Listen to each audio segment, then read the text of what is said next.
Relax to the sound that goes around, around, around, around. She said, hey, hey, hey, feeling the fire with the burning desire. Every day we inspire, but never expires.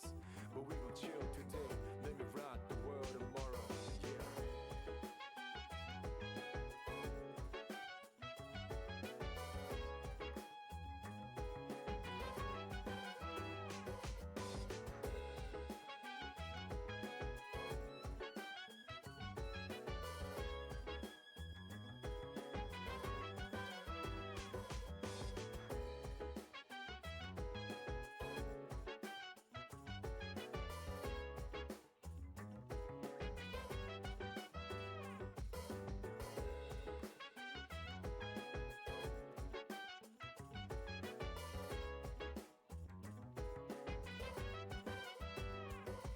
So dance, if you wanna go ahead. Free to do whatever, I'm chilling on my bed. I'm out in my biz, so mind your own biz. Whatever like is, we gon' flow with the set. Hey, hey, hey, feeling the fire with the burning desire. Every day we inspire, but never expires. But we gon' chill today, let me rock the world tomorrow, you know.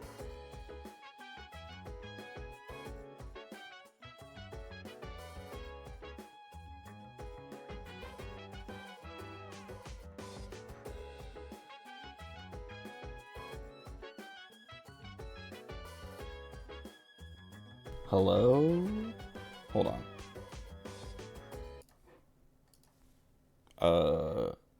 And hold on. Okay.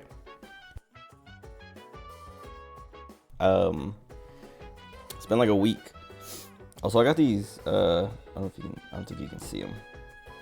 I was talking about it last stream, I think. I was complaining about it, and I was like, I need to get like something soft, like pads to go on these armrests, because they're kind of hard and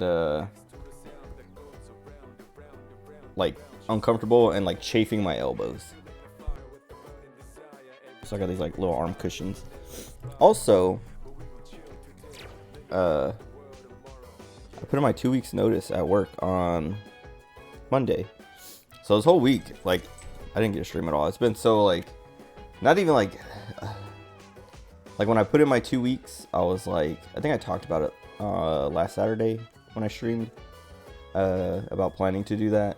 But when I did it on Monday, I was like, cool. I feel like a weight has been lifted. I'm free, basically.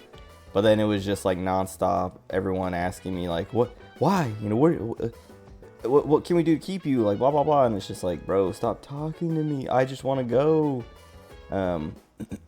Because like none of the changes they can make would make me stick around. Like the only solutions were like get rid of my manager, not like get rid of her, but make her not my manager anymore. Which would mean like either she's not in control of it anymore, or I get moved to a different department or something, which is not what I want to do. But if she isn't in control anymore, liked by Havoc and do I even finish? Dude, my phone is doing this thing. I don't know if my thumb fingerprint has changed or something, but my phone will not recognize my fingerprint anymore. Anyway, yeah, the only changes that could be made are move my manager away from me, so that she's no longer responsible for me. Like I'm no longer under her. But if they do that, then someone else has to, like, I don't want to take over.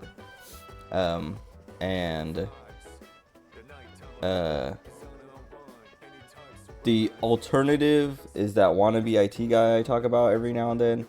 And I was like, he's worse in different ways. Because basically my manager is just, she micromanages too much and has been like using me to get at our MSP, managed service provider, IT service provider, whatever you want to call them.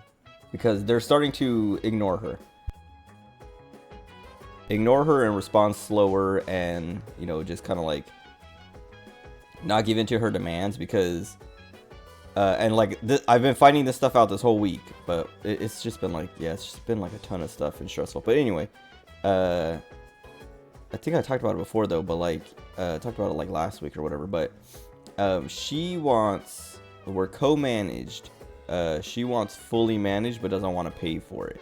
She wants to keep paying the co-managed price, which they've been like, you are like, you keep asking for more and we're giving it to you, but you're starting to push, you know, your luck. Because you're getting a lot of fully managed services, like fully managed services, and you're still only paying the co-managed price, and like you need to pay for it now, or stop asking for stuff, and stop, you know, bothering us. And so then she's been making me do it, making me bother them and ask them, and you know, try to sneak stuff by them basically, and like sneakily get them to do things that are part of the fully managed service but not the co-managed service. And it's been like, yeah, it's been frustrating and like annoying me, and I've been telling her like, I don't want to do that, I'm sick, like I'm sick of this, but I've been feeling like I'm sick of this, but I'm telling her I don't want to do that, I'm not comfortable doing that. They said don't do that, and she's still like, do it anyway, do it anyway, do it anyway. And I'm like, no.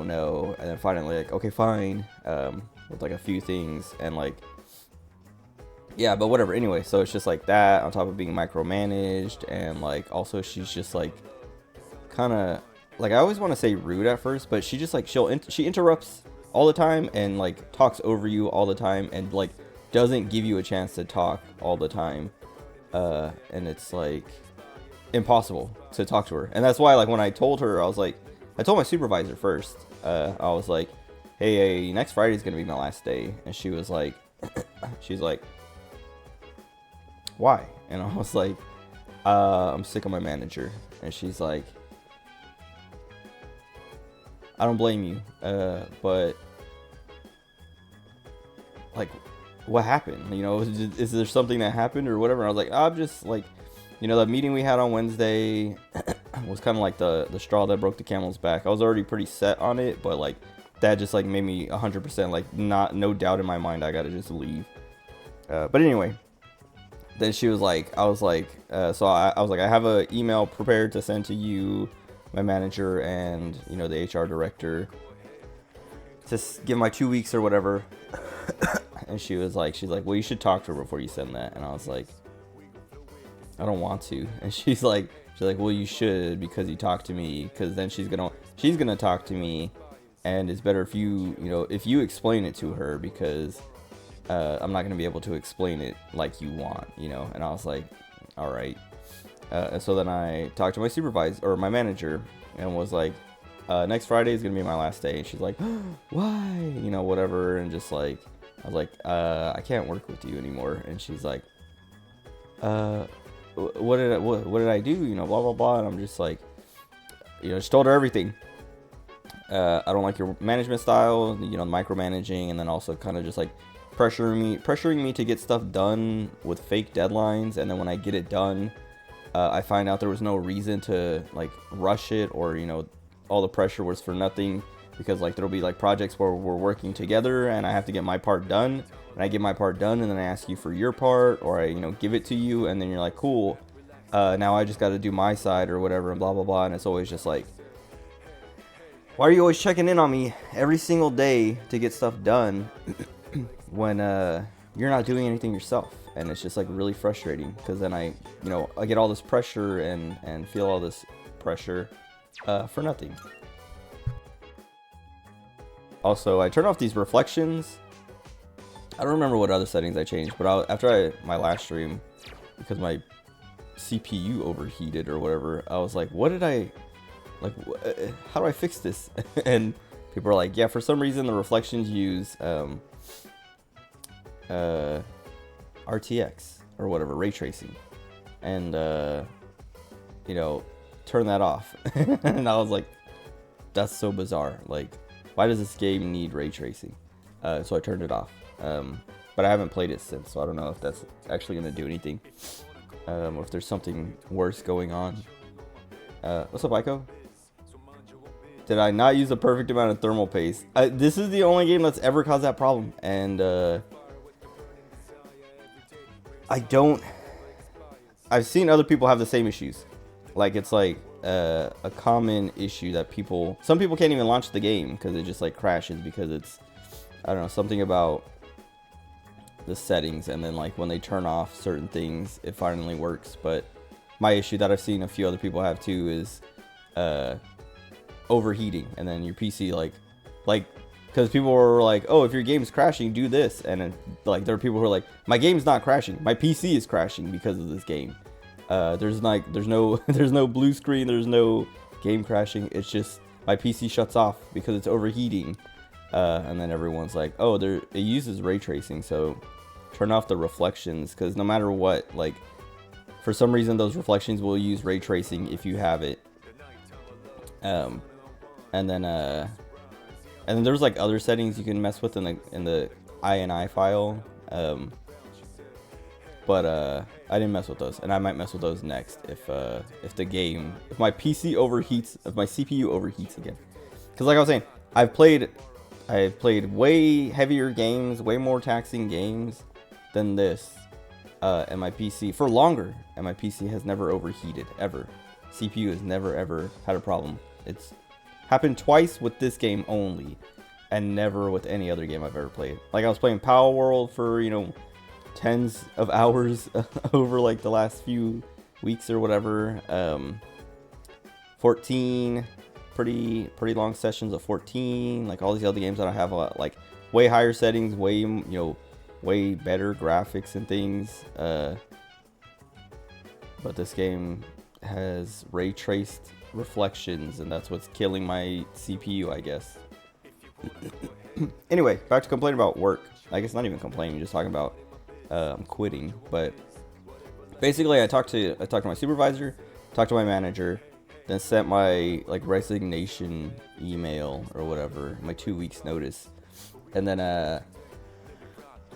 everyone is like talking to me and wanting to ask, you know, like what can they do to fix it. Like the COO was like, you know, why are you leaving? And I'm like, I don't like my manager, and she's making me miserable, and I just want to get away from it. And he was like, well, what if we, you know, put this guy in her place? And I was like, that would be worse in different ways, because that guy knows nothing, and I feel like I would be responsible. Like it would just all come down to me, because everything IT related that goes through him, he just calls me and asks me anyway, and he's like, what do you think we should do? So like if he was in her place, it would be like I didn't have a manager at all, which is not what I want, because I don't want all that responsibility, especially not for $30 an hour. But even for more, like I wouldn't want it, because like I'm not experienced enough to like make all those decisions, like cybersecurity policies and, you know, all these things. Like that's not gonna work, you know. And then he's like, well, what if we get someone else, and, you know, like someone who is better at that? And I was like, well, that would work, and I would be, you know, that would be a change that I'm like, okay, I'll stick around. But that's not gonna happen fast enough that I'm going to stick around and wait for. And then, you know, like all these things, they're bringing up all these, you know, options, alternatives, and I'm like, none of these are gonna work for me, because I also just kind of like, I just want to get away. I don't, now that I've said this, like I don't want to stick around anymore, because now it's just like awkward and weird, on top of also like the kind of anxiety of having to come in and talk to my manager anyway. And yeah, like just like it was annoying, because I was like, I just want to quit, like just let me quit. But everyone's like, what, like how do we, you know, what do we need to do to keep you? And I'm like, nothing. I don't want to stay. Like there's nothing you can do to make me stay. And then yeah, then I had to talk, like my manager talked to me a few more times throughout the week, like more about it, and just like, you know, like what are your suggestions on how to make this better? And I was like, less micromanagement, less, you know, like pressuring people with fake data. Because that's the other thing, is like a lot of the people I talk to, or people who found out, because I haven't like told everyone yet. But the people who found out have been like, why are you leaving? And I'm like, you know my manager? And they're like, yeah. I'm like, I can't stand her, and I don't want to work for her anymore. I don't want to work with her anymore. And they're like, everyone has been like, I don't blame you. I understand. Like, nobody likes her. So everyone I've talked to has been like, okay. Why am I leaving? Because I don't like my manager. She sucks. She's so annoying. Like, there was one guy who's supposed to be like retiring at the end of this month, or he was supposed to be retired or something. Like, they told me to cancel all of his accounts on like Monday or Tuesday, and then he came in on Friday, came in yesterday, and was like, hey, I jumped the gun. They're still paying me till the end of the month so I can keep my accounts, because I also need to like get some contacts and stuff off of them. And I was like, okay. And I turned him on, and he's like, I heard you're leaving. And I was like, yeah. And he's like, why? And I was like, you know my manager? And he's like, yeah. And I was like, I can't stand her, and I don't want to work with her anymore. And he's like, yeah, I don't blame you. Like, that I've heard. And I'm just like, this guy doesn't even like interact with her, and he doesn't like her. But yeah, like the HR director, my mom, all these people who've like, you know, talked to me about it, I say like, yeah, it's her, and they're like, yeah.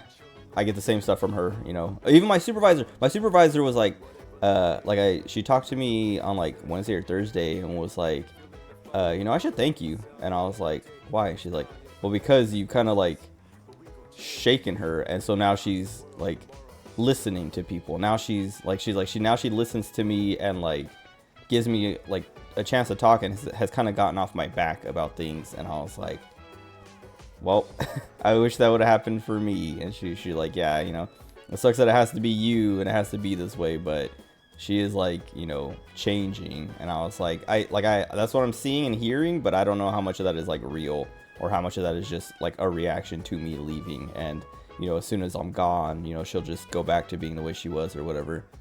But like everyone, my supervisor, even the COO was like, yeah, he's like, it sounds like, yeah, it's just like a conflict of personalities. Like, you two aren't compatible to work together. And I was like, that, yeah, I don't, like, I can't be micromanaged like that or pressured like that for no reason, you know, like, cause I was like, it's not the workload. Like, there's never been too much work. Like, sometimes it's gotten a bit overwhelming, but a lot of that is because she's like checking on me like every day, multiple times a day. Like, hey, how's that thing going? Hey, have you called them yet? Hey, have you done this yet? Hey, have you done that yet? And it's like, there's no rush. There's no like time limit on these things. It's just like, she's constantly badgering me about things, and I'm just like, I'm sick of it.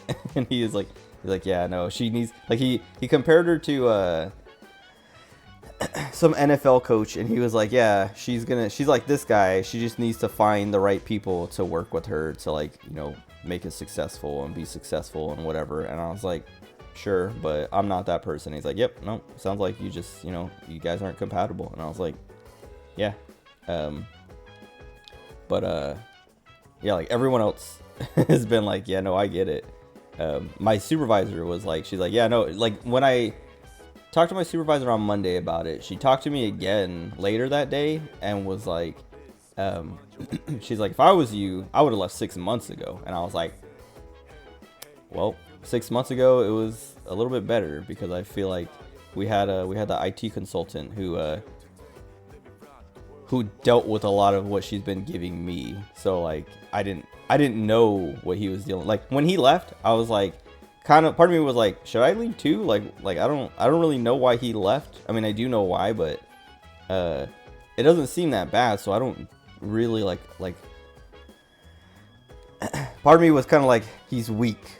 But now I'm like, oh no, he just had to deal with this and was like, I don't have to deal with this, I'm leaving. And so like I've realized like, oh yeah, I see now what he was dealing with and why he left. And so yeah, but yeah, it's been like a pain, because like now like this whole week has been just me like, you know, trying to finish everything I have so it doesn't like get left to the next person coming in, because we're bringing in one of our MSPs guys Tuesday and Thursday to like shadow me, so he can kind of see how things work and how I do things, and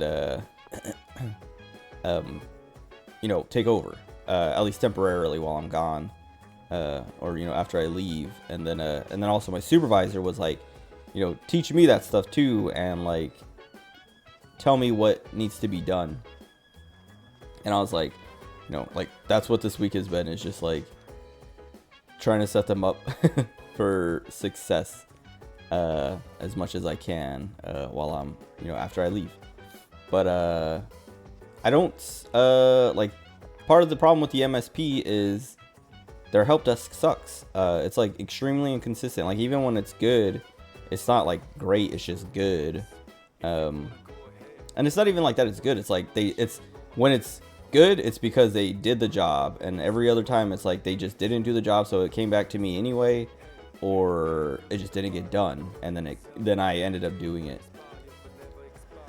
If I try to headbutt her, yes, no. No, but I definitely like broke her, I guess, like, because like everyone has been like, yeah, no, she's like, she has been affected by you basically telling her she sucks, and everyone has been like, thank you.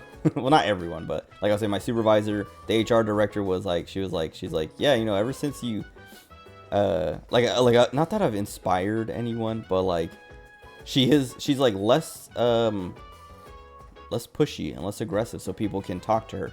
Because the HR director was talking to me, and she's like, I don't think it was my exit interview, but she like sat down and talked to me for a minute and was like, you know, why are you leaving? And I was like, my manager, this and that, blah blah blah. And she's like, yeah, you know, ever since you like said that, like when I saw that email, I was like, kind of like, I was shocked, I was surprised by it. But you know, then I talked to her, like she talked to me, and I could tell that she was like kind of panicking, because she's like, what do I do now? Like, and like also like, what have I done? And then the HR director was like, yeah, you know, like, and then like I came in, I don't remember if it was Wednesday or Thursday that I talked to her, but she's like, I came in, you know, this morning and was like, you know, she's like, I had a self-talk and just had to be like, you know what, you just gotta tell her, you know, I don't want to deal with this anymore. And she did. And not like she's like, not that the HR director is quitting, but you know, told her that basically she had the same problems as I had with her, and like, yeah, just like, and it's like, I've been like, man, like, it's so annoying that like everyone's dealing with her and dealing with this problem and no one's saying anything. I mean, and like I've never actually like just called her out on it or said anything like that, but like I've been like telling her, like, you know, like resisting and like pushing back on stuff, like telling her, like I was saying, like telling her I don't want to do that, or I'm not comfortable doing that, or you know, they said don't do that, so I'm not gonna do that, about like certain things, or you know, whatever, and just, you know, like done that, and then, you know, it's just like, why isn't she getting the hint, you know, like that she can't run things like this, right? It makes people unhappy. But then, and then like last Wednesday was the or 2 Wednesdays ago was like the final straw, where I was like I like doing help desk, and I hate that, you know, those other guys are bad at it, so like it makes me look bad when I tell our users to go to them and then they don't get help and come to me anyway, and then I have to be like, keep going to those guys, you know, my manager said I can't help you. And then finally, you know, like 2 weeks pass, and then they're like, bro, it's been 2 weeks, these guys aren't helping me. And I'm like, all right, fine. And I do it for them in like 5 minutes, and they're kind of like, it only took 5 minutes. Why couldn't you do this 5 minutes, you know, 2 weeks ago? And it's like, you know, because my manager said I'm not supposed to anymore. And so anyway, I was like arguing with my manager about that, and she's like, yeah, but if you're doing that stuff, if you're doing help desk, you can't do the projects. And I'm like, I don't have that many projects going on that I can't do help desk. Like, I can't do both of them or something. Like, I don't know what you're like. What do you like? Stop telling me how to do my job, basically. If it's getting done anyway, it's just like not getting done as fast as she wants, or like as urgent. Like, I'm not treating the things that she wants treated urgently, because they're not urgent. And she was still just like, well, still do it the way I want, and, you know, forward all the phones and pass everything to them. Do not do help desk stuff. You know, it's gonna suck for the users for the next few weeks, but well, like, who cares? And I'm like, I care. And she's like, well, too bad. And it's like, okay, well, then I'm leaving. I mean, I didn't say it at that point, but Monday I was telling her that was like part of why I was like, you know, I like doing this job, but you're making it so I don't get to do the stuff I like the most, and also making everyone miserable, which makes me look bad, makes them look bad, and it makes everyone unhappy. Just so you can prove a point and, you know, make those guys look bad so you can get a discount, basically, because that's all she wants. Is she wants more service from them for less money. Seems like a facade change in attitude, a true farce. Is that a quote or something? But you're right, and that's what I was saying. Well, at least that's what I believe. Like, that's what I was saying. Like, you know, my supervisor, everyone has been trying to like convince me, like, she's changed. You know, she really is like taking what what you said seriously, and blah blah blah, and is changing the way she handles everyone and this and that. And I'm like, cool, but I'm not gonna stick around and find out if it's real or not. Not a quote. Okay, you said it all fancy. But anyway. I didn't even realize Monday was a holiday, so when I put in my 2 weeks, I didn't think like, oh, it's actually like 2 weeks minus 1 day. But that's nice. But anyway, in other news, not even other news, I guess just like more work related news. I just been, like I was saying, I've been like just like trying to like cram everything. Like, I've been rushing, not really rushing, but I guess like doing a lot of things in the last week, on top of all the like kind of training I've been doing for my supervisor, and like explanation I've been doing for my manager of like, you know, this is what's going on and this is what is ongoing, and I'm not going to be able to finish in time. But also like, I'm like, I have a million things to do, or like things that I want to finish before I leave. Like, I could pass them on, but I don't want to, because I want to like be able to like, you know, I want to be the one who finishes it for this person or that person, or, you know, finish this thing or that thing, so that I don't leave with a bunch of like, you know, open tickets or whatever that, you know, the people are going to be like calling the help desk expecting me and being like, you know, finding out I'm not there anymore, and then having to start over with a new person, or, you know, have that new person take over and have to like it's going to delay, you know, the resolution or whatever, when I can just, you know, knock it out real quick. But anyway, so yeah, I've been doing like this whole week. It's just been like every day I come home and eat dinner, lay down and watch some streams or YouTube videos, and then go to sleep at like 9, and then wake up at like, because I had to come in twice. Oh, that's the other thing. I was gonna say I had to come in early twice, but I only made it, I didn't even make it early either day, but like, there was this one lady, and I, like, every time I have to do this, I feel like I'm a surgeon, but like,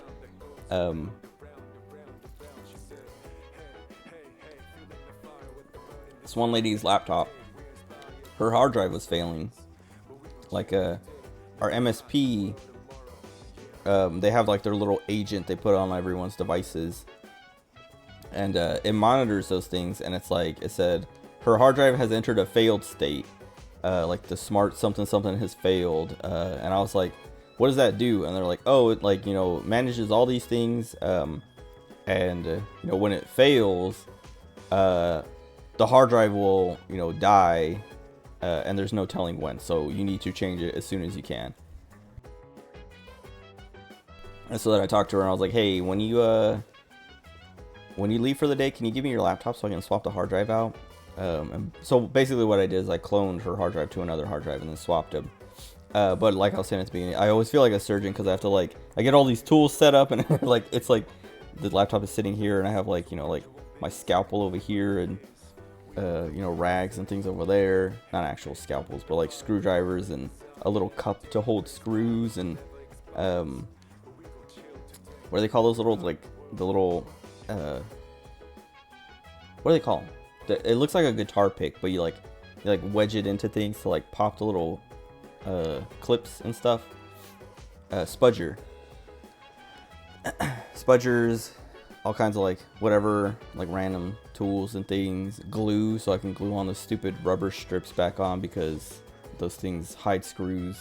Anyway, so I had to like, so that was, I think, Wednesday afternoon. I cloned her hard drive, and then I was like, all right, cool. I'm gonna come in early tomorrow to, you know, swap them out, because my manager was like, don't stay too late. If anything, come in early tomorrow to finish the job. And I was like, okay. And it was like 5:15. I was like, I guess I'll just leave, because the cloning's done. All I have to do is swap the hard drives. I can come in like 20 minutes early and do that. Excuse me. So then I left for work on Thursday at like, I don't know, 6:45. So like 15 minutes ish early. And my car was like being weird, and I was like, why is it like, it was making like a squeal. I thought it was like a squealing noise, but then I thought like it was more like a beeping noise, like a consistent just like tone, like beep. Like not like beep beep beep, but like beep, and just like doing that. And it would only do that when I was idling. And then when I was idling, my car would like shake. And I was like, this is weird. Let me take it to the mechanic, and then just like, you know, call my mom and ask her to give me a ride or take me back to the house so I can get my other car. And so I turned around and started driving to the mechanic, and then I looked at my gas and I was like, oh, well, when I left the house, I was like, I have 50 miles, so I can make it to work, and then I'll get gas on the way home. But like when I decided I was going to go to the mechanic, I was like, well, I'm already going to be late, so I might as well just stop and get gas now and then take it over to the mechanic. And then I literally broke down right across the street from the gas station. Like literally, like if this is the intersection, the gas station is here. I broke down like before even crossing that street. And then yeah, I was like, well, and it didn't even like, it just like, yeah, it just shut off on me. And I was like, that's like, and it like, it didn't even say, like, it was like, I was slowing down, pulling, like, there was a red light, so I was slowing down, and then on my dashboard a little thing said like service engine soon or something like that. And I was like, okay, like now it's telling, like now it's noticed that something's wrong. And then like not even like 5 seconds later, the car just like stopped accelerating, like not accelerating, but like I was slowing down to the gas station, but it was just like completely like, instead of like, you know, like having to press the brake to slow down, because I had my foot off the brake because I was slowing down, it just like slowed down real hard, like I was pushing on the brake or something. And I was like, that's weird, because like I was still like a good distance away from the car in front of me, so I stepped on the gas a little bit to like, you know, get closer, because like if I would have just left it alone, it would take him forever to like roll up on that car. But then it wasn't accelerating, and I was like, what? And then so I like looked over my shoulder and like, you know, looked to see who was in that lane, because I was like, I need to get to the, you know, the curb, to like the sidewalk or whatever, you know, pull over. And then I like pulled over, and my car was like at an angle, so I had to get out and like push it a little bit. And as I was doing that, this lady like pulled up behind me and was like, do you need help? And I was like, yes, please. She like pushed my car from the back so I could like get it over faster. And then yeah, then I just like called my mom and was like, hey, because I called her before. I was like, hey, I'm taking my car to that mechanic. Can you meet me there and, you know, pick me up? And then when that happened, I was like, okay, actually, I'm here now, and my car is like completely done, so I'm gonna get it towed. Can you meet me here? And then yeah, then I got it towed to the gas station and called them when they opened and was like, hey, you guys have my BMW? And they were like, yep, we have it. And I was like, okay. So it started making this like squealing noise, like high-pitched beep noise. And then like when it would idle, when I would like stop at a gas station, or not stop at a gas, stop at a stoplight or something, it would just like shake. And so like, I don't know what happened. And then it just shut off on me. And they were like, okay, we'll take a look. And then, they called me later and were like, they were like, yeah, you're like, it was a lady, and she's like, yeah, your car's ready. And I was like, do you know what was wrong with it? And she was like, let me get the mechanic. And she gave the phone to the mechanic, and she's like, hey, your car didn't have any gas in it. And I was like, was that the problem? He's like, yeah, there was no gas. And I was like, the thing said I had 30 miles at that point. Like when I left the house, it said 50 miles, like 54 miles. And then on the way back, it said like where it shut down, basically there was like 30 something miles on the little thing saying, you know, how many miles you have left on gas or whatever. And he's like, yeah, you know, like there was no gas, but we all like I asked him to when I told him what was wrong, I said also like well he's like yeah, you know, this is the brake light. I don't know why that brake light's on. And I was like, oh, this is the right rear sensor, like tire, like brake wear sensor or whatever. And I was like, can you guys replace that? And he's like, yeah, we can do that. I was like, and also can you give me an oil change? And he's like, yep. And so then he's like, yeah, you're out of gas. And then he's like, so we put $20 of gas in there and we replaced that sensor and we did the oil change. But it's ready. And I was like, okay, cool. And then I was like, can I pick it up on Saturday? Because I don't have a ride or any way to get there until Saturday. But it was annoying because I've never run out of gas before, ever. Like, that's never happened to me before. And my brother was talking about that like a few months ago. He said it happened to him. And I was laughing and making fun of him because I was like, how does that even happen? I was like, don't you even have it? Because like on my Toyota, my Camry, there's no like little meter that tells you how many miles you have left. It's just like, you know, the full to empty. And I was like, don't you have like a newer car that tells you how long you can go to till you have to get gas or whatever? And he's like, yeah. I was like, how do you even run out? Like, how'd you run out of gas? And I don't even remember what he said, but I was just like, embarrassing. And then it happened to me, and I was like, that's so annoying because I didn't ever look. Like I've always looked at the number now in the BMW. Like I just look at that number, and when it gets to like, you know, 50, I'm like, okay, I got to get gas before, you know, my next trip to or from work. But yeah, Wednesday or Thursday morning, because I wanted to be early, I was like, well, I'm early, so I can't give up this time, you know, that I'm saving by stopping to get gas. So I'm just gonna drive all the way to work and then get gas on the way home. Cause I've gone as low as like 8 miles. Like I remember, there was one time I stopped to get gas and it was at 8 miles left, and I was like, you know, I was like panicking, not panicking, but I was like, bro, I hope I make it to the gas station. And I did. And I've done other times where I'm like less than like 30 miles, but this time it just was like not it. And when I picked up my car this morning, the guy was like, he's like, yeah, you know, it had no gas. And I was like, yeah, it said I had 30 something miles. He's like, yeah, but sometimes like, depending on like, you know, if you were like at an angle or whatever, like it could just be like inaccurate. And I was like, yeah, that's what I'm thinking happened, is like maybe it sat, because the way it sat in the driveway overnight, like when I left, it just like, I don't know, some of the gas was sitting somewhere that made it think there was gas in the tank when it wasn't or whatever. But anyway, that was embarrassing, annoying and embarrassing, but it was an excuse to take my car to get that brake sensor, brake pad wear sensor or whatever replaced. So at least that got done. But yeah, but what else? I haven't really played anything. Like I was saying, all week long I just been like, come home and go to sleep. Like I played a little bit of 14, but even last night, I wanted to stream last night, but I didn't wake up until like 11:30 or something. Like I didn't, like, cause I stayed up too late. Like I didn't stay up too late, but like I came home, I fed the puppy and like ate dinner and did my thing, and then it was like 7 something, and I was like, well, if I go to sleep now, I'm not gonna wake up till like 10, but I should put the puppy to bed before then. But I don't want to put him to bed early, so I'm just gonna stay up until like 8ish, and then I'll put him to bed, and then I'll go to sleep, like take a nap.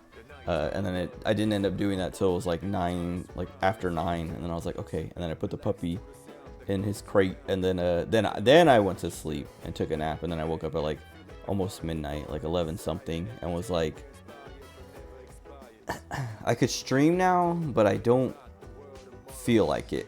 And then I like changed whatever I was watching and then went back to sleep. Like I was like, I think I was watching Doki Bird, and then her stream was over by the time I woke up. And then I put on ESA because the ESA marathon is happening right now. And then eventually fell back asleep. And then I woke up at like 4:30 and was like, ugh, I didn't track my sleep in Pokemon Sleep. And then just like put in the time that I had been sleeping, and then went back to sleep. And it was like, then I woke up at like 7:30 finally, when I finally got up, and was like, I couldn't sleep anymore. And then I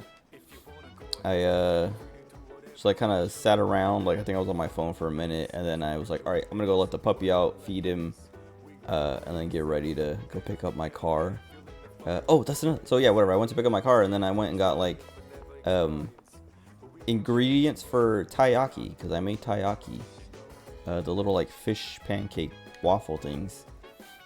Because I was talking about that last stream, I think, and I got the stupid mold, like the pan mold, and then I made some of those, and they came out pretty good. There's still a few left, and I'll like eat them later. But like the first set came out perfect. Then the next two sets that I made, because I made batter according to these like instructions, this recipe, but it was like it basically made 6 of them.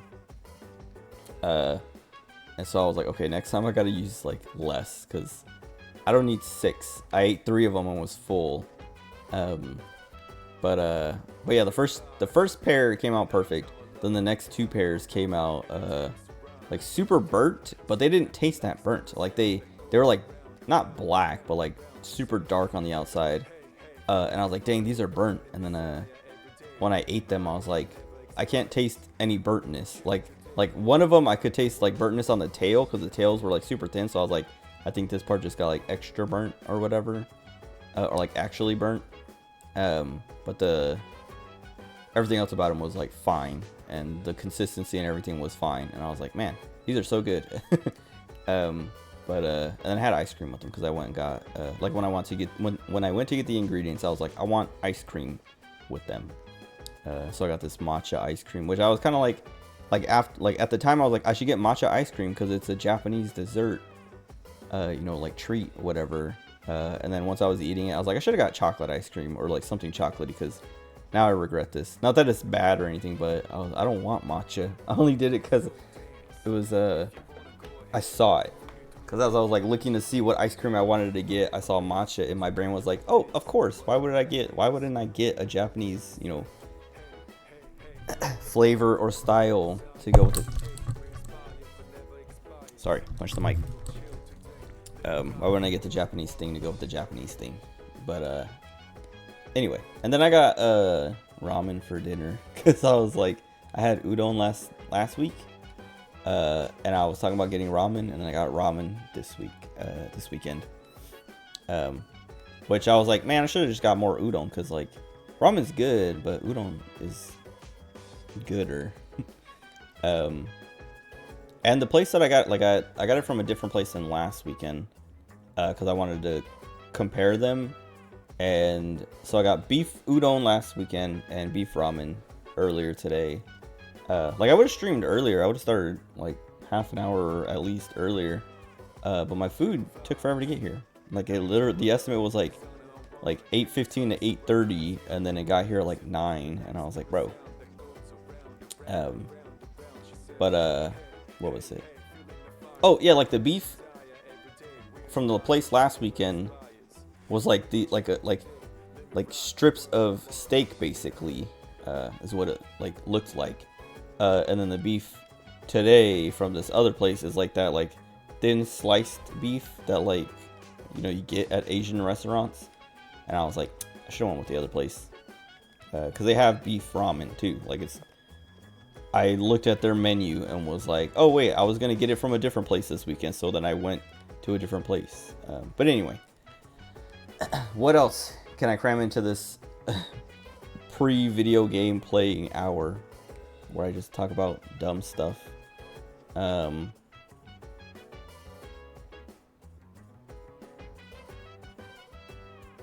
I ordered the Omori figures. Not Omori, not all of them, but I got the because they released a Faraway Town set of the main party, and I got Aubrey, Faraway Town Aubrey. So now I have both of them. She's still in the box. Like I have the Headspace one, the little like Happy World one. But I now have the Faraway Town, which is like the real life version. But then I also got the basils. I don't even know why, but like when I went to, like, I don't even like basil that much, but I was like, these ones are cute and I need them, and so I went and got those two, like with that order. And then like there was I saw someone tweet about this, but with like orders that you make, I don't know for how long, but you get like this cool card where she like has like a whole like letter and all that, and I was like sick, because like I was like, oh, I wonder if I ordered it, like if I'm gonna get one of those, because I saw someone tweeting about it, and they said it's like a limited thing or something for like certain orders, or like orders within a certain time frame or whatever. And I was like, I don't know. I think mine should be good, but I don't know. But what else happened? I guess that's kind of it. Yeah, so like,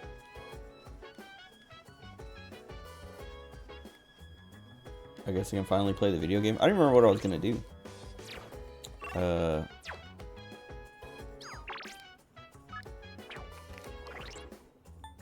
What is on the calendar? I know. Okay, and we did Tartarus already.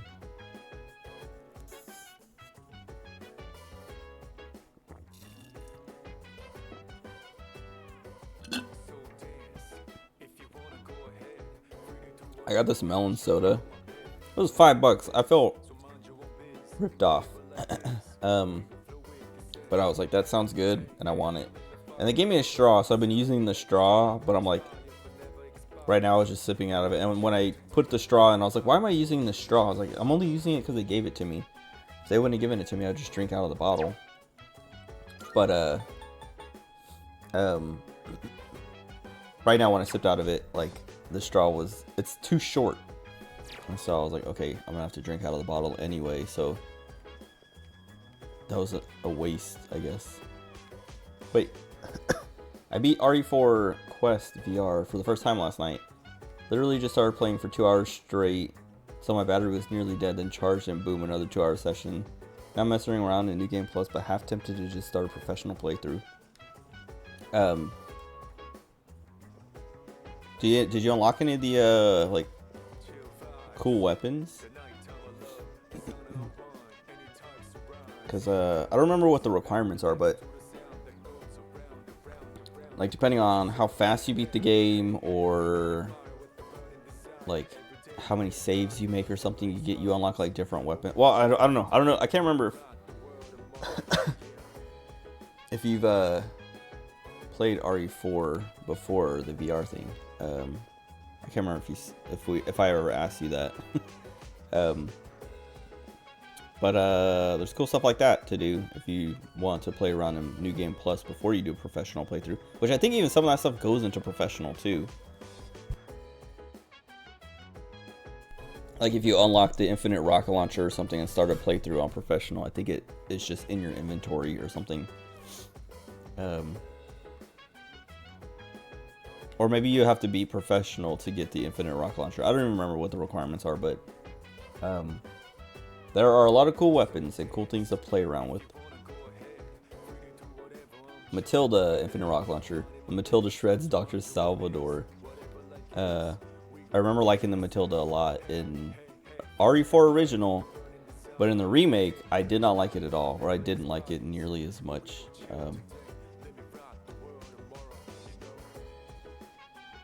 I don't even remember. I remember there was something like I don't remember what the change. I think what was it?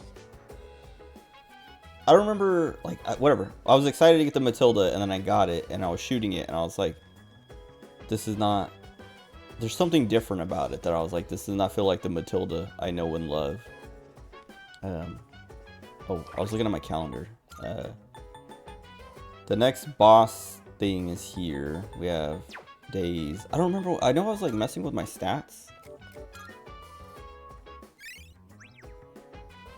because I need more academics to hang out with Mitsuru. I need more courage for Tanaka. In the remake, did they make it to where you had to get the stock separately? Yes, I think so. And I feel like that might have been part of my problem with it, except it's not that like you had it that the stock was separate, but like there's something about getting the stock or something. I don't remember. But I don't think that was my only issue with it. I think it's like something with the way it's shot. I don't know. I can't remember if it's like a shorter burst or like a slower burst or something, or I don't remember what it was. There's just something I was like, I'm not gonna use the Matilda anymore. I'm not gonna use the Matilda in this game. Okay, whatever. What was I keep looking at my stats and then not doing anything. And my calendar, I keep pausing and not doing anything.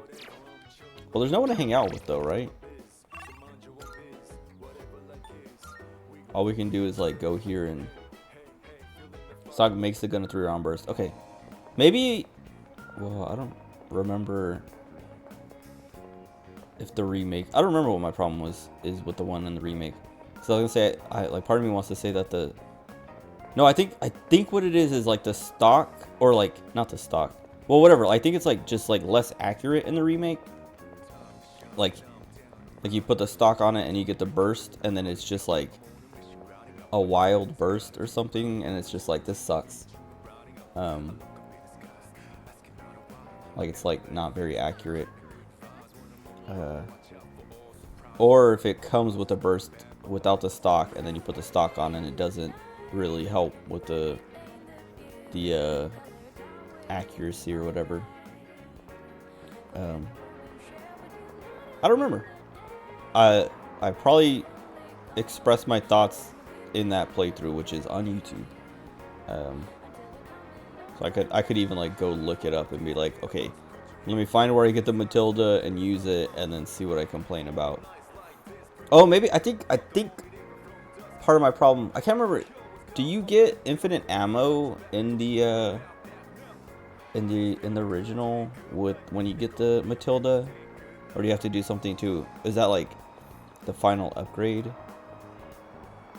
Because I think that might have been my problem or something with the remake version. Like something about like the final upgrade is different or something. I don't remember.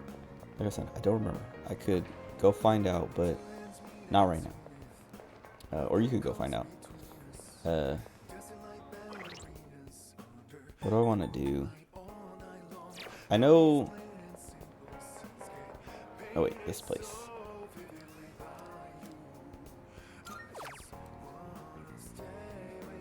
Okay, I should do this. But I'm gonna look at the other ones too. Oh, final upgrade is a 100-round magazine. Okay, yeah.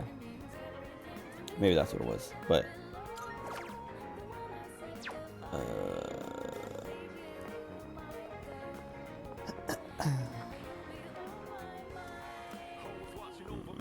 okay, we're gonna eat at this place, Wakatsu. Oh, I should check on Elizabeth first.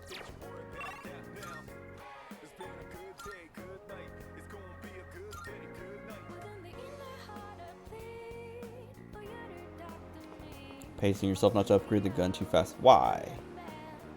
I feel like I always upgrade everything as soon as I can. Like, I literally, well, every time I played through RE4 and the remake, it was always like,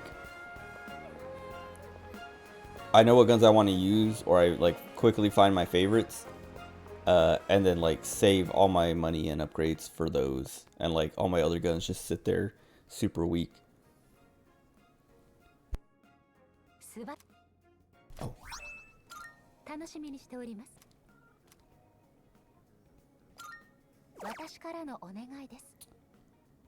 Level 26. That's not happening anytime soon.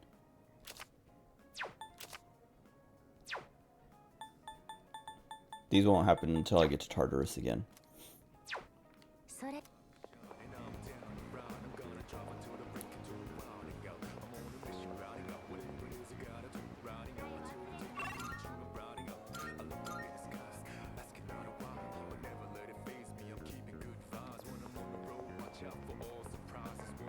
It isn't like I don't have upgraded guns. But when you upgrade your gun all the way, that's when you get to have the most fun.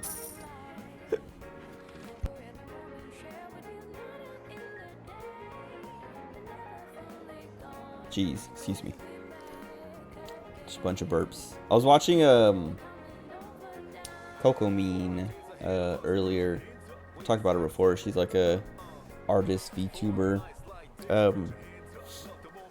But she did what I just did, where like she muted and burped and then unmuted and said excuse me. And was like, why did I say excuse me? You didn't even hear it. And I was like, dude, I've done that like for so long and I still do it. And I can't help it. I literally like, I mean, sometimes I burp without muting, but it's like a quiet burp and I'm like, it probably didn't even get picked up by the mic, but I still say excuse me. And then I also just mute and like will burp and then unmute and say excuse me. I don't know why. I think it's because I feel like you can still see me, and for some reason like you can, I feel like you can see that I burped and like I have to say excuse me because like, I don't know, you still know that I burped. I don't know. Fully upgraded the semi-auto rifle, and the cabin was a breeze with it. Matilda just no scoping with that, and the Matilda, wait, oh, no scoping with that, and the Matilda in your other hand. Oh, wait, so you can, did I ask you that already? Did we already talk about this? But I didn't know you could dual wield. I mean, I think every VR game with shooting lets you do that now. Oh, right. I forgot. We had this ghost story thing going on with Yukari. Like we're all supposed to be doing research. Hold on, taking the stupid straw out.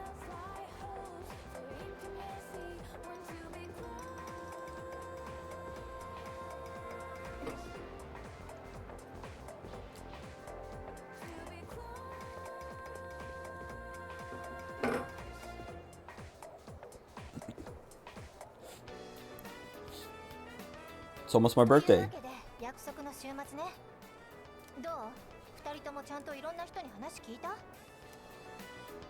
れ？今日ってなんかの日だっけ？はあ？ That's not what she said. 冗談だって覚えてるっつの。すぐ怒んだから。 That's so, like, I mean, I complain about localizations all the time, but she's like, ha, and then like the localization was, I told you, and it's like, they could have just put like, huh, or like anything else, but then they translate just ha to I told you, or localize it.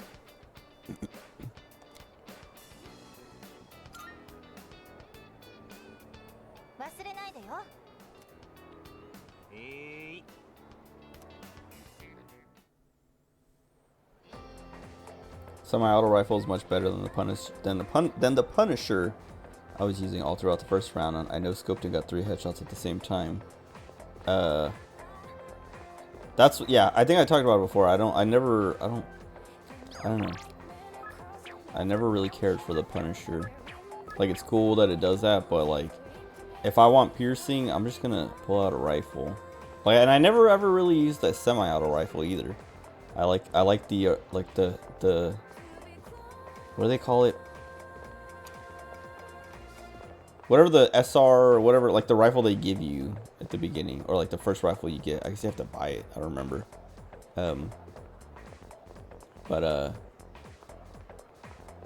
Just that slow, you know, single shot. We don't have to hang out with Kenji anymore. I was like, do I have to hang out with Kenji again? We got the dude. We don't have to hang out with him anymore. Oh, I still gotta walk around though.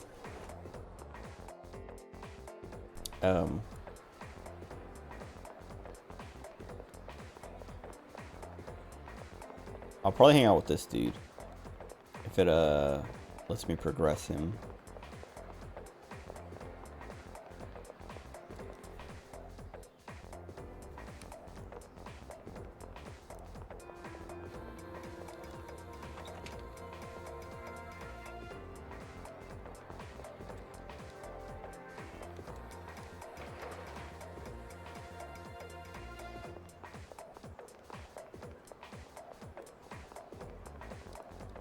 I missed this game. Like the whole week not playing it, like it sucks. Like, or it sucked, and it sucks when that happens. Cause I don't know. I like this game. I like the setting. I like the characters. I like the music. So to like not get to do that whenever I want to, sucks.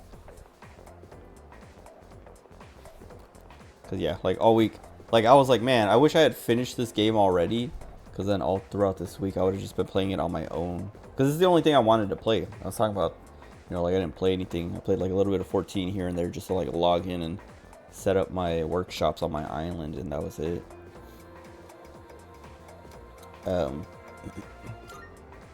But this game, I was like, this is the only thing I want to play. Like, I don't want to play Power World. I don't really want to play 14. I don't want to play, you know, my gacha games. I don't want to play Limbus Company, Fate Grand Order, Blue Archive, whatever. Just want to play Persona 3 Reload, but I can't because I will end up progressing.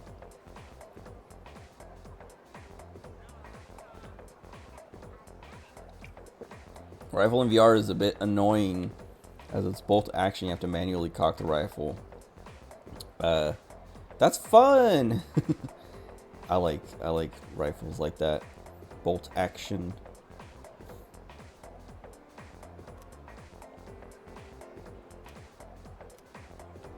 Girls gossiping on the second floor. I wonder if actually getting this information for these, like this ghost story stuff, helps with Yukari. I don't know.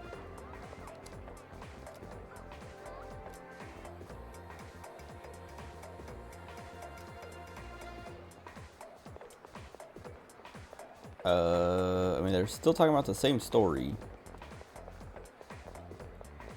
Okay, whatever. Let me explore. Wait, who all? Oh, I guess I can hang out with Mike. No, I can't. Well, oh, okay. So I kind of spoiled, that one dude who shows up on Sunday. Not spoiled, just like spoiled when he finally shows up. Cause I was looking up something else about this game. And he's the Sun Arcana. But I was like, I saw like something about like how to unlock the Sun Arcana. And I was like, how do you unlock that? Because I've been like checking every Sunday and this guy is not showing up. And it's like, he doesn't show up until like after this date. And I was like, bro, why do they have him show up so early and say he's going to be here on Sundays? And then it's like months away before he actually ever shows up for the first time. But like, I guess I was like, the only reason, like the only time you would know that, or if like the only time that would make sense, and like for Maiko to be like, hey, this guy shows up on Sundays. Oh, whoops. The only time that would make sense is if you waited to do her social link till that time, like after that date had passed, then her saying that would make sense. But they can't, like, I don't know. Like, maybe it's too much work to just, you know, add that one little scene later or cut it out before then. Anyway, got all the bottle caps too in my first run. Two guns I struggled with were the TMP and the rifle. That was another weapon I didn't like that much in the remake. Because in the original, TMP is super good for crowd control and stuff, like for getting headshots and staggering enemies and stuff. Because it's like, it staggers, like, well, and that's because in the remake, headshots, and I think maybe that's why I didn't like the Matilda as much in the remake. But headshots don't stagger, like they don't guarantee a stagger. It's like random. So like if you headshot an enemy, they might just keep walking towards you. There's no like knowing if your headshot is gonna stagger or not. And the TMP sucks in the remake because of that.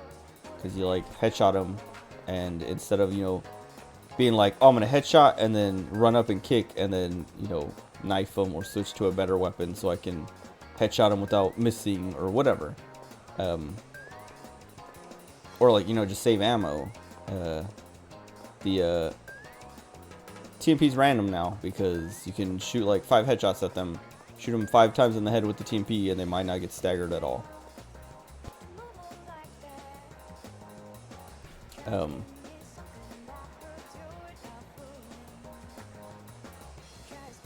Why did I come here? I'm trying to remember why I came here before my game crashes. But it doesn't look like... Okay, wait. Never mind. My stream is like... I was gonna say... This area always kills my stream. Like my stream preview. It looks fine now. And I think it's because I turned off the reflections. So like whatever was here that was ray tracing reflections, which might have been the water. Or the windows or something. It is no longer trying to kill my PC or overheat my CPU. So it worked. Did I? No, I didn't come here yet. What else did I watch over this week? Oh.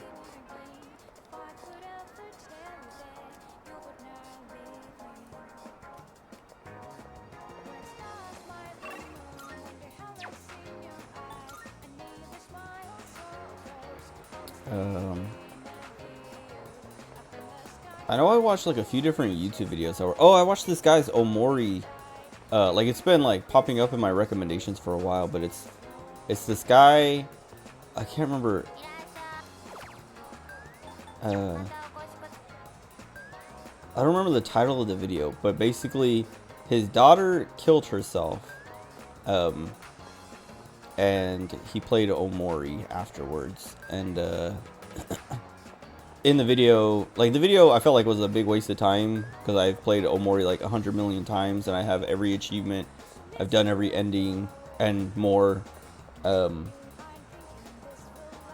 like it's like a 45-minute video and like 30 minutes is just him recapping the entire story of the game. And I was like I started watching it and he's like, you know, giving his background of like, yeah, my daughter killed herself, you know, this like however many months ago or a year ago or whatever, and you know, this is one of her favorite games and I wanted to play it too because he's like, I've been hearing about it, heard about it for a while, but never really interested me, and then, you know, then my daughter killed herself and I was like, I have to know what this game was, you know, because he was like, I know he said it was her favorite game or one of her favorite games, and he knew like some of the themes in it, and so like there was like whatever, he titled the thing Gaming with Grief and was just like, you know, talking about how he felt and like what he thought and, you know, what his concerns and stuff were of like, you know, did this game make my daughter kill herself, and like you know, why did she like this game so much, and blah blah blah, and you know, whatever. It's Gaming with Grief. But anyway, yeah, like the first 10-ish minutes is him, you know, setting that up. Then like the next 25-30 minutes is him talking about just like explaining the story from the beginning to the end, and then the last like 10 minutes, 5 to 10 minutes is him, you know, saying what he thought and felt afterwards. And he's like, yeah, no, I don't think this game, you know, is what made her, you know, kill herself or anything like that. And he's like, it's a good game, I enjoyed it, blah blah blah, you know, just like, then he gets sad because he's like, I wish I could talk to her about it. And it's like, that sucks. But yeah, I was like, man, like I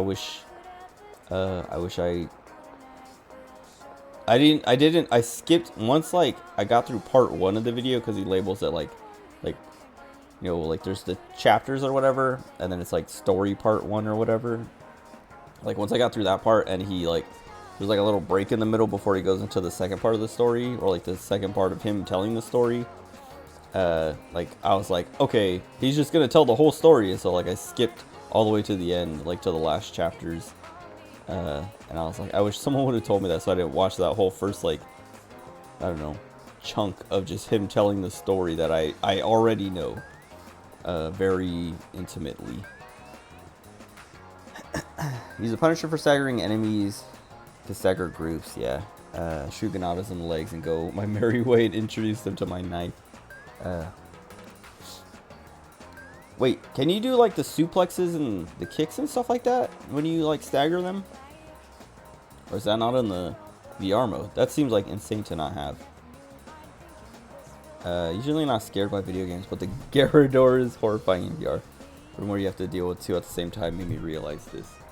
I don't remember what that room looks like in the original. Because they have it in the remake, but it's like... I feel like when I played it in the remake, I was like, wow, this is way different than the original. And now I can't even remember what the original looks like because it has replaced the original in my brain. Why was I running around here for so long? Who do I either hang out with, I don't remember his name, this guy, the gourmet king, Nozomi Suemitsu, or the cooler guy, the narc.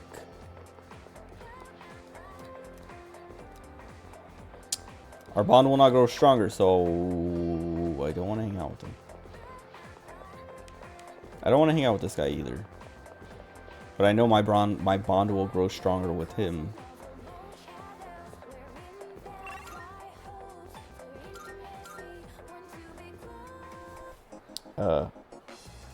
Okay. Does your camera change or anything if you do the suplex or kick? Like, does it like flip backwards? Like you're like actually suplexing him? Or suplexing them?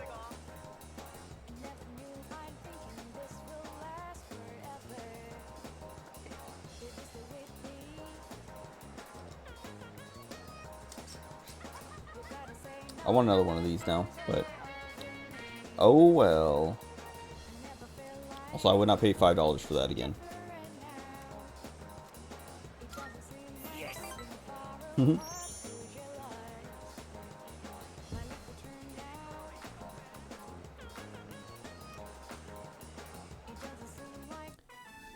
Oh, it changes to third person. Okay, that makes sense. That sounds, yeah, to help people with motion sickness. That makes sense. But I think they should give you the option to see it and give yourself motion sickness if you want.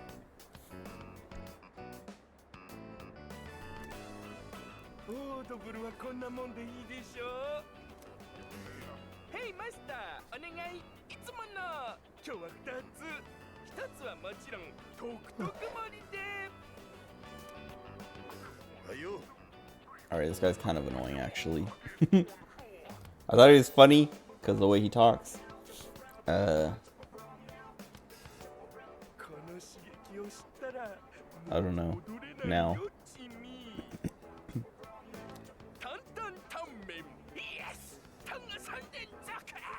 Okay, sometimes I was just like immediately like, actually maybe I was wrong. And I do like him.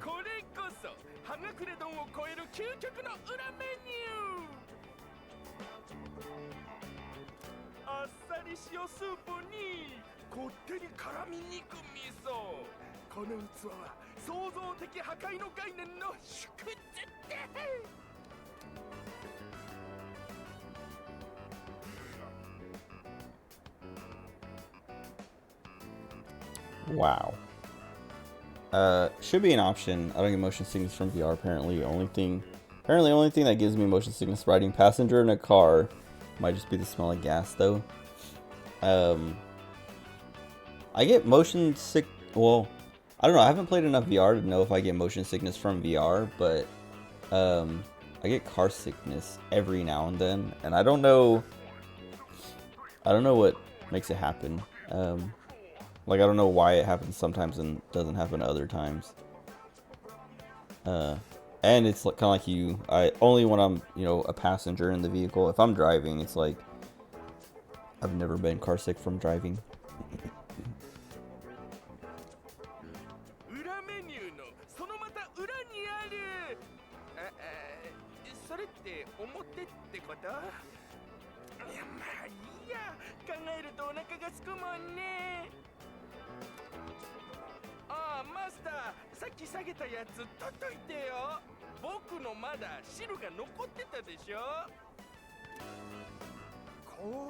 思ってくれよ。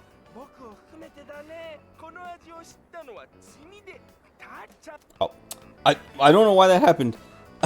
I didn't mean to skip it, and then my thumb pressed it again.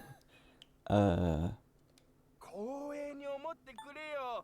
僕を含めてだね。この味を知ったのは君で2人目だ。ちゃんとフーフーして食べるんだよ。 Why does he do that? No, I was talking to my supervisor like Thursday or Friday, and she was like talking about how like her hands shake, like she's not good at typing. She was like, I've never been good at typing, but I'm a lot slower now than I used to be. And also I accidentally hit keys because my hands just like shake and hit, you know, keys I don't want to. And I was like, that sucks. And then it made me literally think of like, sometimes like I'll have my thumb on the button and it'll just like twitch and press it. And it's like completely unintentional. And that's what happened there like twice. It just like pressed X, and then I was like in the middle of saying I didn't mean to skip that, and then it hit it again.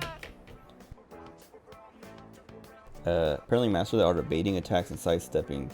So I sometimes just clear rooms with the knife only. That's pretty good. I don't know how the movement controls in VR versus like on a console or whatever.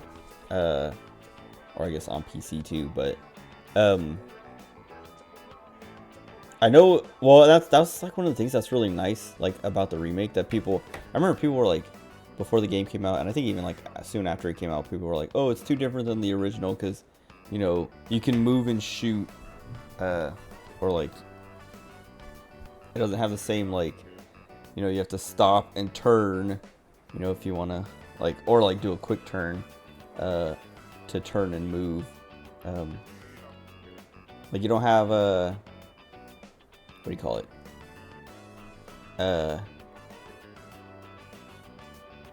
Actually, I don't know, because like I played RE4 the most on GameCube.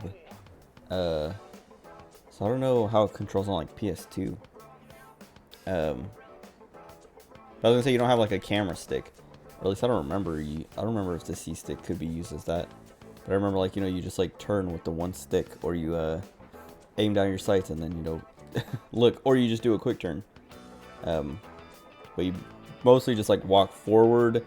It can turn, you know, left or right-ish, or will walk backwards and turn left or right-ish. But you can't like just turn right or left.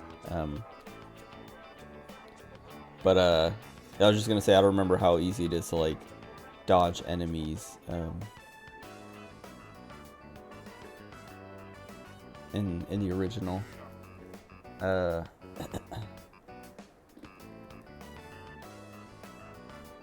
You can shoot while moving. You can physically move IRL, or you can use the controllers to turn and move. Okay, see, so physically moving IRL seems broken. I was gonna say, oh yeah, I was also gonna say, like, I don't know. I've done like the knife only runs, and I don't like knife only runs. I don't like using my knife that much. Like, I'll use my knife if I'm trying to conserve ammo, but I feel like, I don't know. That's one of the things I really like about RE4 and Remake, is they are really good about balancing the difficulty and giving you ammo when you need it. Because like they have the, I can't remember what they call it, adaptive difficulty or something.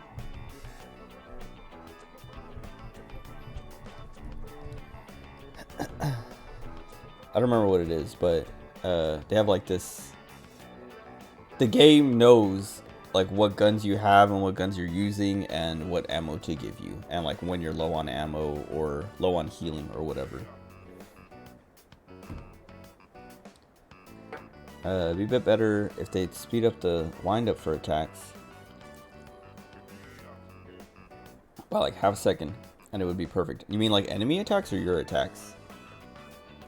これがもし弟の方だったらこうはいかないんだ。グルメキングの弟はグルメキングではないから。 Enemies? Okay. 君、僕は誰だい？言ってよね。君の声でさ。That's the thing with the remake, is enemies are super aggressive and super fast. The Gourmet King? 今更言うなよ地味。 He's so annoying. 僕の味付け卵、食いかけだけど食べとく。うわ、おしゃべりしてたら死ぬ。麺の歯ごたえとスープのうまみが死ぬ。マスター、さっき下げたやつ絶対に取っといてよ。残ってんだから知る。 That's actually one of the things I didn't like about the remake. I was saying the enemies are super aggressive and super fast. That was one of the things I didn't like at first, and then I got used to it, and I was like, this isn't too bad. It makes the harder difficulties real frustrating though, but if you just get good, it's no big deal.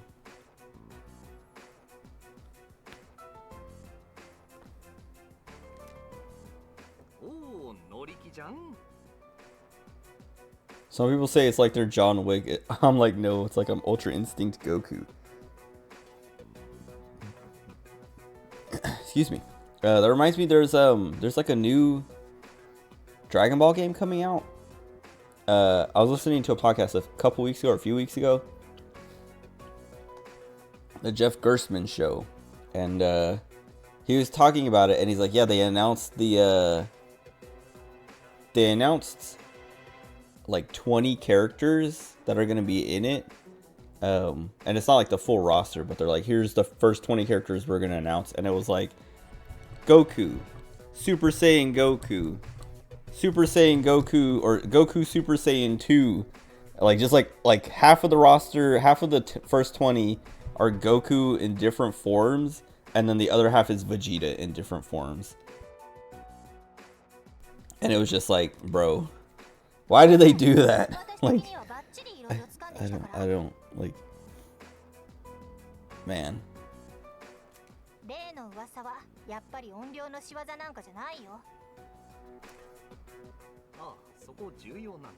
Like, do Goku and Super Saiyan Goku have to be different characters? And does Super Saiyan 4 Goku have to be different than, like they can't just have one Goku who can, like, power up to those different forms? I don't know. Like, it just seems like it would just inflate your roster ridiculously and make it, I don't know. I would say make it obnoxious, because, like, fighting games try to, like, keep their rosters under control so they don't just, like, have, like, a massive screen. Like Super Smash Bros. Can do that because, like, everyone, like, that's what that game is. And I guess maybe that is what Dragon Ball fighting games are. Because now that I'm thinking about it, that is what they've always been. I think Fighters, like DBFZ, was like the first time they, like, had it under control. Laziness, that too, that's the other thing I was thinking, is like they can just, you know, copy paste Goku and then, like, change some details about him and, like, you know, change some of his animations, and boom, save some time, and you have a whole nother character.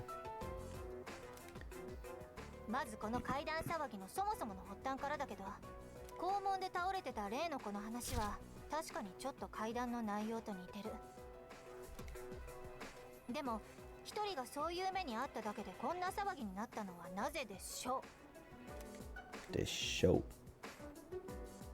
Her dying message. Wait. 3 victims? I say, I don't remember anyone dying. I remember a girl went to the hospital.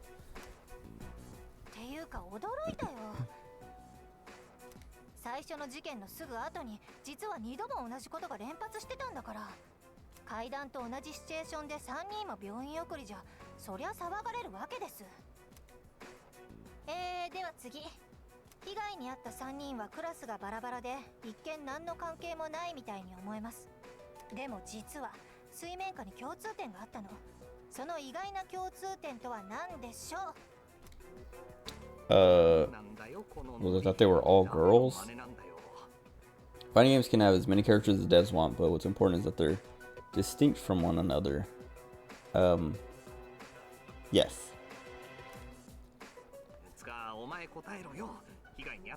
Because even Smash, like, when they have the, what do they call them? I was gonna say clones. Maybe that is the word. But, like, you know, like Roy and Marth. Or Marth and Roy. Like, they're different enough. Like, at least, yeah, like, they have, like, different, well, like Roy is slower, and, like, his sword, like, their swords do different damage. Like, I don't remember what it is, but, like Marth's sword does more damage at the tip, and Roy's sword does more damage at the base. Like, the hilt or whatever.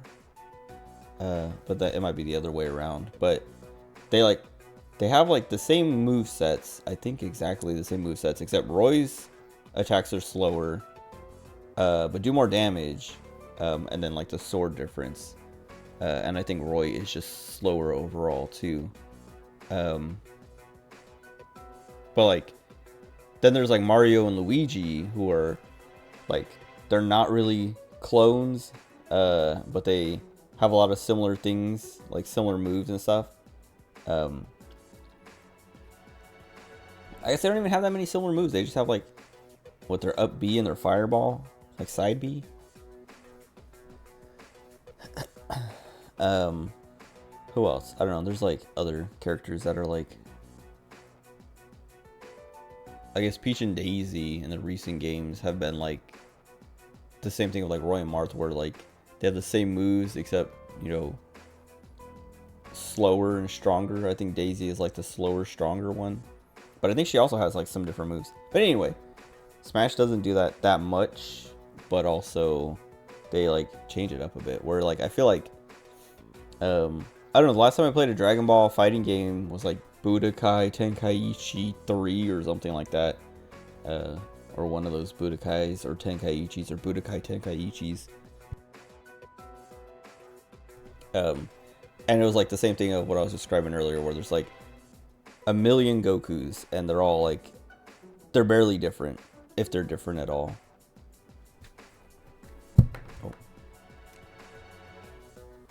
What did all three victims have in common? They went to our school.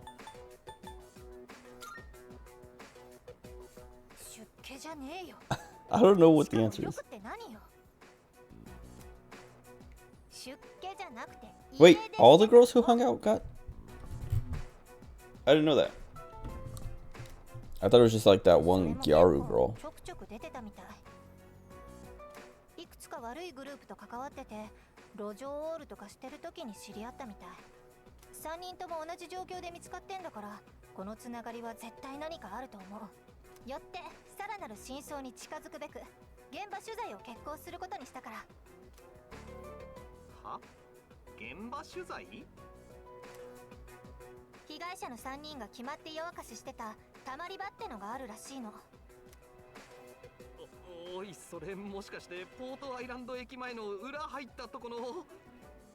Wait, that's where the cats are.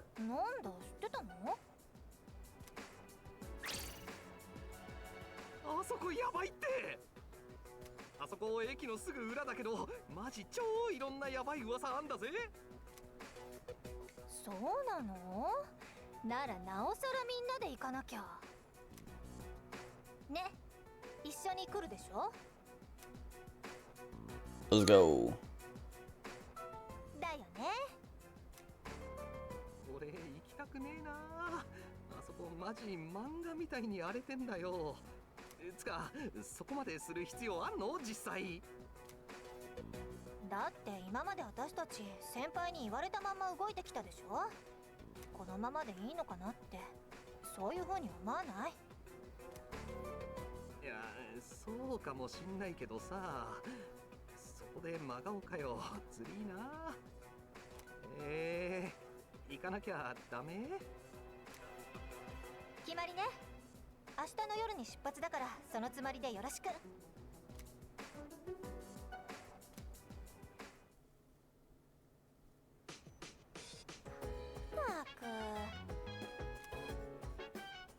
Do I get my knight? I was expecting to lose the knight. Nice. cool. Kept accidentally lowering the adaptive difficulty. By throwing grenades I pick up by mistake. Also, the merchant is a straight up homie. Right before the Salazar boss fight, there's some boxes next to him with a few boxes of ammo and a first aid spray on him. Wait, so using the grenades. Wait, throwing them on. Wait, how'd you throw them by mistake? There's something about like the VR version that just makes you accidentally throw your grenades. Like when you try to pick them up, you accidentally throw them or something.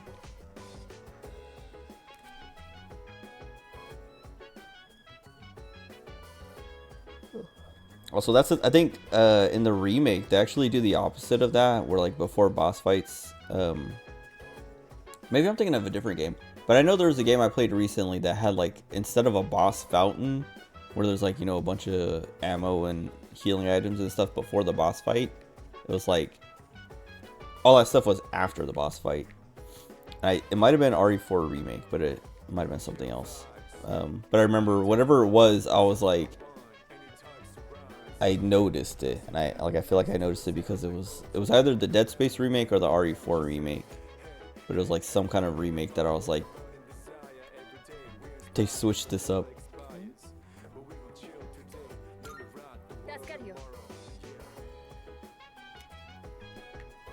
That was useless.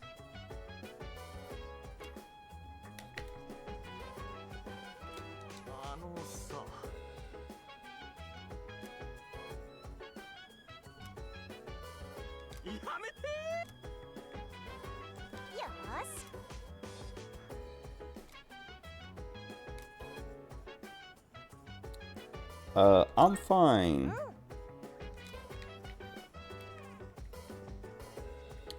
Okay. Probably eat at Wakatsu again.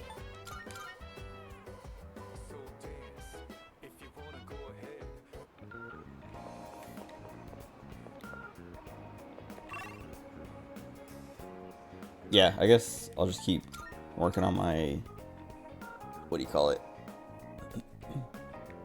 Academics.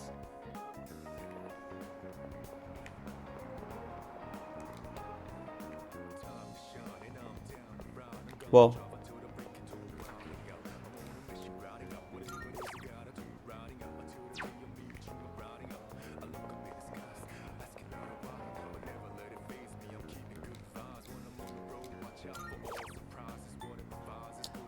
I get the special bowl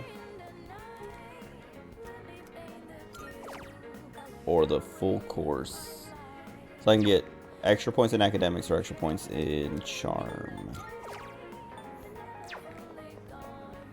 I'll just keep focusing academics, I guess. I feel like I should prioritize academics before anything else. I mean, I want to unlock Tanaka as soon as I can, but I also want to unlock Mitsuru. When you pick up a grenade, you can throw them or pull it closer to yourself to put it in your inventory. If you misjudge it, sometimes it will register as a throw.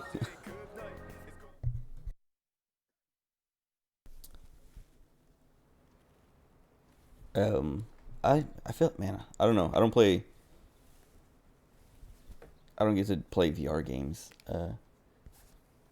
But I don't know. Now I kind of want to play. Oh wait, it's gonna make me give up tonight. I want to play RE4 Remake now, or RE4 VR. I played RE4 Remake a million times. Oh, Chihiro. Excuse me. I should go here and see what's on sale.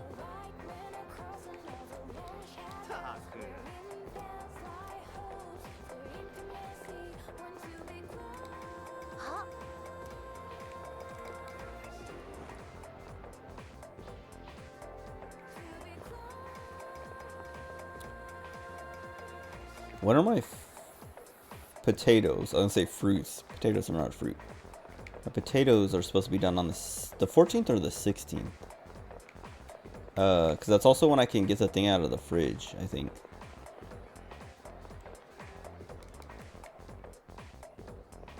Or we'll go to the fridge to get my taiyaki, and then Junpei will be like, sorry dude, I ate it. Here's a better item. 2 better items.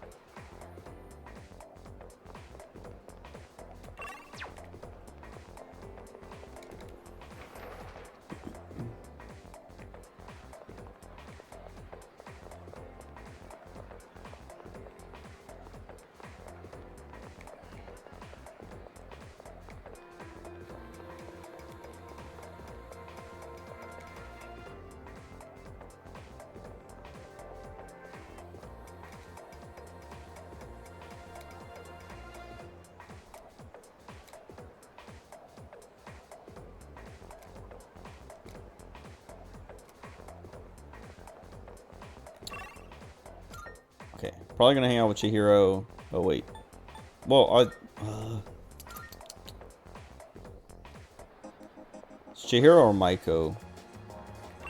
But I don't think I can upgrade, level up Maiko yet. But maybe I can't level up Chihiro either.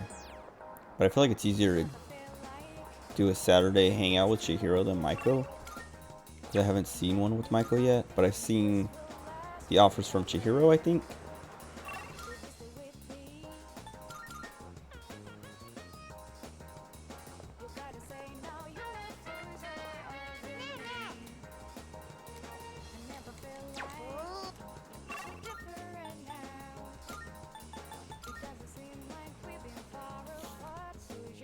I could also hang out with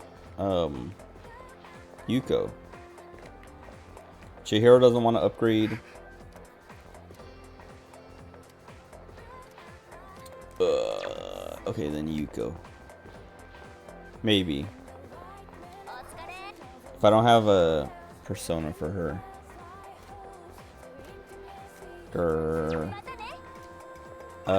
What is she? I should have looked when I was there.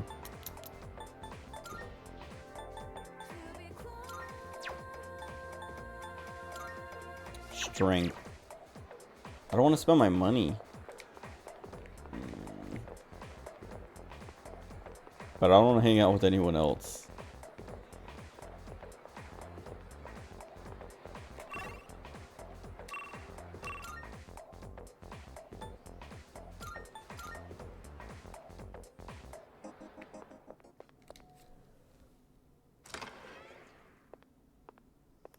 Excuse me. Leon's gun changes based on what you have. His outfit and cutscenes also changes, which I didn't think this happened in other versions. Leon always holds the Killer 7 in cutscenes for me. I feel like it does change based on what you own, but I think there's like some weapons can't show in cutscenes in the older games. Oh, I didn't know he did that. Also, I should. Okay.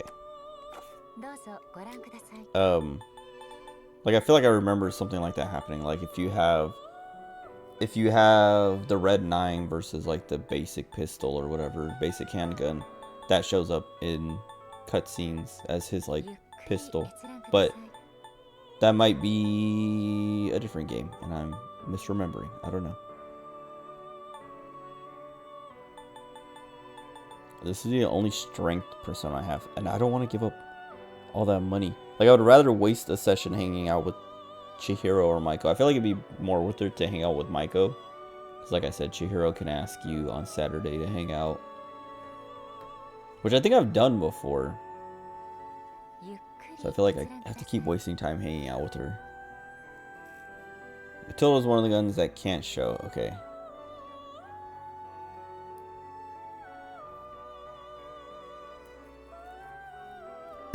Probably anything that isn't just like a handgun, like a basic handgun without a stock or anything like that. Or like that shape. Like he's also not going to be holding the broken butterfly or something.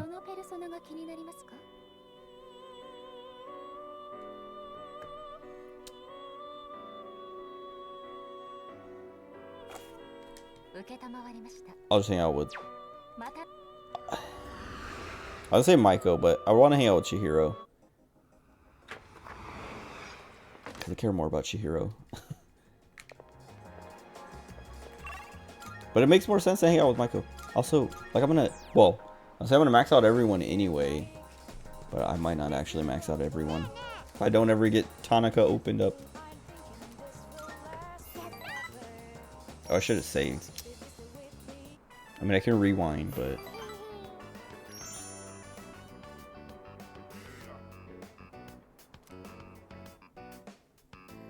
I like how right now we're in her social link. We're between two like super depressing moments. Like she just got like slapped by her dad and was crying and gonna run away.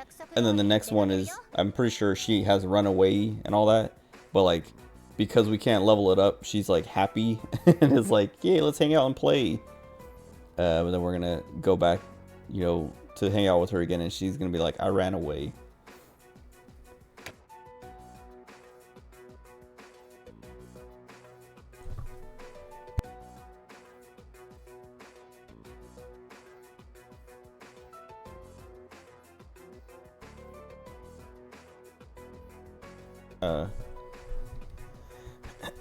If Ashley ever feels like helping, I mean, she can make herself useful, and I'll hand her my semi-auto rifle. I wish that could happen. That's like, yeah, I don't know. It'd be cool if you could make her do stuff. I'm trying to remember.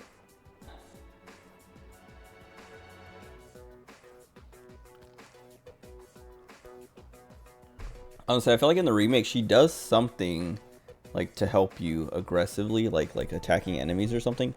But what it is there's like a fight where you're fighting these suits of armor, and she throws these lanterns down that like make this blue flame, and if you like make the suits of armor walk into it, they get stunned. Or she can throw them at, like if you lure them over to her, she'll throw them on top of them.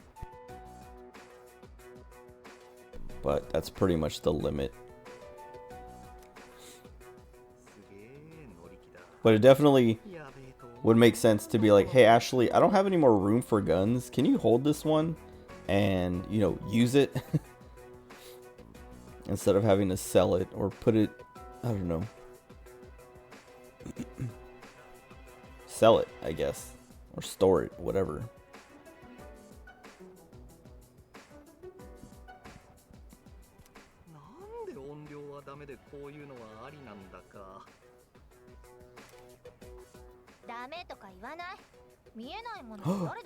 Dude, this just reminded me. I had sleep paralysis on like Wednesday or Thursday night. She said, cause stuff you can't see is way creepier. It just like triggered that memory for me. I had this weird nightmare where it wasn't even a nightmare. It was creepy at first, but like, I don't even remember what most of the dream was. But okay, so like some background. My little brother, or well, one of the one who is like 6 years younger than me. When we were younger, he had an imaginary friend, and it was weird because his imaginary friend was an adult, like tall. So like when he would hold his hand would be like up in the air, and stuff like that. But anyway, I had this dream, and I don't know if it was like when I woke up, I was like, was that supposed to be? His name was Charlie. I was like, was that supposed to be Charlie or something? Anyway, let me tell. I guess I should tell the dream. So we were in that old house that I always talk about as like the one that's like haunted. Like if there was any house that I lived in that was haunted, that was the one that would be haunted. Like if ghosts are real and hauntings can be real and all that, that house was haunted. But we were in that house, we were in the garage. Like I don't remember the rest of the dream, but I remember being in the garage, like going to the garage because someone was like, dude, you gotta check this out.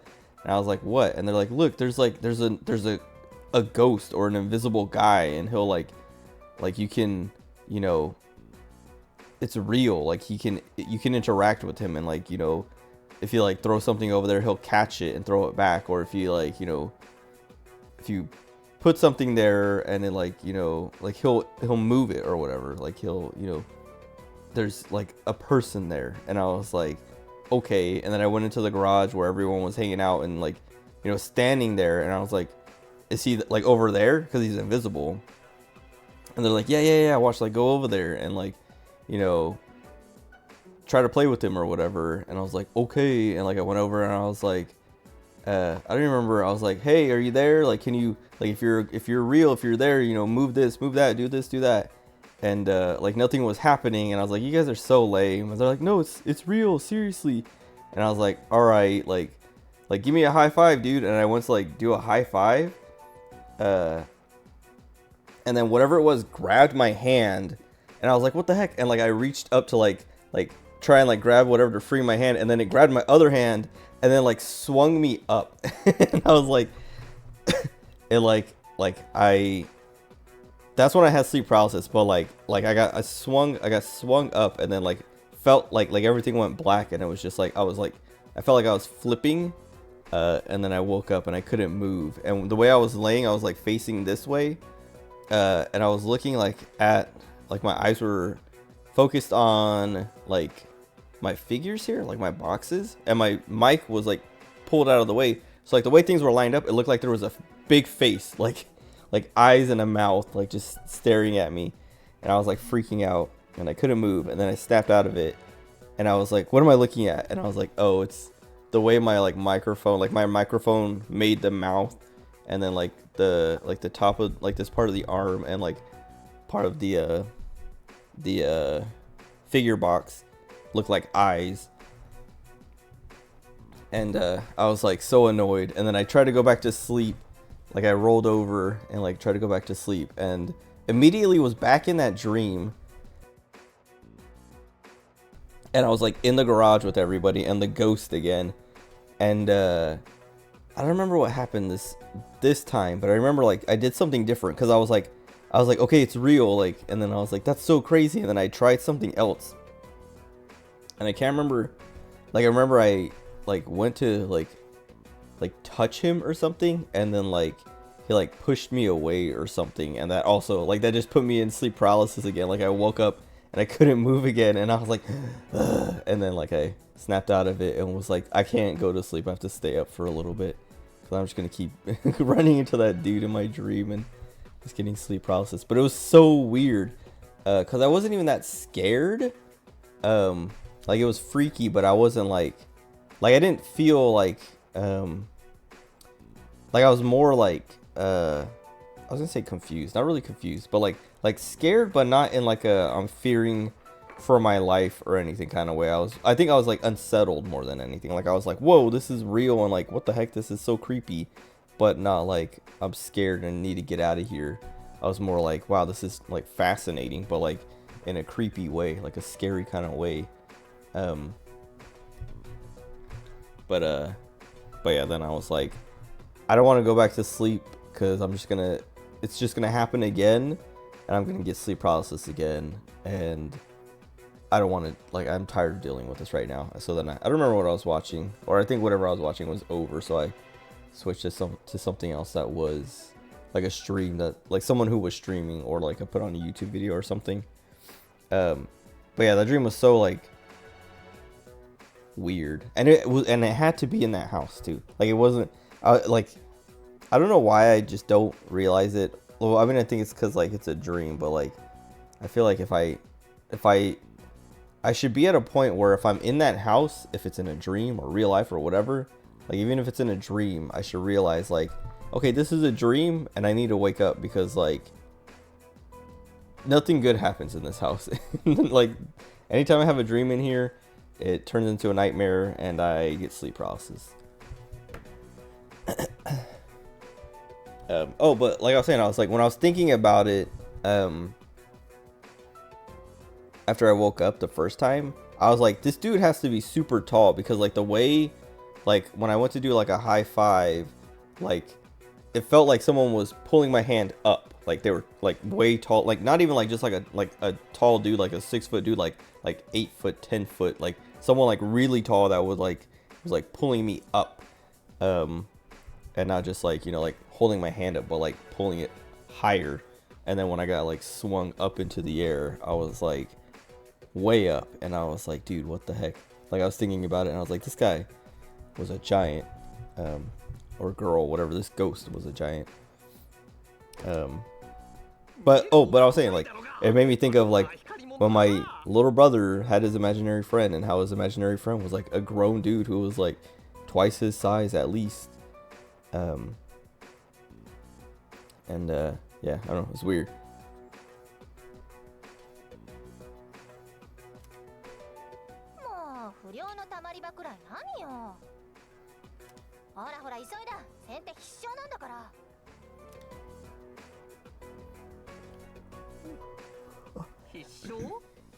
By the time I got to the Ashley section, I apparently had normal mode at the highest possible difficulty. So the cultists wouldn't die from one lantern, so I had to kite them, trap them in the other room, and then I killed them both with 3 lanterns. Gotta make sure Ashley gets her hands dirty. I don't know if I ever killed them. I think I always just like ran. Unless there's like parts where you have to kill them. I don't know. I feel like I don't remember killing any cultists as Ashley. I feel like in those parts I always just like try to get through it as quickly as possible without like actually doing anything. Like fighting back or anything. In the remake though, that section is like completely different because there's no cultists. It's all the armor, like the, what do they call them? I was saying it earlier, but whatever. The suits of armor that like, I think I just said suits of armor, but whatever. It's all suits of armor, and they like, I don't know. That section, I feel like it's way better in the remake. And scarier. Wait.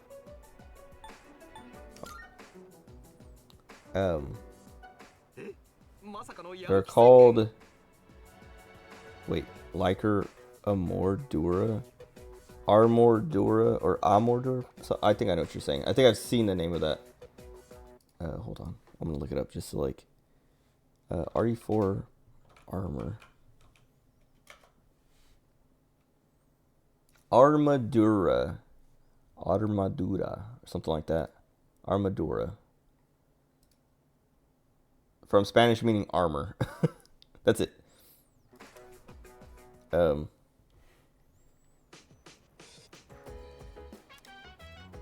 they're following me around? They should follow me around like this in Tartarus. Also, it's funny the way like they slide for a second. Or they were.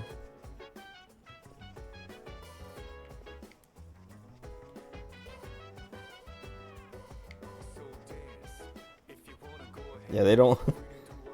They slide across the floor for a second before they start walking.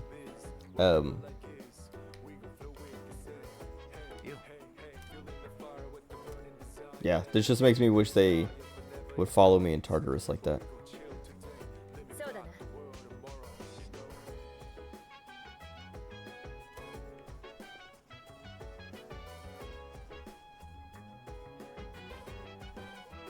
I should go all the way around. Wait. Oh, I was like, I can't fast travel now. Nowhere to go except, I guess, the place. The dream team.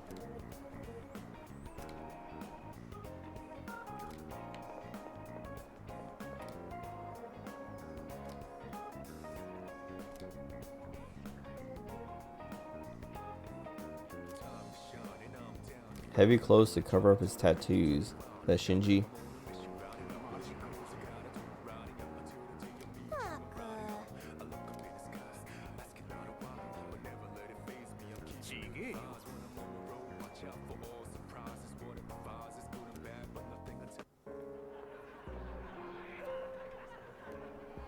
They scared the cats away.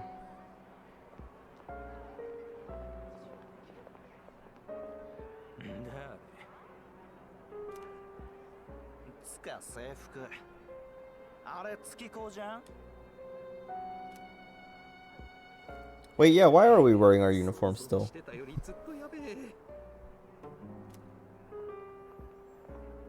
ちょっとお前らさ、遊ぶとこ間違えてんじゃねえの？あ、いや別に。お前らみてえの食っとしらけんだろ。帰れよ、ヒゲオくん。Goatee. ヒゲオくん？俺のことっすね。ここ来るのになんであんたの許可がいるわけ？お前バカかよ！お前あれか、空気読み人知らずか？何それ？っていうかこんな連中にビビんないでよ。あ？こんな連中っつったよその子。か写真とか撮って流しちゃおうか。 Let's post some pictures that'll make her daddy cry. パ Excuse パと me? かが気失うようなセクシーポーズなやつ。やべちょおウケる。こいつだ最低。あっちゃー彼女今最低とか言ったよね。ヒゲオくんも大変だ。こんなアグレッシブなこと一緒だとさ。 Oh.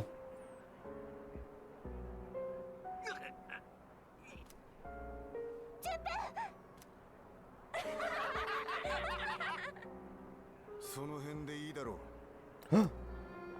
知らないで来てんだ。俺が追い出す。 His name is Guy from the other day. いいだろう、それで。バカかてめえは。 Kill him. 今さらそんで済むかよ。てめえもやつくら。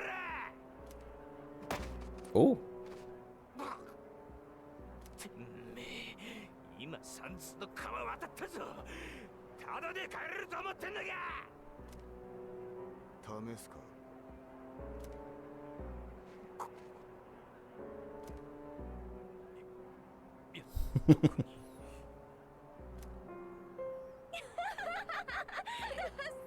These girls are so annoying. てめえ確か新垣とか言ったな。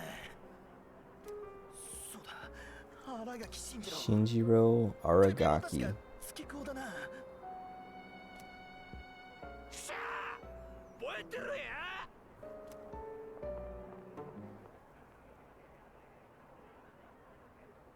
すげえっす。先輩強えっす。その顔。お前らアキの教室にいた。バカ野郎が。帰れ。お前らの来るとこじゃねえ。待って。ごめんなさい。でも私たち知りたいことがあってきたんです。アキに言われてきたのか。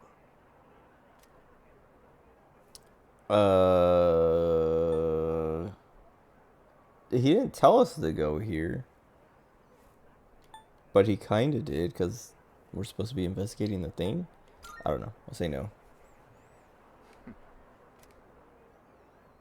知りたい話ってのは何だ。例の階段とやらか。そうですけど、なんでわかったんですか？噂だ。病院送りになった女どもがその辺にたむろって毎日話してた。山岸って同級生をいろいろいじって。 Oh, they were bullying Fuka. Is Fuka the one killing them? I think I said that early on. E 組の山岸風か。あいついじめにあってたのか。I don't remember if Fuka's actually involved, but probably. おかげで騒がれてるぜ。犯人 It's her は ghost. その山岸の怨霊だとかな。山岸さんの音量って、それどういうことですか？お前ら知らねえのか。その山岸ってやつ死んでるかも。 She might be dead. She's not. もう Spoilers. 1週間かそこら家にも戻ってねえって話だ。どうなってんだ。山岸って確か病気だって。つか行方不明ってことじゃねえか。これもう階段じゃないよ。E 組の担任ってエコダでしょ。あいつこのこと知ってんのかな？そうか。秋のやつ。あの日できなかったことの代わりってか。 Dude, why is he whispering? つく。過去を切れね I mean, I know why, but I feel like I should like, the music even like gets quieter when they start talking, but I feel like I should either lower the music or turn up. I think I have to lower the music because I think everything else is maxed out. But like when they talk quiet, even though the music gets quieter, it's still way louder than them. え。なんでもねえ。知ってんのはそんだけだ。もういいか。ああはい。い、お世話になったっす。ほら、お前も頭下げろよ。We didn't need your help. Thanks. Oh, 何もしてねえよ。 he did this like little bow. Dude, the Doki Bird Niji Sanji stuff. Like, why won't they leave her alone? It was like, it's so cringe. Like, they put out like it was Illyra, Vox, and Ike or something. Like 3 of the Niji Sanji En livers. And they put out like this 15-minute video. I don't remember what day it was. It was earlier in the week though. It was like Monday or Tuesday, maybe Wednesday. But Doki was gonna stream Neopets. Maybe it was Monday.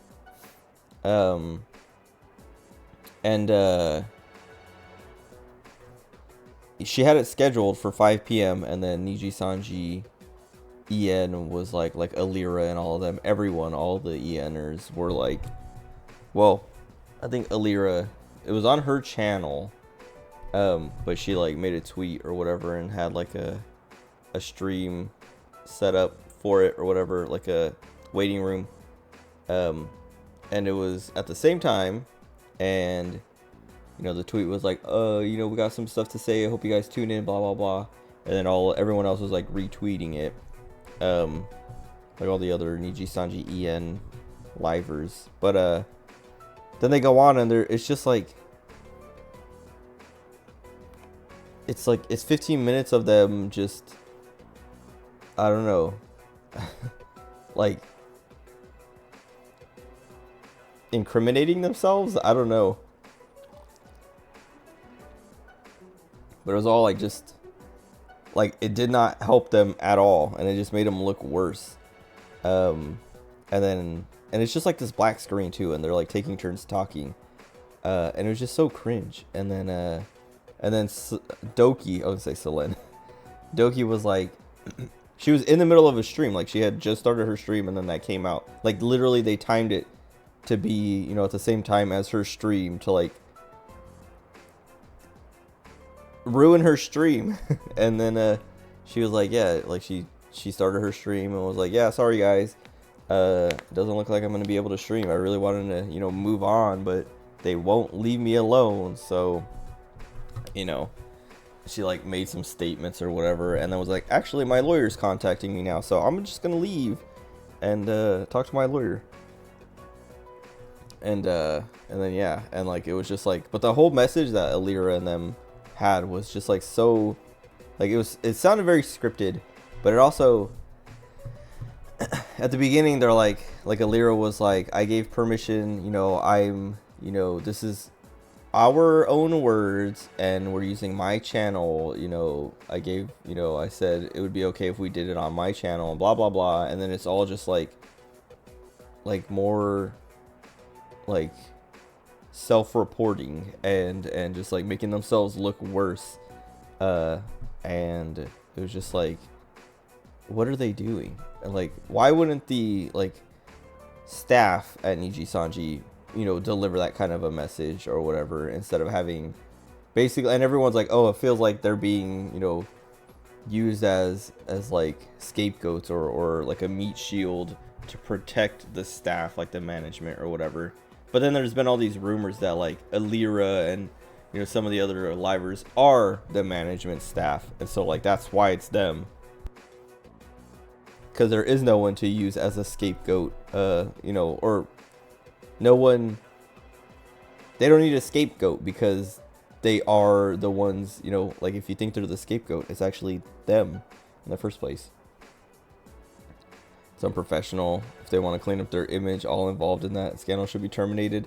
Well, either that or just like shut up and stop. Like leave Doki alone, because she's like, she didn't, like, they started it and she was like, you know, hey, I just want to like stop, like, you know, here's, you know, the truth, or here's my side, but that's like, I don't want to keep going. And then they keep going, and then she keeps coming out like, okay, well, you know, how can that be true if this and this and that, or you know, those weren't even supposed to be public. Like those were supposed to be confidential between my lawyer, me, and your lawyers. Your livers weren't supposed to see it. Like Illyria was never supposed to see that stuff. You know, all these Vox was never supposed to see that. Ike was never supposed to. These people were not supposed to see those documents. So like, what are you doing over there? But like, if the rumors are true, and that like, you know, Illyria is part of the management staff and like translating, you know, for the Japanese side of Niji Sanji, then she would have to see those documents to translate them. But then her seeing those would be like, she's like, oh, I'm in this, or Millie and Enna are in this, or whatever, you know, and like basically outing that her, Millie, and Enna are some of the bullies because they were named in the documents. Like some of the ones who were like, you know, causing Selen strife. But either way, like they found out somehow, and like either the lawyers were like, hey, read these documents because we're unprofessional, or you know, Niji Sanji was like, hey, translate these documents for us because we're unprofessional and we don't have like actual translators. We use our VTubers to do that work. But what was it? Why did you even talk about that? I know it was something to do with, like, something reminded me of that. Oh, the way he bowed, my character, the main character. What's his name? Riku, or is it Riku? What's his name?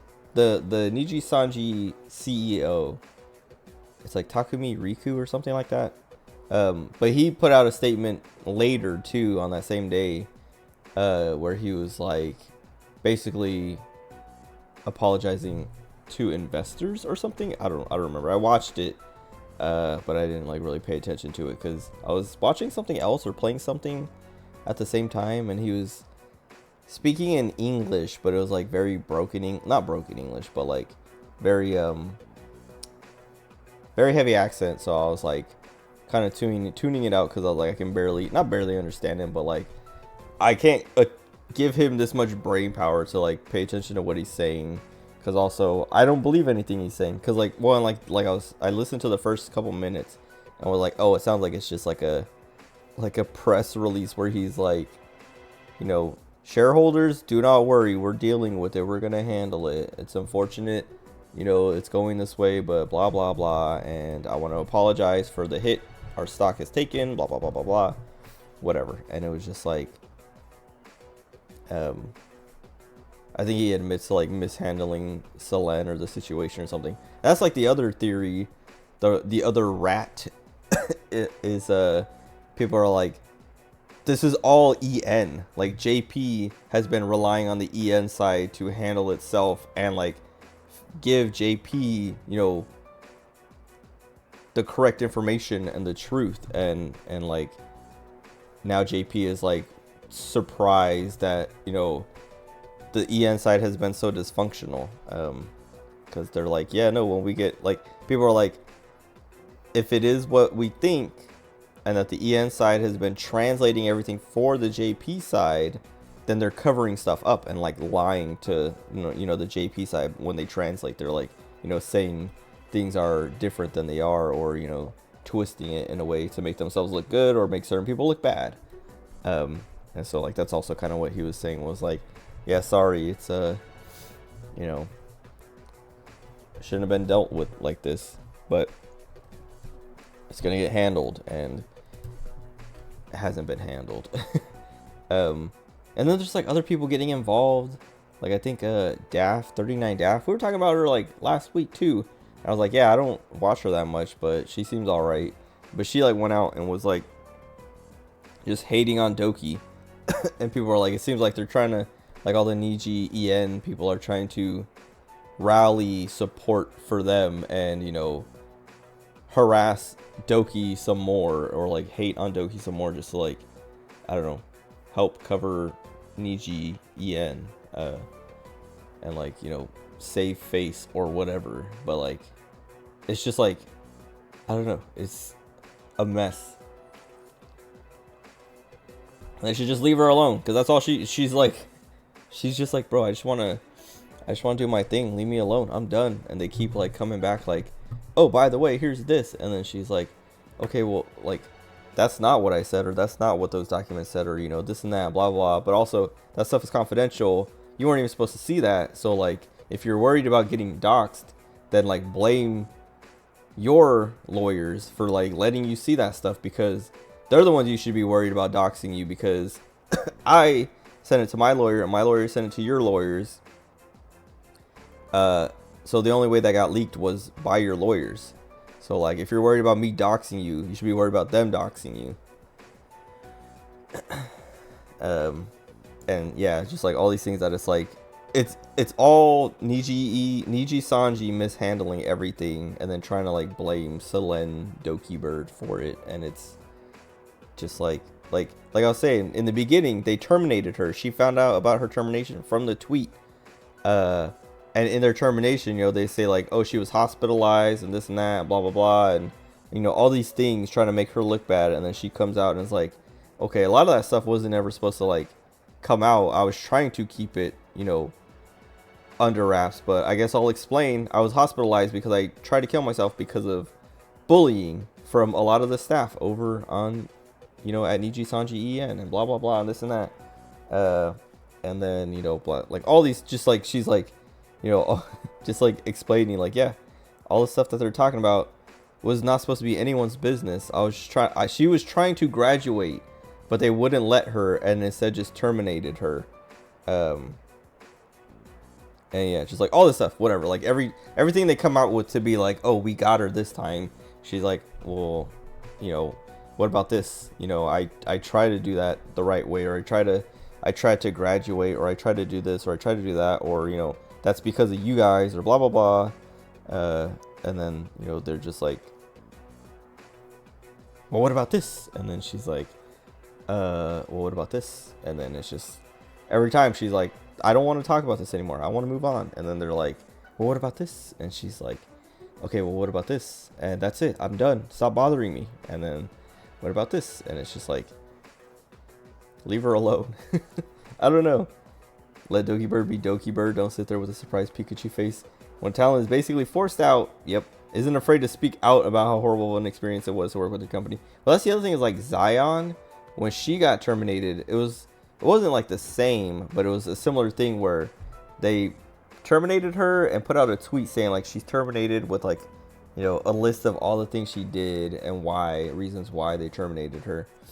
And, you know, she like went indie as Sayu. I don't know what her other, like, her full name is, but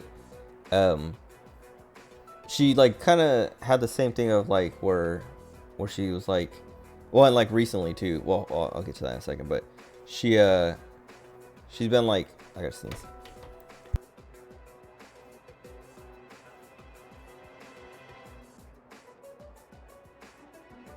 Okay. Anyway, she's been like, or she was like, you know, it sucks that I got fired. Like, I get it, but like a lot of those things weren't even that bad.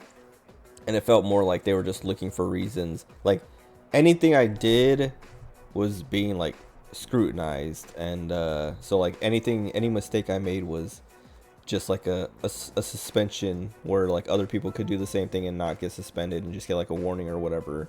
And blah, blah, blah. And so she basically was like, yeah, you know, it felt like they were trying to get rid of me. And then they did.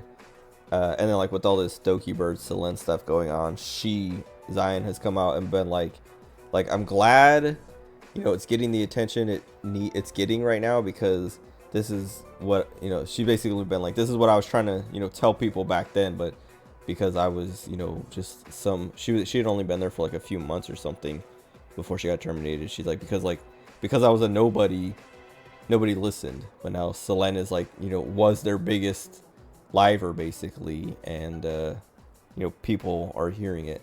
But I feel bad for her too, Zion, because like she's been, or Sayu, because she's been like tweeting like, you know, it sucks to see that like nobody cared about me, but because it's Selen, it's getting all this attention. Like nobody listened when I said it, but because it's Selene, everyone's like, oh, now it matters.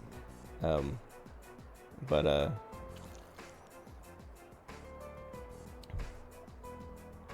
don't know. What can you do?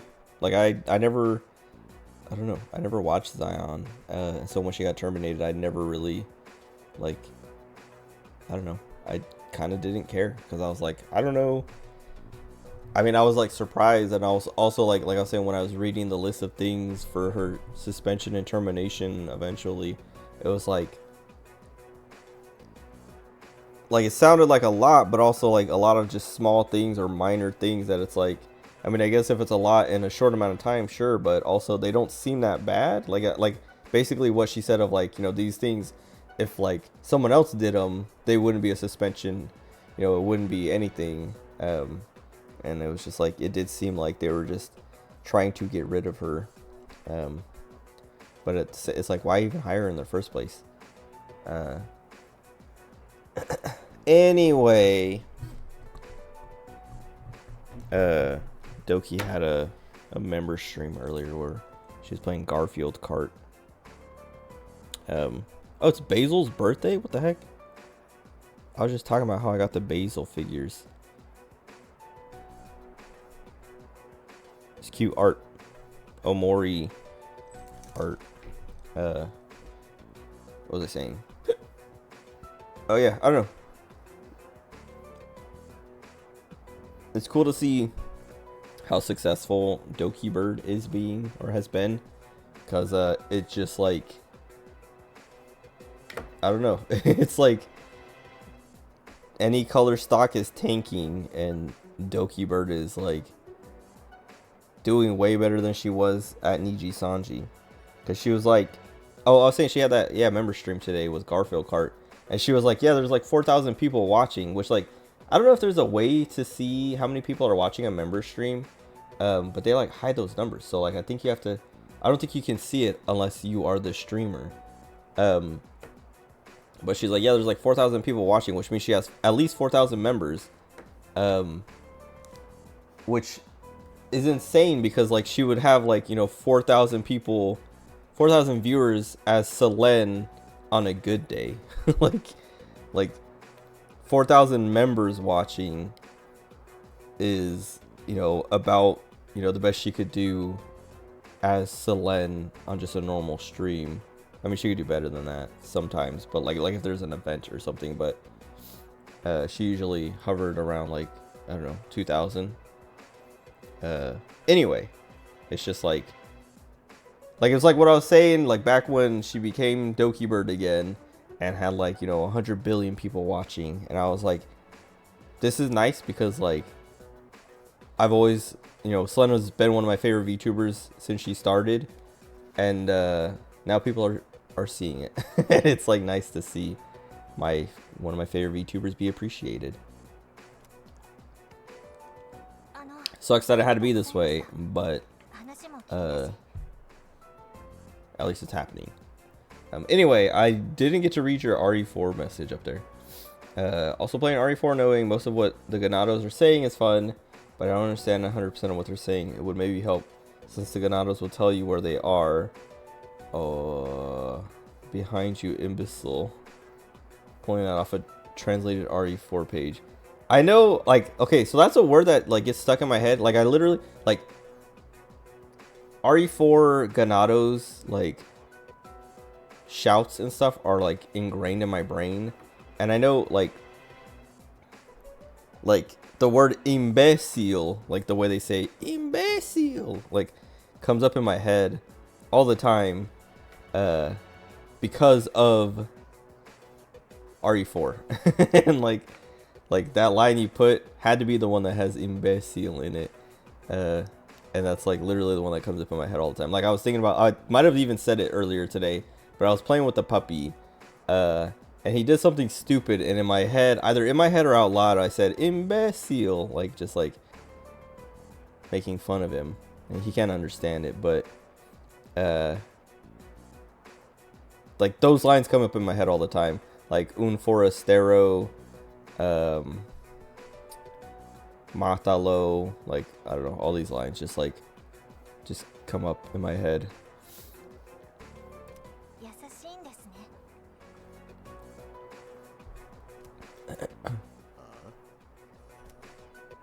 あ、ごめんなさい。 He's stealing my girl. Yukari is not my girl.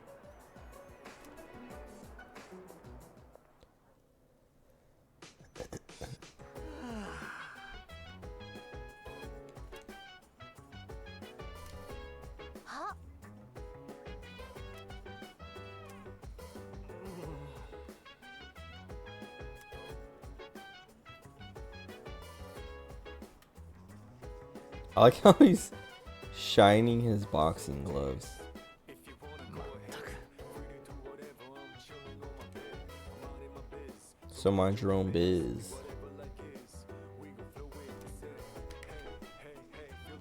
Oh wait, I still get my night too.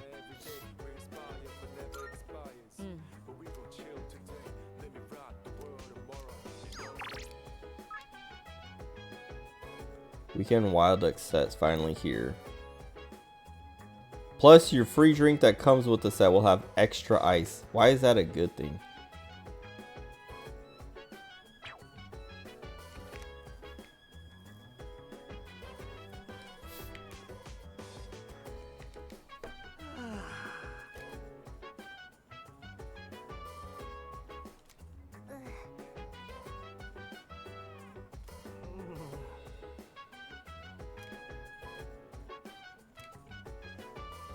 It wasn't even that scary. Chill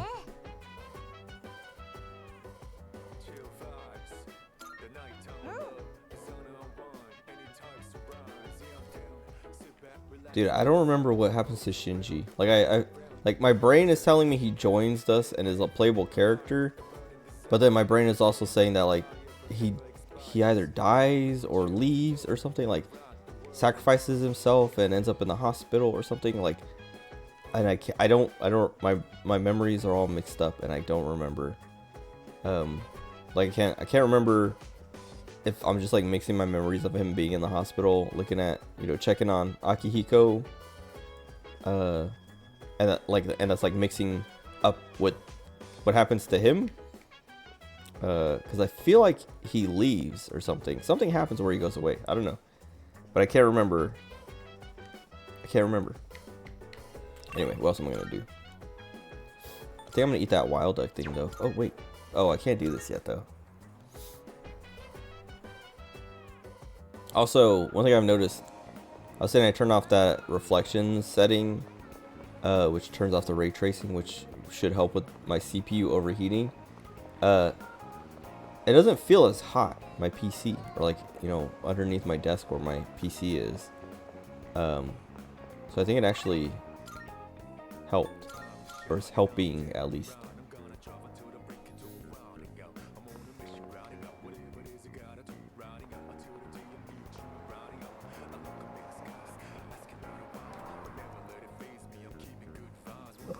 I want to do academics, but well, let me see if they even have the thing.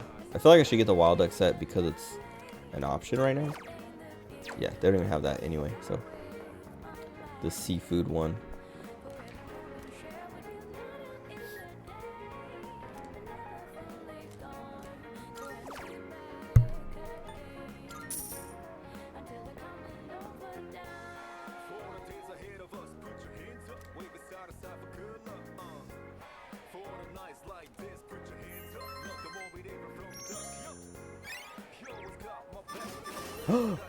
Wait, why did that level up?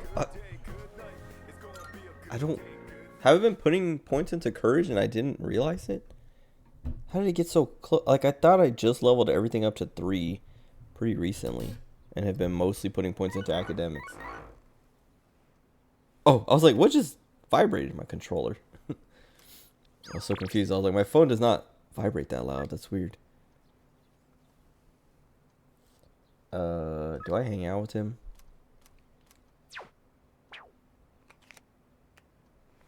Oh, I have to buy the TV stuff first, which I hope, I mean, I should have enough money for, right? It's like, I don't think I've seen it cost more than like 4,000.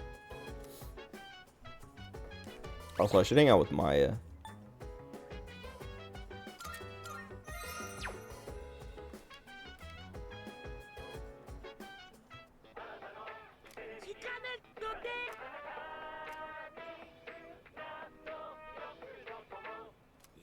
だよ。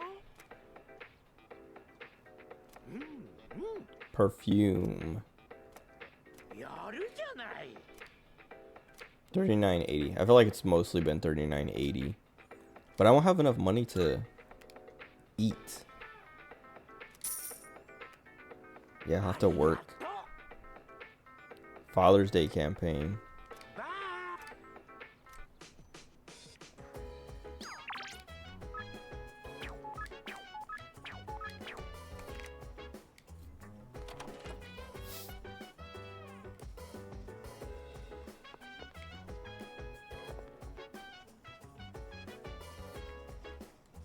Okay, we gotta go find Yukari and Junpei. Check if Maya's gonna rank up. If not, I might go to the theater finally.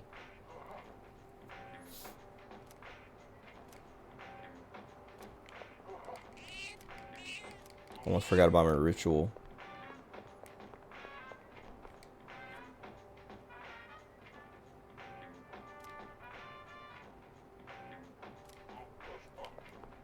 Oh, I ordered some candy.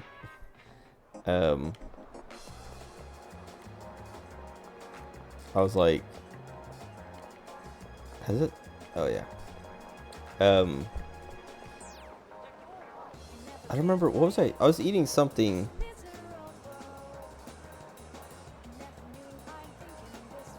I was eating some kind of candy. I don't remember what it was now. Like it was either chocolate. Like we have these or had these little Ghirardelli chocolate bunnies, and I ate them all. Well, I ate the rest of them because my mom was like, look, there's, you know, this and that, and I was like, oh cool. And then when I came home from work, the bag was like mostly empty, and I was like, what the, there's like 8 left. And then I ate them over like the last like day and a half or whatever.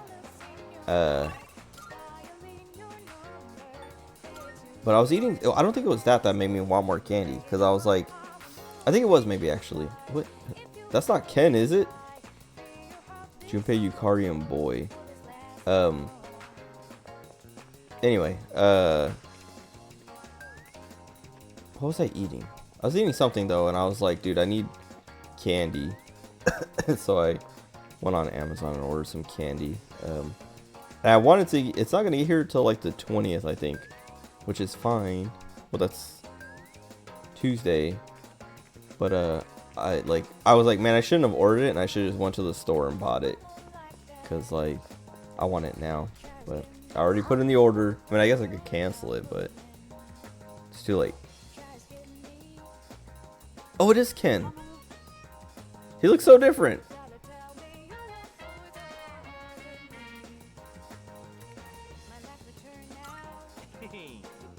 Be friends with him, all right.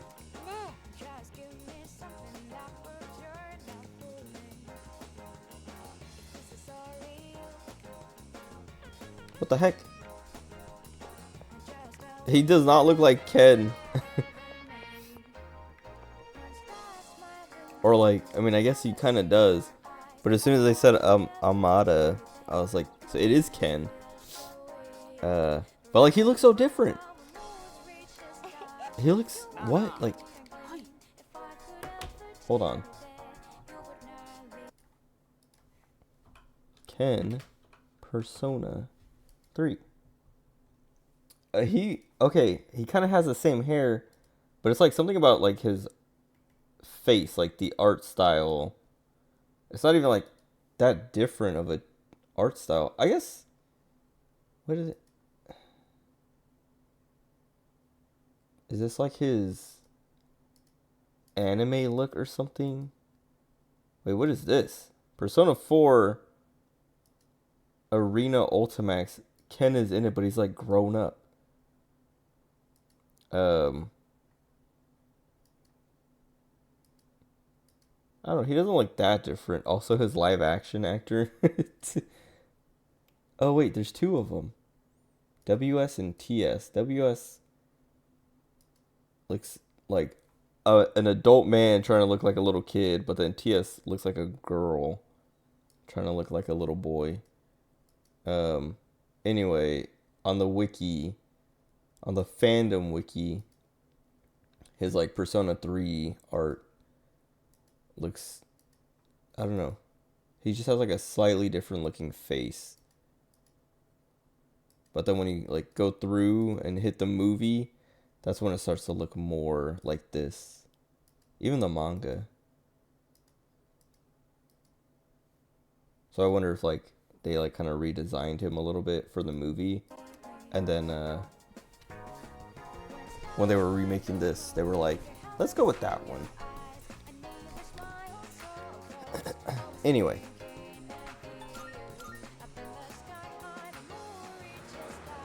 I guess we can hang out with the old people. Since I haven't hung out with them in a long time.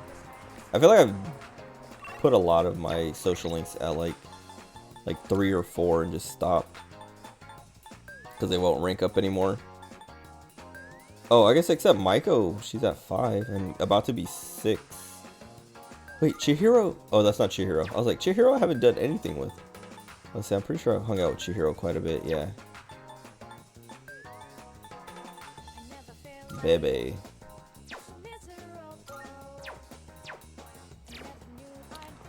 Well, I would rather hang out with Maya. Let's see if I can hang out with Maya. If not, well, if she doesn't rank up, I'll hang out. Well, no, I shouldn't hang out with, what's his name? I want to say Matsumoto, but I feel like that's wrong. Miyamoto. I've been watching too much, Downtown.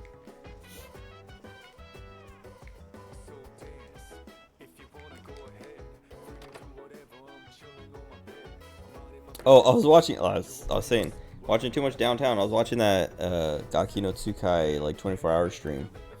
I was saying they'll play the Gaki no Tsukai, like, Basu game streams, or, show, I don't know, episodes.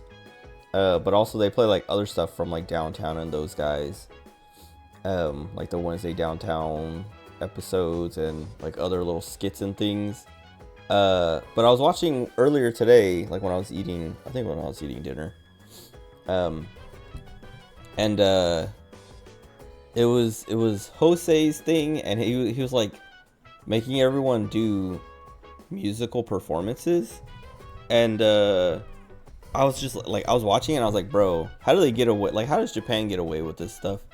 Because they did a song, it was like Matsumoto and Hamada, and they were like dressed up as Indian, like Indian singers, dancers, or whatever, like singers and dancers like that.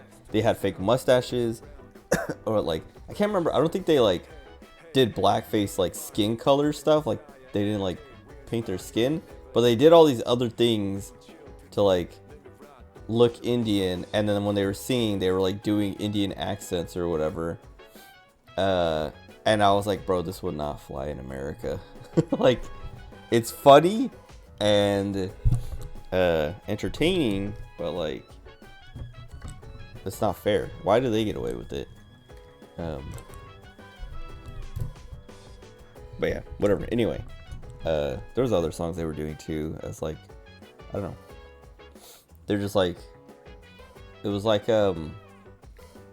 satire, where they were like doing like, I don't know, other like older pop songs where like, I don't know, like I always think of Simon and Garfunkel, but I'm trying to think, Hall and Oates, that's what I'm thinking of actually. But like, where like, I think Hamada was sitting in a seat and Matsumoto was standing next to him with his hand on his shoulder, and they were just like singing like that, and it was really funny. Americans can't take jokes. That's true. And that's the other thing is like the thing about that is it's a lot of time it's people who aren't even like involved in that culture who are getting offended, like people getting offended on other people's behalf. And it's really annoying. Like there's like the whole thing of like Latinos, like Latino, Latina, and then Latinx with the X. And it's always like a thing where someone uses Latinx, like Latin X, to like be inclusive or not offend, and then all like, and they're never actually Latino at all in any way, shape, or form. Like they're just like some white person or some Asian person or black person who is like, I'm gonna use this word, and then Latinos everywhere are like, stop using that word. That's not a word. We hate it. Like nobody cares if you say Latinos, like to refer to, every, like, because Latinos plural covers male, female, and like everything in between. If you're, anything in between, like it's not offensive. It's not like exclusive or anything. That's just the way the language works. Like stop making up words, especially like to not use it with the language. Like it's like a made up word that they're using with English anyway, and it's like, but like it's, people are doing that to like be offended or not offend on someone else's behalf, and it's like you're just like offending everyone by doing that. Like there are some people who pretend like it's a good idea, but they're not nearly the majority, and they're not a part of the cultures that it affects or like care. Why people like get offended on others' behalf, where their way of propagating racism. That's like the majority, yes, I would say. But I feel like there's enough like just liberals who are other races as well. But it's like, I don't know, it mostly feels like it's started by white people and then like propagated also by everyone else who isn't actually a part of the group that's affected by it. But yeah, there's like other cases and stuff, like, yeah, I don't know. Like I saw this earlier. I saw it yesterday. It was either today or yesterday, but I saw it on Twitter. But there's an ebony alert. So like how there's amber alerts for kids that go missing, there's an ebony alert specifically for black kids and women, I think, that go missing. But like it also covers, it's not just kids, but it covers like women up to the age, like between the ages of 18 and 25 or something like that. But it's like it's like a racist alert, because it's like specifically, like it's specific to a race. People are like trying to defend it, like, no, it's like, it's because it's to like let that it's this specific race and kind of instance, so what to look for. But then a lot of people are like, well, doesn't it also mean like now there are going to be people who see ebony alert and know to ignore it because they're racist? So like that just like does more harm than help, because like no one's going to see an ebony alert and be like, oh, I gotta like take this one more seriously because it's an ebony alert. It's going to be more people doing like, it's an ebony alert, so I don't care about black people, so I'm not going to care. Where if it was just like a normal amber alert, people are going to be like, amber alert, and then look, like actually have to put in the effort to look and see like, okay, what do I got to look out for? And then they might find out it's like a black kid and then be like, oh, I don't care. But like if it just says ebony alert, they're just going to be like, they're not even going to look, not even going to care. Why can't we treat everyone the same? Exactly. And that's like everyone's point, because like there's like tons of black people tweeting about it, and in the replies for like this ebony alert, like, why are we like highlighting that it's black people? Like what is this? And then a lot of people replying to them being like, it gets worse, and like posting there's a feather alert, and that's for Native American kids who go missing. And like it's like, why are they like, why is it like specific, like why are they making race specific alerts, bro? And then people are like, there's even more, and there's like a silver alert for like old people who go missing. There's like all kinds of like other alerts that it's just like, bro,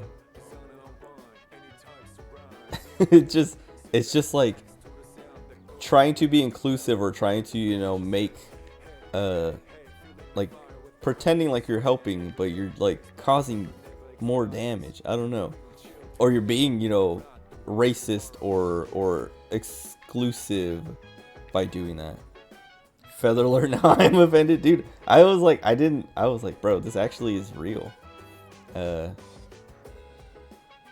I don't know, it's wild. It's wild. Like, I had no idea these things existed until like today or yesterday, and it was like, bro, like, who thought this was a good idea, and who, like, how many people did this go through and get approved by to get there, like, to exist?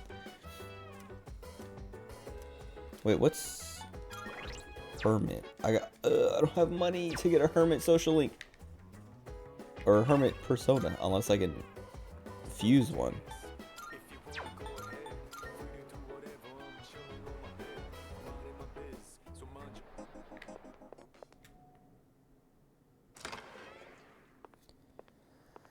Is it only a California thing? I think it might be. I know at least for the Ebony alert, I saw something saying like, pointing out that it was California. So they're probably all California only. I don't know.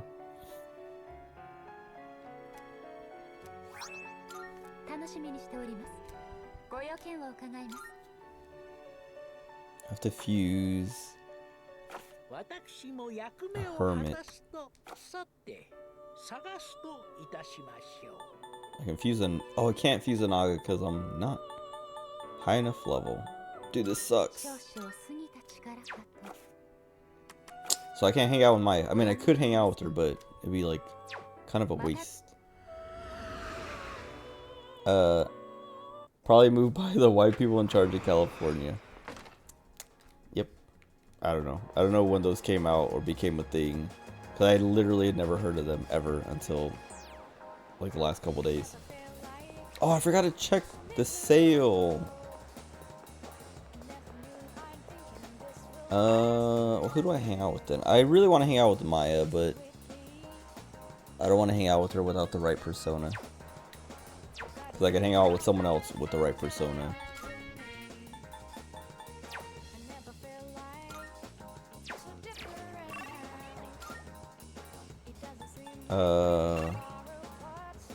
Oh, that's nice.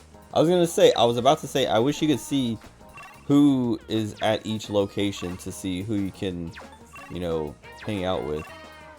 Because that was a thing in Persona 5. And you can. And it also just tells you all the things you can do there.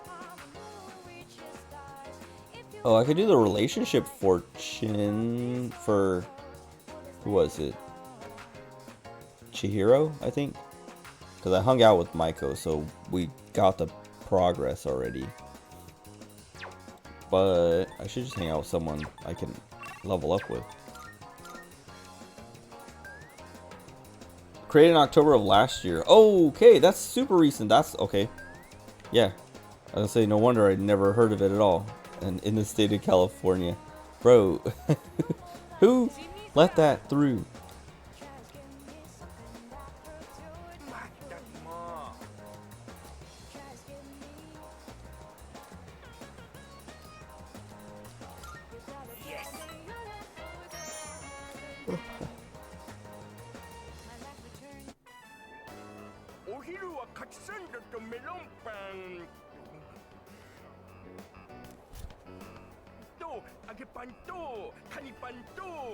Yakisoba pan.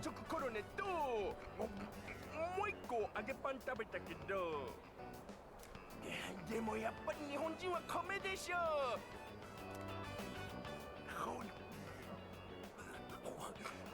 さすがに炭水化物取りすぎたかも Jim Crow-esque. Yeah, kind of.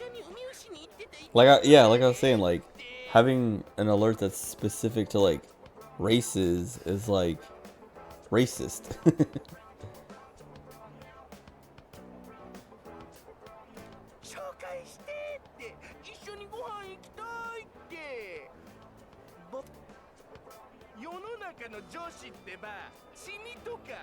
This guy hates his little brother. I don't remember anything about this guy's social link, so I wonder if we meet his little brother at some point.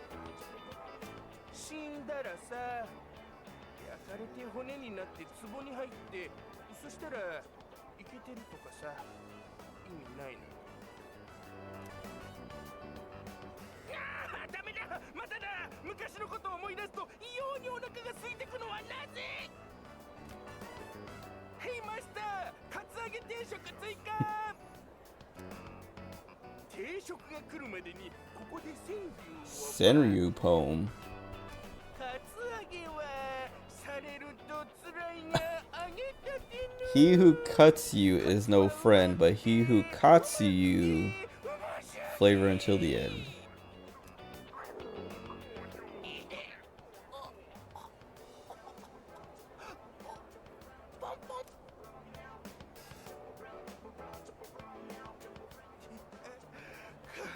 間一髪。あと Oh. 数センチお便器さんが Okay, 強かったら。 I don't know why this reminded me. I was talking about it earlier in the stream, like at the very beginning, about like replacing that lady's hard drives in her laptop. But that took me 2 days. I mean, it didn't take me 2 days, but I didn't get it finished the first day, or I didn't get it done the first day. Wait, clearly to victimize people who they feel lesser to themselves in order to spur racial division. Okay, I don't know about spurring racial division, but I definitely agree with the clear, like victimizing people who they feel are lesser than them, because like that kind of stuff only comes out or happens because they're like, oh, these people, you know, have it worse than we do, like poor them, we need to help them, basically, like seeing them as lesser, so they like end up being racist because, I mean, they are being racist, and then they just like make it law, the racism, or official, I guess. But I don't know if I would agree that they're doing it to spur more racial division. But they're definitely doing it. It's definitely racist. What was I saying? Oh yeah, the fixing that lady's we're replacing her hard drive. So yeah, whatever. I got a notification or like an email from our MSP, which is like, this is one of the things I was saying. My manager, one of the things that was driving me crazy is like, she was like, go through all of their tickets that they have for us, which was like 70 something tickets. And well, she said, move all their tickets, like replicate all their tickets in our ticketing system, and then replicate all of our tickets in their ticketing system. And I told her, I was like, I'm not doing that. That is like too much tickets. But what I will do is go through all their tickets and, you know, document which ones I actually did versus what they did, because that was one of the things they like.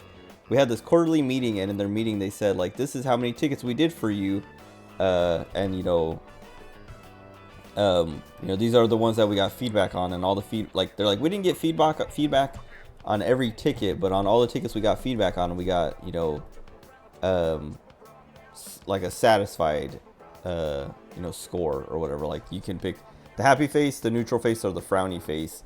And they're like, of the ones that we did get feedback on, we only got happy faces, basically. And me, my supervisor, and my manager were like, that can't be right, because like, you didn't do that many tickets for us. And they're like, hey, I'm like, the guy who gave us the info was like, this is what my guys gave me, so, you know, I don't know the specifics, so maybe there's something weird in there, but I'll take a look. And then yeah, then my manager was like, she told me early, she's like, hey, you know, or she asked me, she's like, do you have access to their tickets yet? And I was like, no, I've never have had access to their tickets. They have access to ours, but I've never been able to see theirs. And she's like, okay, well, they're going to reach out to you soon to give you access to their tickets. And I was like, oh, okay, well, that's cool. And then that took like a few days to actually happen. And like I was saying, like the micromanaging thing, she like came to me every day until it happened and was like, are you in their ticket system yet? And I was like, no, not yet.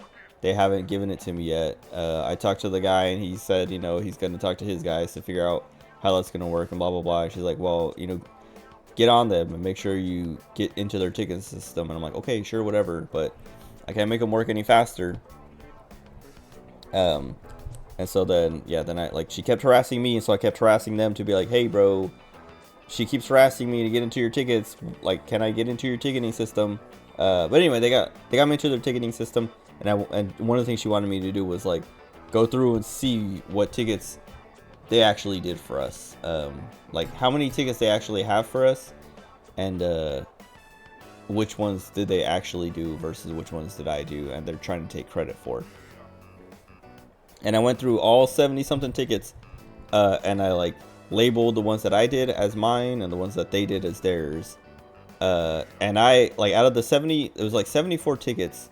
I did like 36 and they did like 25, and then the other like 10 or so are like either they were duplicates of another ticket, or they actually never got done, or like they either like they didn't get done and I didn't even know about it, so I couldn't do it myself, or they were just like some kind of notification that like was tracked by their tickets and wasn't an actual like job to be done.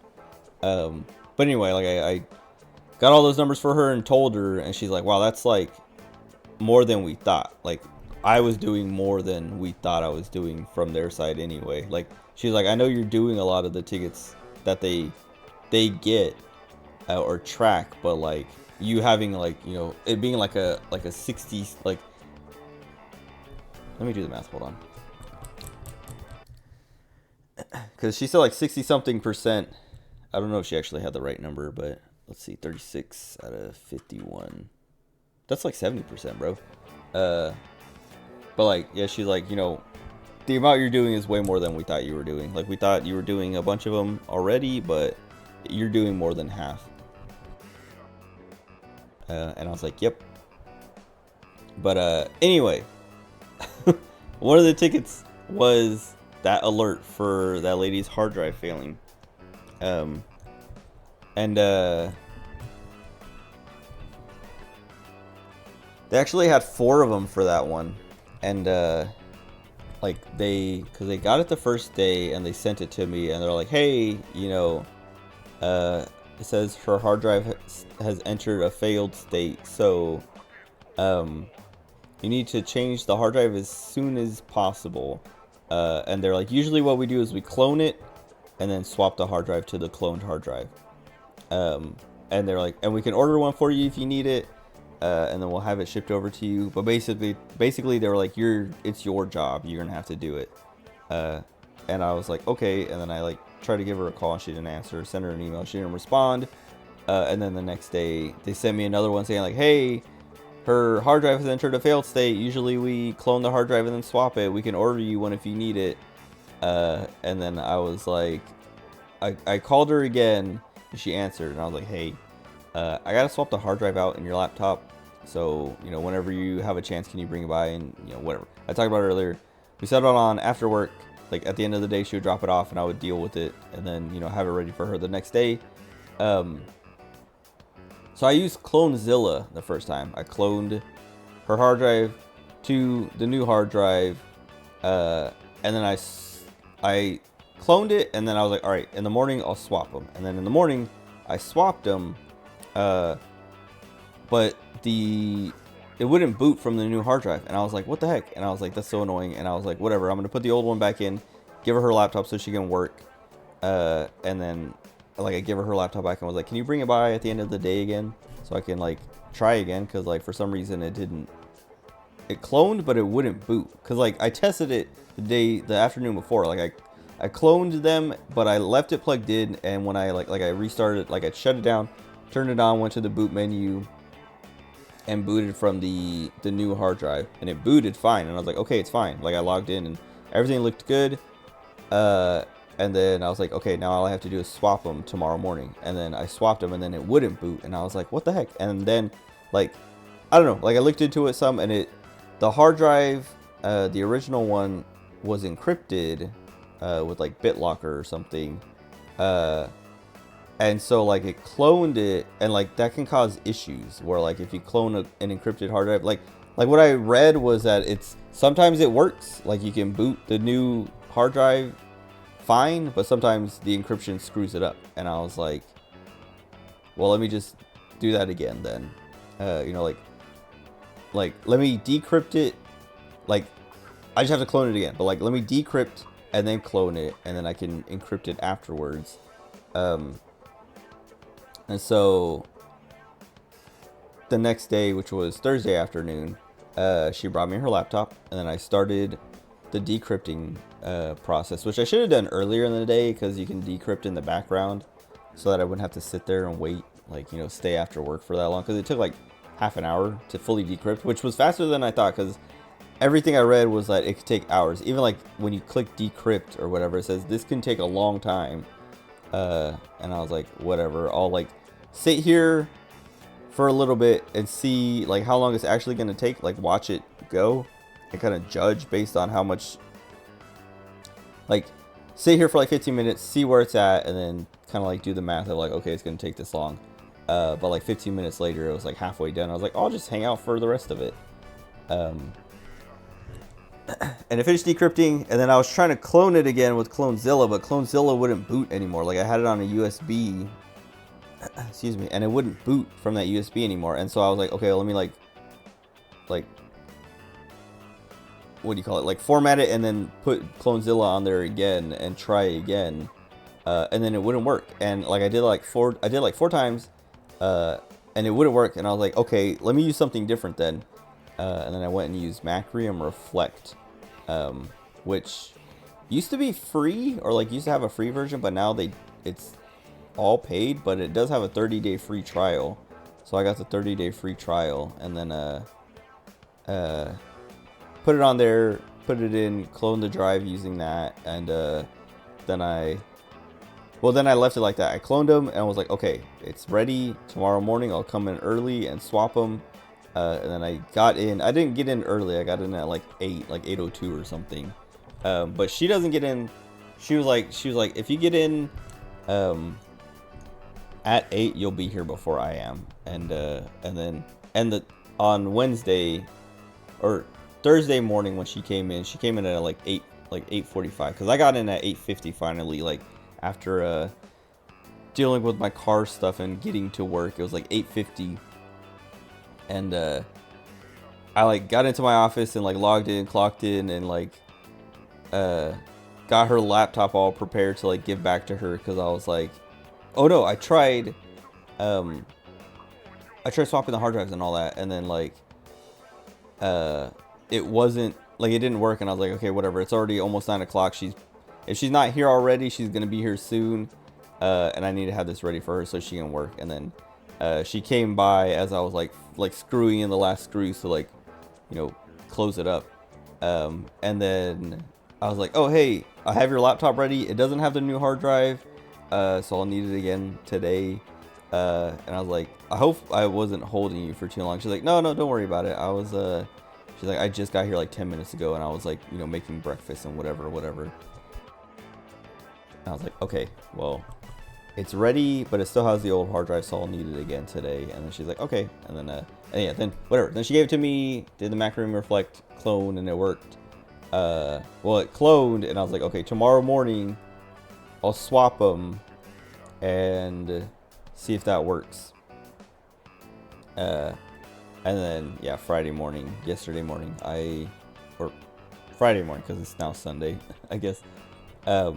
Friday morning, I swapped them, and it was fine. Like, I got in at 8 and did the swap and everything, had it all ready.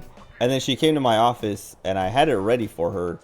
And she was like, she's like, I have a meeting, and so like I'm gonna go to that meeting, but when I come back, I'll come get my laptop. And I was like, okay, it's ready. And then she came, and I was on the phone, and I was like, you can just take it. And then she took it, and it's been fine. So it was a pain though, because like this, like so many of these laptops do this nowadays, and like I get why, but it's also very annoying. But like your laptop will have like rubber things on the bottom, like little like pads to like make it so that, you know, your laptop's not sliding all over the place or like scratching up stuff. But like they hide screws under there, so like you can unscrew all the screws that you can see, and then you'll go to like pry the, you know, case apart, and it's like still like stuck, and you're like, what the heck? And then you're like, oh, you like have to like peel those pads off, or like, you know, scrape them off, and then underneath is like a little screw. And the laptop she had these two long thin pads, like rubber pads, that one of them had 1 screw under it, and the other one had 4 screws under it. But like as I peeled it off, there was like tape, like it was like almost like double-sided tape. Like there was like a thin little like strip of tape that they were stuck to that I had to like also peel off. And then when I went to put it back together, I was like, this tape is ruined now, and there's not like the bottoms, these pads aren't sticky enough, so I need glue. And like the only glue I could find was like Elmer's glue, and I was like I started like putting it on there to like see if it would work and putting it in, and then they came off like right away, and I was like, I need like super glue or something. And so I went to like our maintenance guy wasn't around, but after when I went to look for glue in the first place, he wasn't around.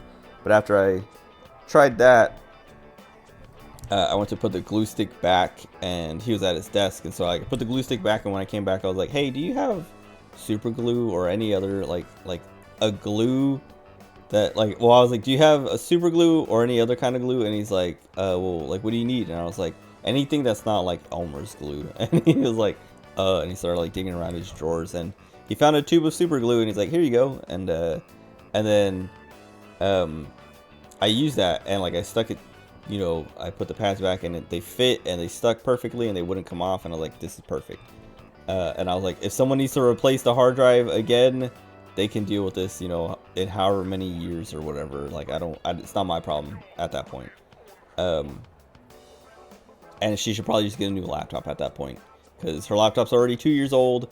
So if in another 2 years the hard drive goes bad again, just get her a new laptop. But when I was done with the super glue, I went to take it back to the maintenance guy, and he's like, oh, you can keep it. Like, he's like, I'm not gonna use it for anything. Like, if we need glue, we use like heavier duty glue. And I was like, okay.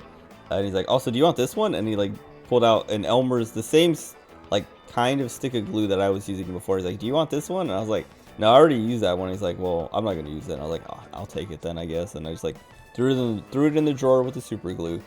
But yeah. Anyway, I don't know why this guy reminded me of that, but that was the whole hard drive replacement story, I guess. Clonezilla sucks. Macrium Reflect free, or the free trial works. Oops, sorry. But there might be other like cloning software or other software or programs or whatever tools that can clone that are free. Because Clonezilla was free, but for some reason, like I was saying, it cloned the first time, but because it was like encrypted, it like broke. Like it let me log in when I had both hard drives in. Like it let me boot from the new hard drive when I had both of them connected. But as soon as I removed the original one, the new one wouldn't boot anymore. And then Clonezilla on the USB drive wouldn't boot at all. Like no matter what I did, like formatting the USB stick, reinstalling, or like putting all the Clonezilla like files and stuff on that USB again, like nothing would make it work again. And yeah, I don't know. And the Macrium Reflect is like, it's like a better, like it's like a actual program, whereas like Clonezilla was like a boot drive. Like you put it in, you boot into Clonezilla, and then you like clone it from like its own like little OS basically, because I think it is like Debian based or something like that, like Linux based, but it's like Debian distro or whatever. But Macrium Reflect was like, I opened it up on the new on the old hard drive with the new hard drive connected, and I just like it shows you like all the partitions of the current hard drive and all the partitions on the new hard drive, like the destination, and you can delete, you know, whatever on the destination, and then just like drag and drop, and then you hit clone, and then it does it.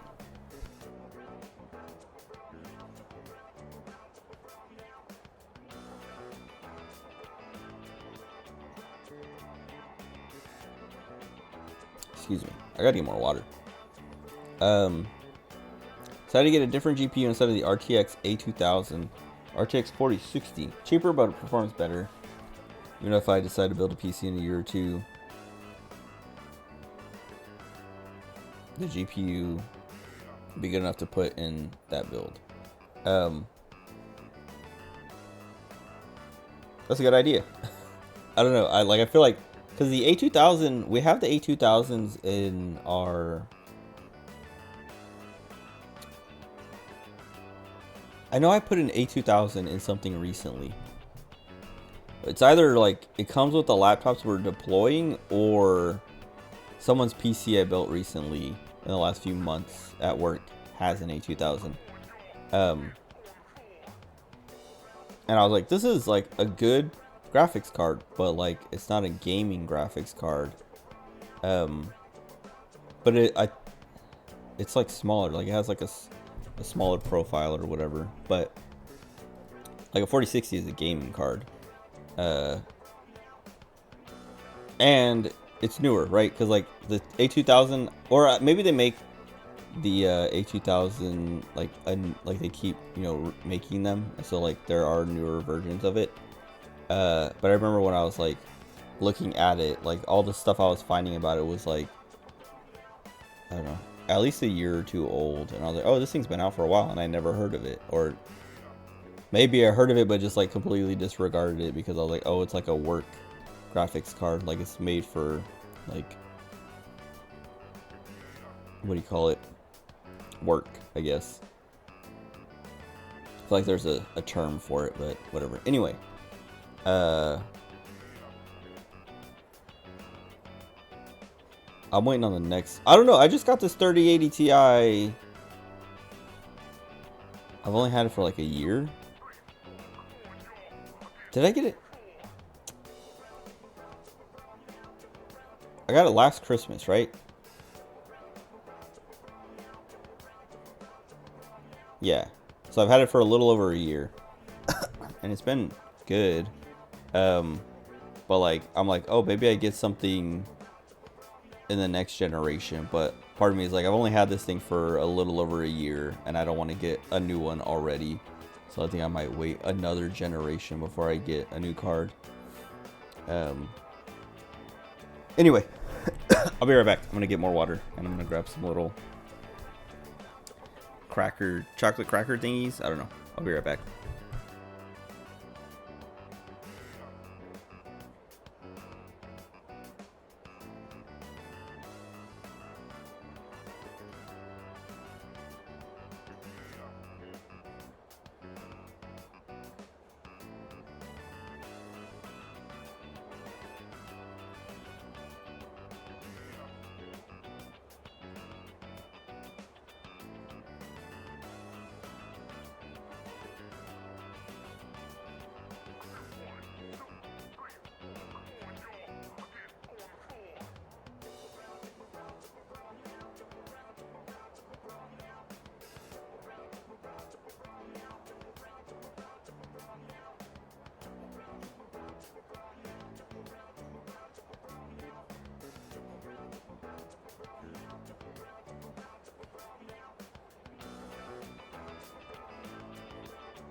Okay.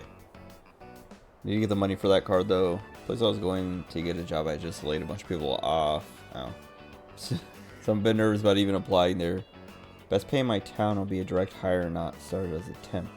I mean, I would still apply. I mean, the worst they can do is say no, or just ignore you, which is better than not applying and like having zero chance anyway. But if they just laid a bunch of people off, that is like a sign of like, I don't know, not looking to hire anybody. But maybe they are. I don't know. Maybe they laid a bunch of people off, and some of those people that got laid off, they were like, we're getting rid of you because you were useless anyway, so you're just going to be included in this part so we can just get it all done at once.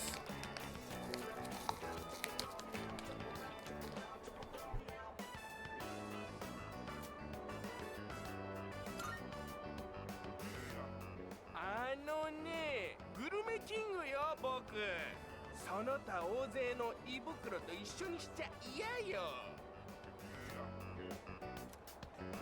いつもはどんなに苦しくったって揚げ物は別腹だったのに。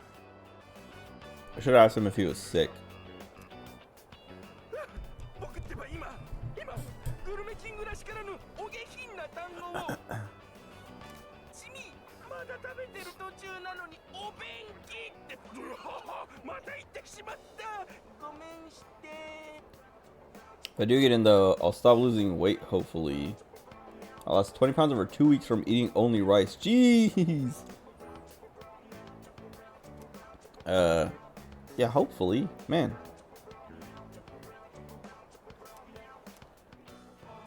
I read a story about a guy who only ate top ramen for like, I don't know, a long time. And either he went to the like he was hospitalized because of it, because of like malnutrition and like, I don't know, I think like liver issues because of it, or he died. I don't remember. But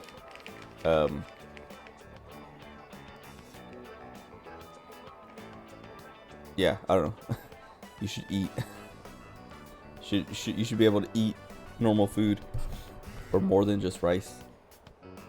あと何食できるかわかんないもんね。生きてるうちに死んだら食べれない。うちの弟みたいにさ。Did his little brother die? I feel like that was implication, like the implication early on, but I was like, no, he keeps talking about him like he's still alive or something.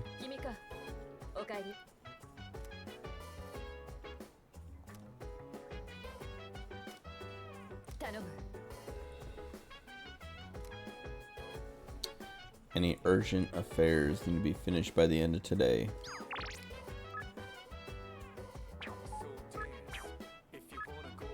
Well, I feel like I'm gonna get the Wakatsu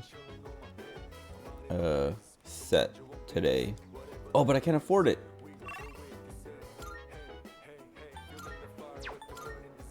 So I guess I just work.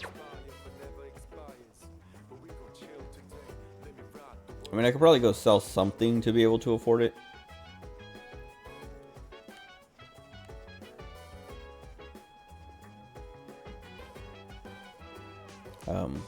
Also, what is that job you're talking about?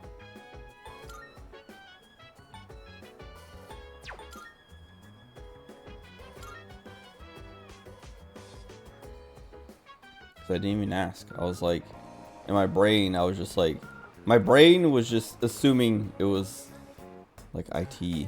Like I was just thinking of if I was in that situation, what would be the job I would be getting?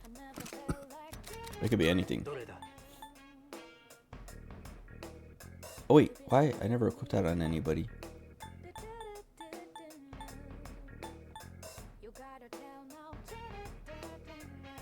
I think the meal costs 900.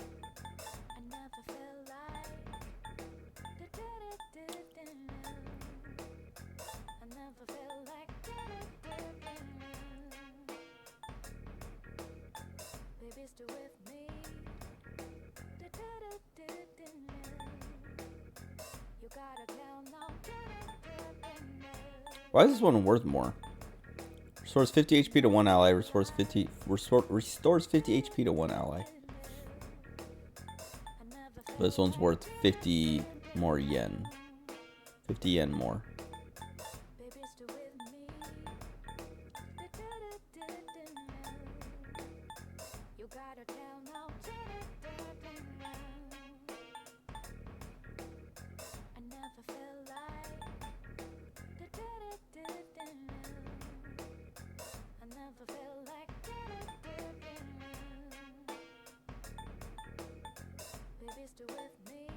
Wait, I never put this in the fridge?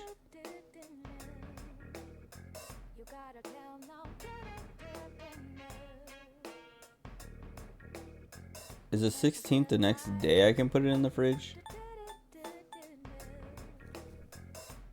Or was the 4th the day I was supposed to put it in the fridge?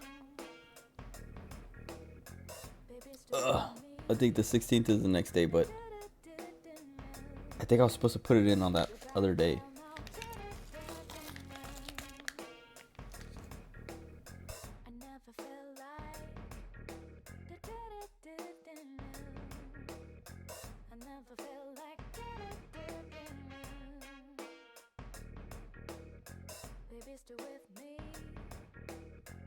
Manufacturing.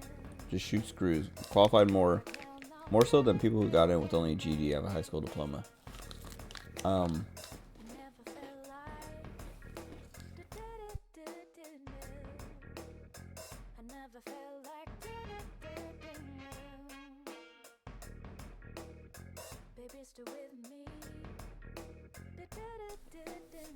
Is that like a...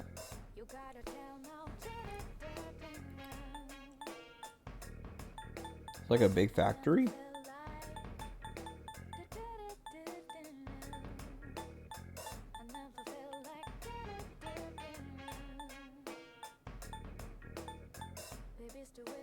I want to sell one of these, but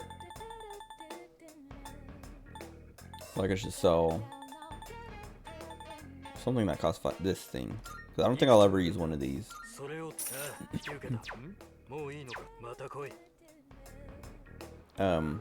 was I gonna say? Is it like a big factory, like a or manufacturing plant, whatever, that like a lot of people work at? Like a lot of people try to work at? Basically, like how competitive is it? Wait, where am I going? Oh wait, I should check for people to talk to. Because it's right before the full moon.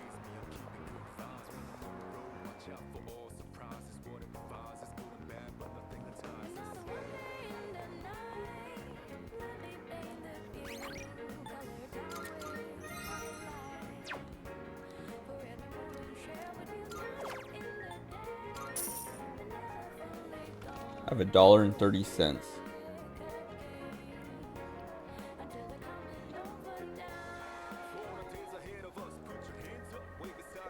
Big factory probably have some of the company's products in your home. Whirlpool. I think we have a Whirlpool dishwasher, and maybe our washer and dryer are Whirlpool. Like I think the dishwasher is Whirlpool at least.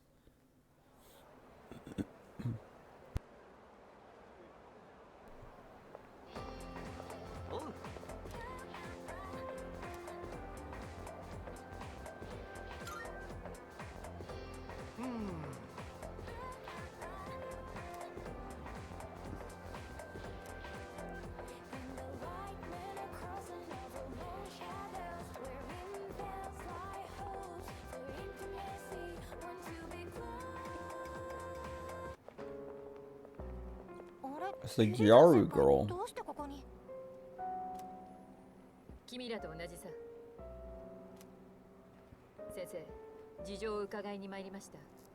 山岸風花という生徒について。違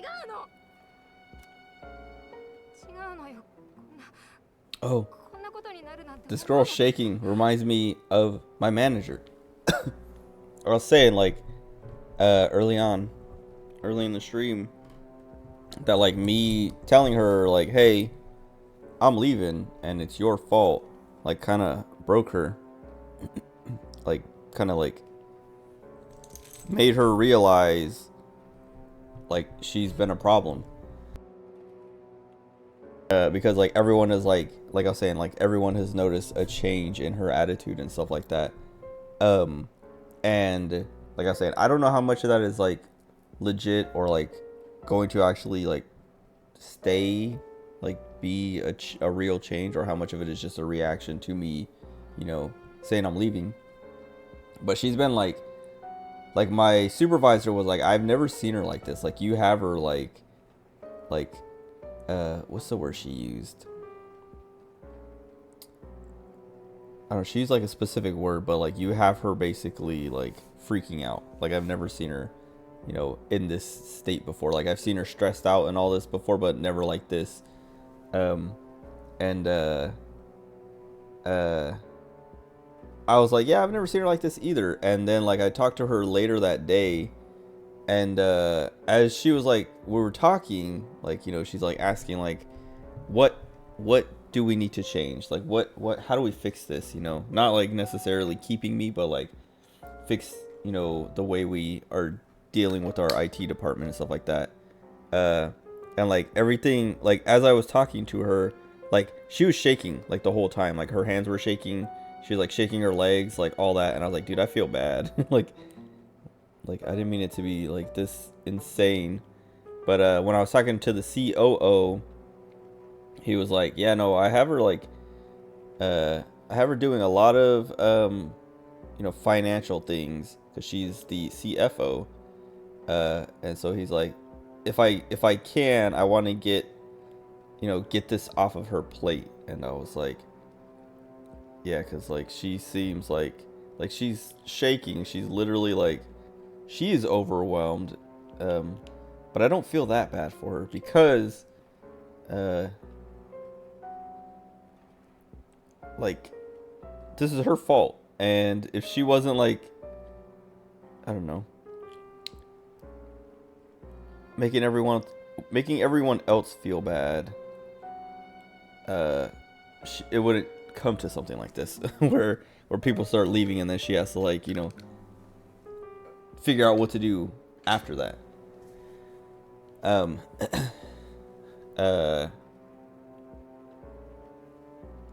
yeah, I don't know.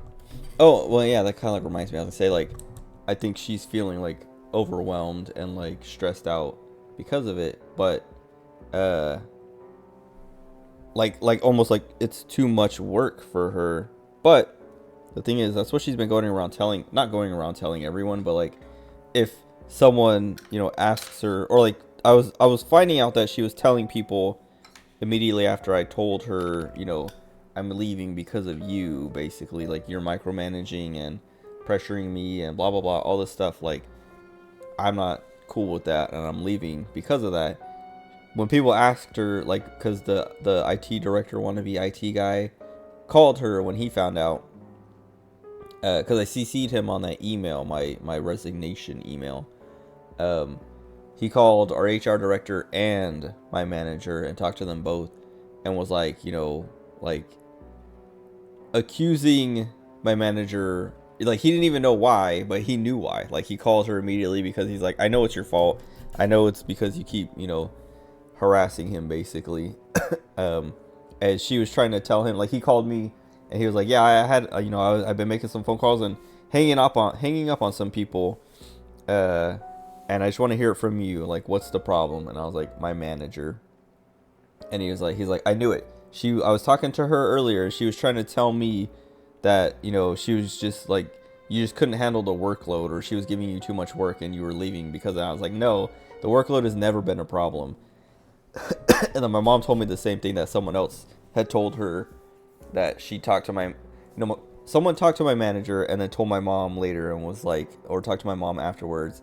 I think it might have been the COO, and he thought, you know, she told him that it was the workload or something, and my mom was like, no, it's not the workload. Like, you can ask him yourself. It is not the workload. And then he did ask me himself. Like, he talked to me And I was like, he asked something about like, he's like, you know, if we had another person, would it make, you know, the workload easier? And I was like, well, it's not the workload. It's the, like, you know, constant, like making me, like, pressuring me to pressure our MSP, and like also like pressuring me to get stuff done faster, even though there's no real rush or deadline for it. And then like even some of the things that I do rush to get done, I find out later that there was no point to rushing it because either she doesn't need it yet, or I can't even do what I need to do next because I have to wait on her. So like I basically rushed to then wait like 3 weeks for the next part, or like whatever, like all these things I've been complaining about for months. And like I explained it all to him, like it's not the workload. Like sometimes the work does get a bit overwhelming, but it's just because I have like a bunch of things all running at the same time, and it doesn't bother me because like I know they're going to resolve and the load is going to get lighter anyway. It's not that I'm like working on a million things at once. It's just like multiple things are, you know, resolving at once. So they're like, I just have like a bunch of things to keep track of for a little bit, and then they, you know, they resolve and it's less. But anyway, like, it was just like frustrating to know, like seeing her shaking and like freaking, because I talked to her again on Friday at the end of the day, like just one more time to like catch up on that week and like know what the plan is for the next week. And she was still shaking there, like she would like have her hand, she was like holding, she had a notepad and a pen, and she had her pen on the notepad, and then when she would lift her hand up, her hand would be like shaking like a lot, and then she would put it down to like write something or, you know, leave it on the table. But if she like lifted it up to like say something to me, it was like shaking like crazy. I was like, bro, this lady needs to like, she needs to say something to the COO and be like, hey bro, I am now, you know, freaking out here. But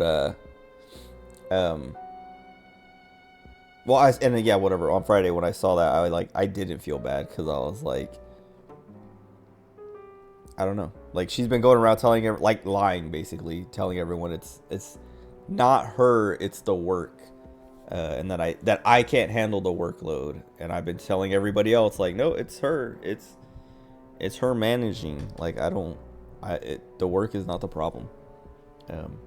And that's what I've been telling people who, because I've been taking on like all the help desk tickets that I can now because it's my last 2 weeks and I'm gonna do it how I want, basically. But I've been telling people like, hey, like, did that ticket get taken care of? Like, let me take that ticket from the MSP now and let me do it for you if it's not done, because like I haven't told that many people that I'm leaving, but like I'm taking the tickets and being like, yeah, sorry, I would have gotten this done like, you know, 2 weeks ago, a week and a half ago, you know, whatever. But my manager is making me send everything to these guys and won't let me actually work with you guys anymore. So, you know, it's her fault. Like I'm telling everyone it's her fault. And, you know, the people that I do tell that I'm leaving, I've been saying it's her fault. It's not the work, it's her.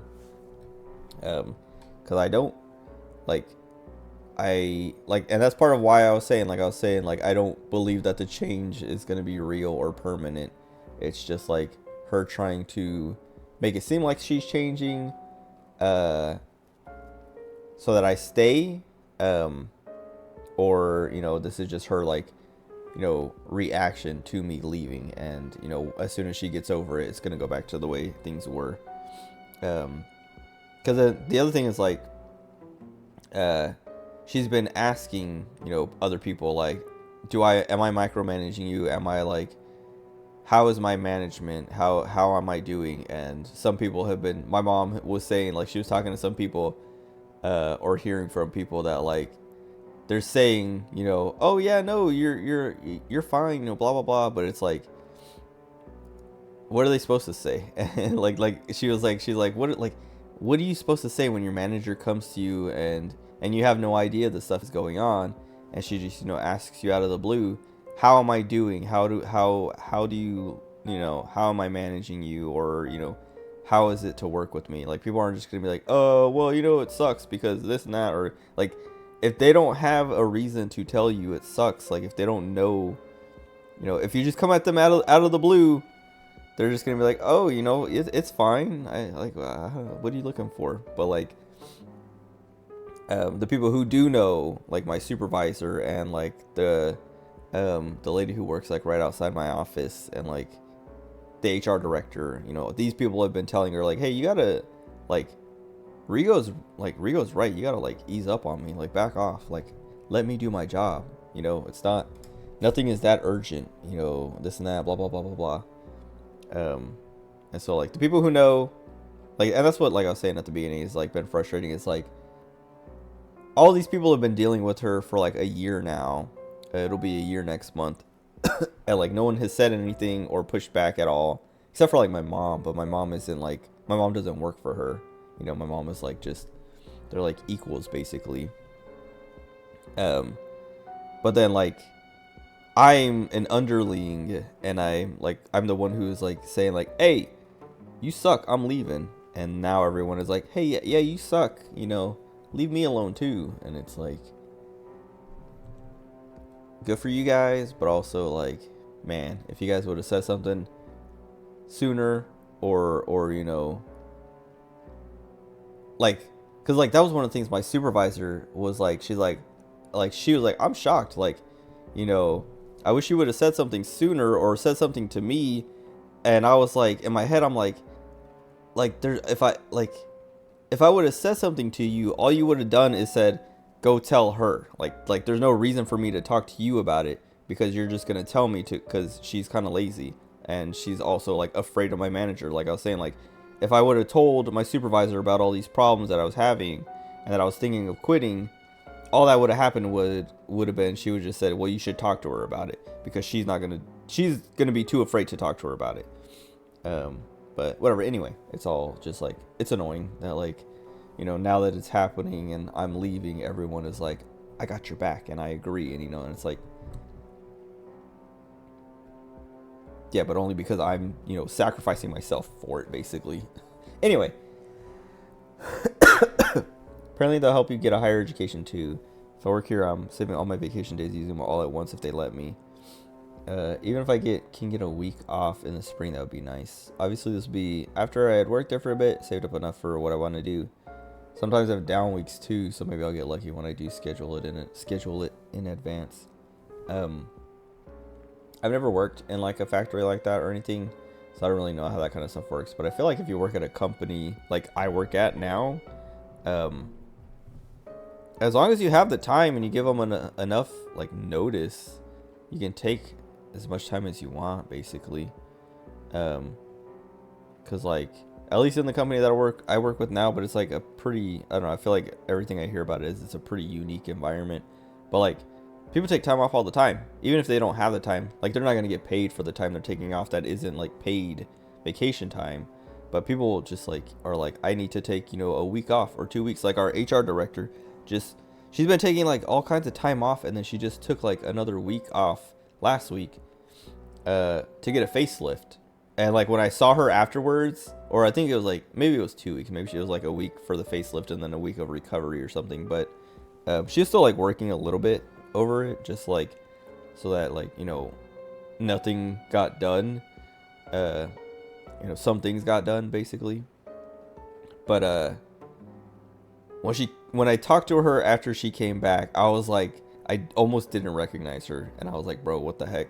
Like, it doesn't, I don't know, it doesn't look bad, but she does not look like her. Like, she looks completely different. It's almost like, I don't know, like almost like she got a different face. It's kind of creepy. But anyway, like I was saying, like, I don't know, one of my friends works at an airport, and he takes like, I think he's taking 3 weeks coming up soon. I don't remember what day. He asked me if he could leave his car at my house, like leave it here so that he doesn't have to like keep moving it in the bay and like, you know, have to have his uncle or his dad take care of it because he doesn't trust them to do it. So he's like, can I leave it at your house? Like, he's done this before. Oh, my controller disconnected because I spent so long talking. Unless it died. which that would suck because like I can plug it in, but I don't want to plug it in. Anyway, I think he's taking 3 weeks. But I think he has 2 weeks of paid vacation, and then he's gonna take a week of unpaid or something like that. Or maybe he was taking a day off that was unpaid or something. I don't remember. There's something about like a mix of paid and unpaid in that conversation. But like I was saying, I feel like companies, as long as you give them enough notice, like enough time, they'll let you take whatever time you need. あれ、あなた確か前に。山岸をどうしたんだ。おいおい桐城君、そんな言い方ないだろう。森山も困ってるじゃないかね。なあ森山、話したくなければいいんだぞ。お前が余計なことを言って山岸が変に思われてもいかんよ。風花ってさ、ちょっとつっついただけでいつも世界の終わりみたいな顔すんだ。すぐ分かったよ。こいつ優等生のくせに根っこ私らと同じだって。どこ踏んづけときゃ立てないか。 I was gonna say, like, if she realizes that Fuka, you know, deep down is just like us, why would she keep bullying her? And she's like, oh, and because of that, I knew exactly how to bully her. だからあの日もこんな遊びのつもりだったの。5月29日、風花を体育館に連れてって。Wait, they locked her in the gym? Oh, what's up, Dinner for Killer? Welcome back. How is it? It's good. I mean, I don't know if you've ever played the original, but I love the original. Persona. I played Fess, Persona 3 Fess. I loved it, and this is like just as good, if not better. This place isn't that generous with time off. Might even try to give you points if you take one too many sick days. Oh wait, oh, does your mom work there? Mother last year only had like a call off sick day every month. That's more than I get, I think. Or at least at the company I work at now that I'm leaving soon. You get 5 sick days per year. So it's like less than 1 a month. Never played any of them. Is it like, or it's like a cartoony Final Fantasy? It's like, I mean, it's a JRPG like that, but it's not really like Final Fantasy. It's like, I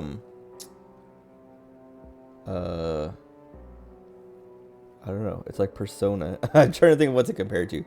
It's, I mean, there is like it's a JRPG where, you know, you go into battles and fight monsters and stuff like that. But like, it's like half like high school simulator, like relationship simulator, and then half dungeon crawler. Oh, that's how you're direct hire. Okay, that makes sense. Well, that's cool. Then yeah, you probably have a decent chance as long as like they're actually hiring. Because I feel like nepotism, that having someone in there who can like, you know, put in a good word for you is like super helpful. That's how I got the job. Well, kind of how I got the job, you know, that I have now. Is my mom worked there, and she's like pretty high up. So she, you know, they were like, we need an IT guy, and she was like, my son. Well, she asked me first. She's like, hey, are you interested? And I was like, what is it? And she's like, help desk. I've told this story before, but she's like, help desk. And I was like, yeah, I'll do it. And then they were like, all right, you know, send us this, and that. Fill out this, and that. And then come in on this day for an interview. And then I did that interview. Or, well, I filled out some paperwork. Did the interview. And then they're like, all right, we'll contact you to let you know well, okay. They're like, the next step is you're going to do a technical interview if if we consider you. Like, you'll hear from us if we want you to do a technical interview. If not, then, you know, we're not interested or whatever. And I was like, okay. And then they're like, hey, you know, we want to do a technical interview. What day? And I was like, this day, like as soon as possible. So like this day. And they're like, okay, what about, you know, this time? And I was like, okay. And then went in for my technical interview, and then they're like, yeah, you'll hear from us if you got the job. And I was like, okay. And then like later that day they called me and they're like, hey, are you interested? And I was like, yes. And they're like, all right, we're gonna send you some more paperwork and then you're hired. And I was like, cool.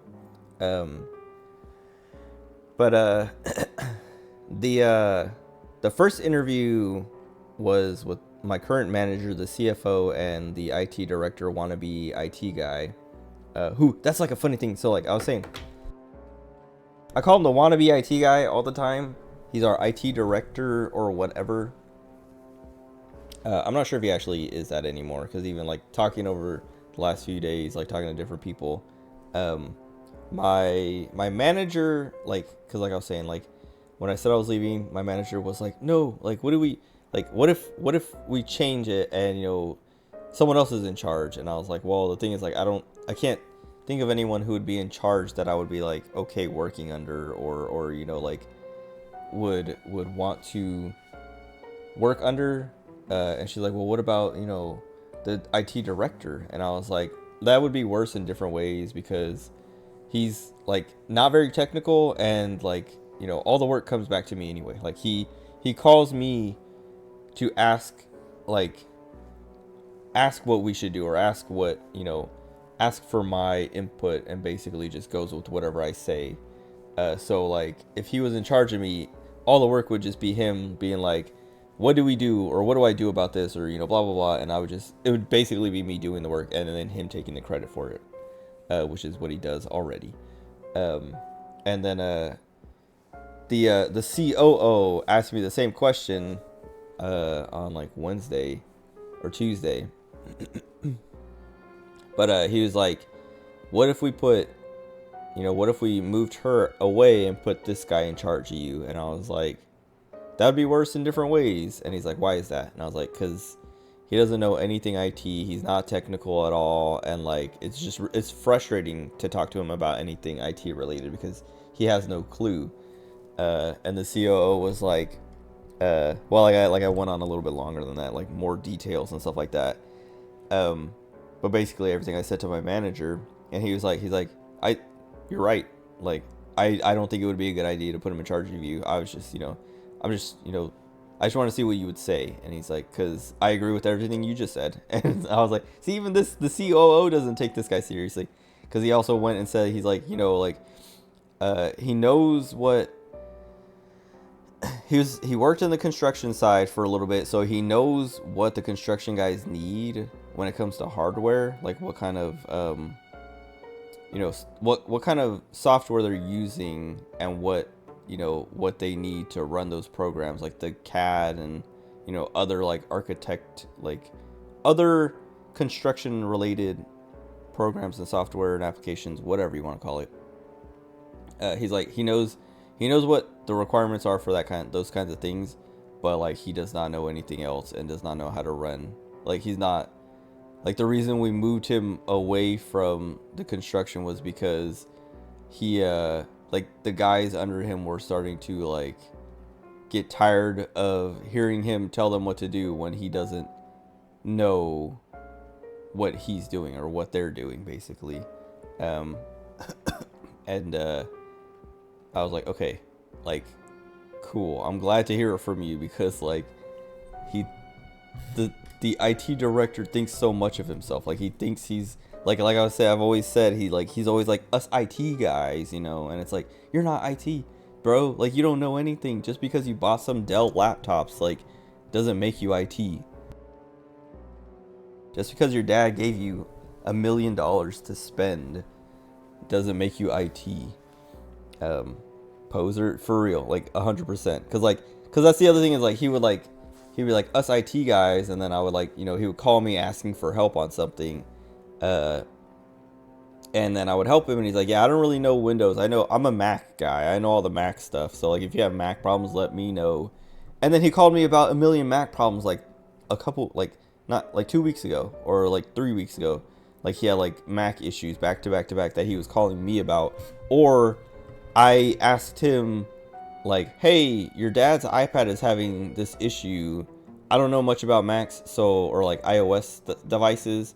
So I don't really know what to do here. Like the things I tried didn't work, and like I don't know. You're the Mac guy. You're the iOS guy. Like what do you think? And he's like, I don't know. Like look into it some more, and you know, let me see. Like let me know what you come up with. And it was just like, this dude is useless. Like even he's supposed to be the Mac guy, the Apple guy, and he still is useless. Anyway. When I learn C++ and get enough experience with it, I'm out of there. That's kind of like, that's what I was kind of trying to do at this place. But like, that was the thing. It's like, I was training or doing starting training to like get, you know, certain certs and stuff. But then I just like, you know, got more and more work, which like was fine. It just meant I didn't have as much time to do training. So I set it aside.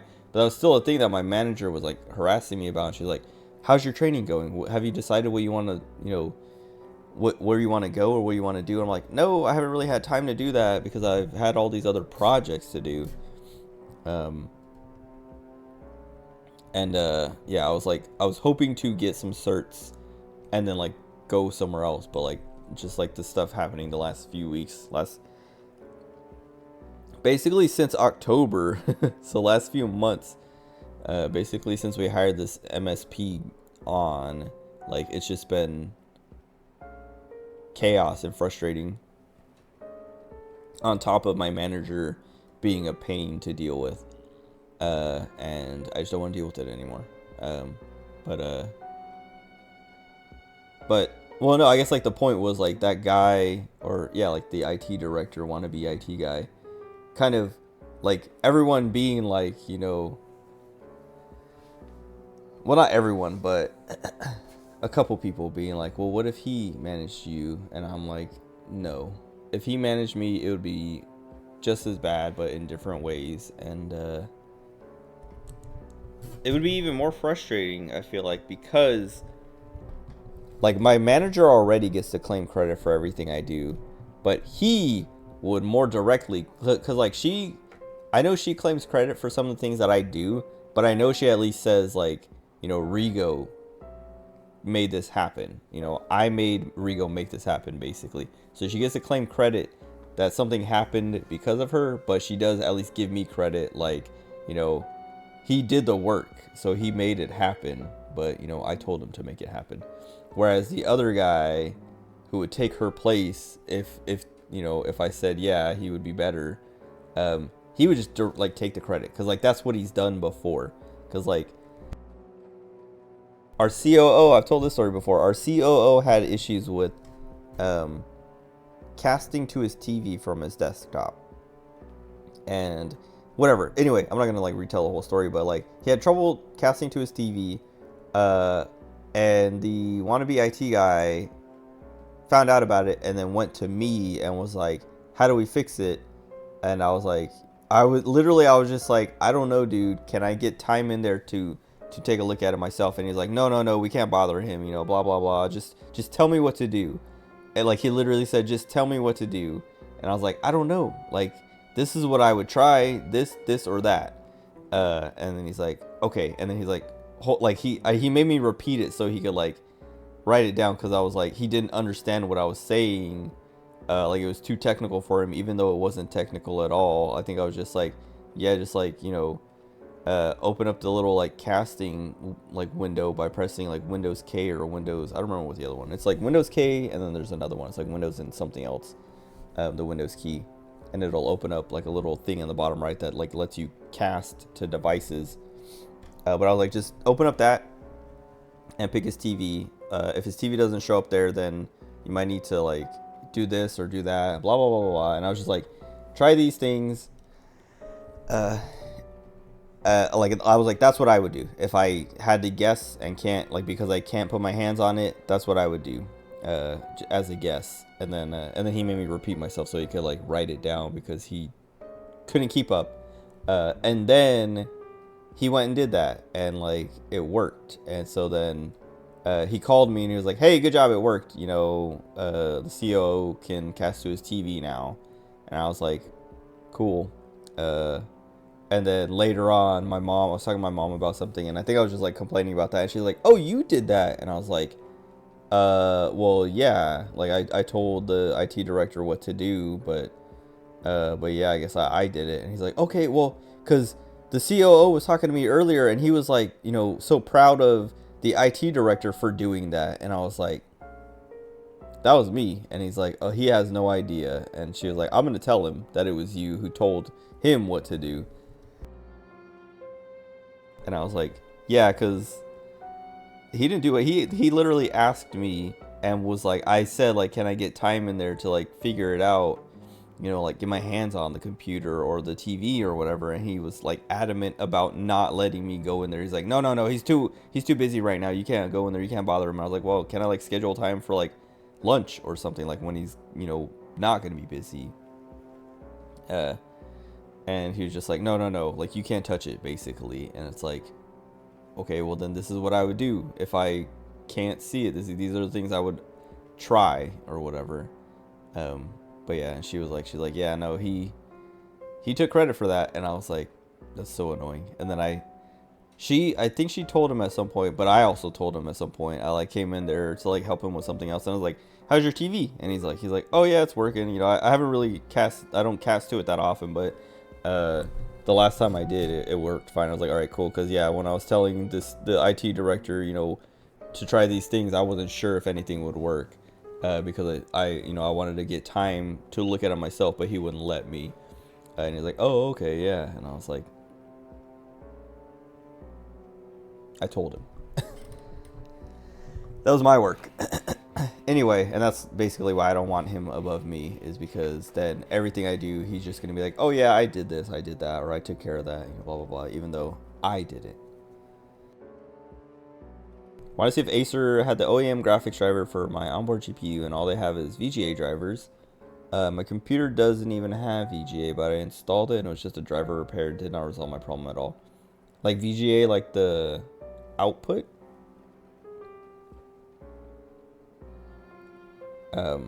That's so old. I actually, I had to repair, or I didn't even repair the server. Like, there's whatever. I was just gonna talk about more work stuff, but whatever. Our security guys had a server, a FileMaker Pro server, that wasn't working, and then I fixed it without. I don't even know what I did, but it worked. Like I went to look at it, and it was so annoying. Okay, I guess I'll tell the story. Well, this like ominous music keeps playing, but they've been having this issue with FileMaker, which is not my job, because they had a guy, they're like security guards. They had a guy on their security team who liked coding, like he liked writing scripts and like, you know, screwing around like that. Even though he was a security guard, it was like a hobby of his. But because of that, he like made this, like he got FileMaker Pro and like made this whole like inventory log and like shifts log, like, you know, which guard is on shift and when, all this stuff, like all these like different like things. Like he scripted a bunch of things and had like made all this stuff. And then he retired and like moved to the Philippines. And they haven't been able to get in contact with him or like get his help on this, because he's like, I'm retired, I'm done, I'm not helping anymore. But like he didn't teach anybody how to run it or like manage it or, you know, set up any kind of replacement or whatever. And so like he left, and then like a month later they started having issues, and then they called me and were like, "Hey, we're having issues with FileMaker." And I'm like, "That's your guys' server, it's not mine." And they're like, "Yeah, but you know, our guy who used to run it retired, so we don't have anybody to handle it anymore." And I was like, "Well, it's not my job. Go call, you know, the IT guys you used before, because they know how to do that. Because those guys help set it up. And they're like, no, we need your help. And it's only because they don't want to pay for that. Like, and that's the thing is, like, and I went to my manager, and, like, it's been so, like, that's another frustrating thing is, like these security guys separated themselves from our company. Like, they started their own company to, like, not be under our company anymore. And took their stuff with them and have been using their own IT team and, like, other IT guys, like, outside support to, like, do their IT stuff. But then when they don't want to pay for it, they come to me and, like, ask me to do it. And then I have to ask my manager, like, do I do that or not? Because, like, that's not our job, but they do provide our security. So, like, it's confusing. And, like, sometimes she'll say yes, sometimes she'll say no. And with this thing, she just, like, I couldn't get an answer. And so, like, eventually, like, they kept bothering me about it. And I was like, fine. Oh, and that's another thing is, like, this FileMaker Pro license renewed, like, this week or something, or last week. But, like, 3 weeks ago or, like, a month ago, the guy, like, the sales guy called my phone, and I didn't answer because I was, like, doing something. But he left a voicemail, and he's like, hey, I'm blah, blah, blah from Claris, and I was given your contact info to renew the FileMaker Pro server license. If you can give me a call back here, we can discuss it. And I was like, okay. And then I was like, well, like, I listened to that voicemail, and I was like, who gave him my contact info? And then, like, he called again, like, a week later, and I was like, hey, it's blah, blah, blah from Claris again. Calling because, this guy over on the security team, like, he named the guy, and he's like, blah, blah, gave me your contact info, and he said you handle the FileMaker Pro server, and so I should talk to you, and blah, blah, blah. And I was like, that was the voicemail he left, and I was like, they literally are, like, trying to pass this to me without even talking to me about it. Like, nobody had talked to me about this at all. They're literally just trying to, like make me take over without, like, they're hoping that I'll just take it over. And so I ignored it and was like, I'm not gonna, I have too many other things to worry about. I'm not gonna deal with this. Like, if they want me to take over, they're gonna have to talk to me. Like, I'm not just gonna, like, talk to the sales guy. And then the sales guy called again, left another voicemail basically saying the same thing. Well, this time he said, he's like, yeah, it used to be run by Kevin. Like, they were saying that Kevin used to run it, and then, like, that Dan took it over, and now you're supposed to take over, and, like, whatever. And then I, like, went to my supervisor, and I was like, this guy keeps calling me. I think the security guys are trying to make me take over, like, this thing. Like, is that our responsibility? Like, they said Dan used to run it, but, like, I remember Dan specifically telling me we don't run that anymore. And she's like, no, we used to run it. Dan used to own it. Like, Dan used to run it. But then they left and took it with them. Like, they were like, you guys don't handle this anymore. This is ours now. So then we let them take it. She's like, so if I were you, I would not take it. And I was like, okay. All right, that's all I needed. And then the guy called again, and then I answered the phone this time. And he was like, hey, I've been trying to reach out to you. And I was like, yeah, sorry, I haven't been, like, ignoring you on purpose. I didn't know if I was responsible for it or not, and I didn't get an answer until, like, recently. And he's like, oh no, I deal with this all the time. Like, someone is, responsible for it, then they leave, and then nobody knows who's supposed to take over, and blah blah blah. And I was like, yeah, so I was told I'm not supposed to be responsible for it, so, like, this is who you should contact to, like, renew that license. And he's like, okay, cool, thank you. And then, like, he called the security guy, who, like, was trying to pass it to me, and, told him, like, hey, they told me they're not taking it from you, so you're gonna have to take it, pay for it. And then that guy sent an email to me and my supervisor and my manager saying, like, hey, like, I'm gonna pay for this license. Like, I'll take the license, but I'm gonna use my company card from your company to pay for it. So basically saying, you guys are gonna pay for it, but I'll put it under my name or whatever. And I was just like, man, they are so desperate to not have this, they basically, they're like, I'm taking my ball and going home, and then saying like, hey, can you repair my ball for me though? Like, can you come like pump, can I borrow your pump? like and it's like, it's really annoying. But anyway, then so like that happened, and then they were like, hey, our server isn't working anymore, we can't get to our stuff on the server anymore, can you help? And I was like, bro, I'm quitting. I got too much stuff to worry about. And then they called me again and were like, hey, we really need to get into our server because right now we're using Excel spreadsheets to track all this stuff, and this is not working for us. And then I like ignored it again, and then they called again, and I accidentally answered the phone. I answered the phone, but I wasn't paying attention to who was calling. And the guy was like, hey, it's blah blah blah from the security team, and we're having trouble, like we are dying over here without FileMaker, can you help please? And I was like, I mean, if you can like let me remote into your computer, I can take a look, but I don't do FileMaker. I don't know anything about it. I don't manage it. I don't run it. I don't own it. I don't use it. So you're gonna have to contact like those other IT guys, because like I don't know anything about it. And he's like, well, I appreciate it if you just take a look. And I was like, okay. And I took a look, and I was like, yeah, I'm not getting anywhere with this. I don't know what else to do. Like, you're gonna have to contact those guys who set it up for you, because like I can't do anything. And he's like, well, can you come take a look at our server at least? And I was like, I mean, I guess like where is it? And he's like, oh, it's here at the house, at the like the company family, their house. Like they have this like big old property with like it's super nice. But like he said that, and I was like, I was gonna say no, but I was like, I've never been there, and I am very curious. I want to see it. So I was like, okay. So like basically I agreed to it because I wanted to get onto the property to actually see the property.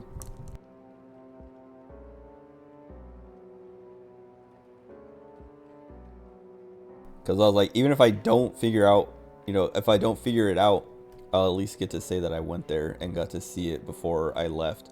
Because there was like another time that I was planning to go there for something different, but it got canceled. But anyway, so I got to go out, and it's huge. It's got they have their own river.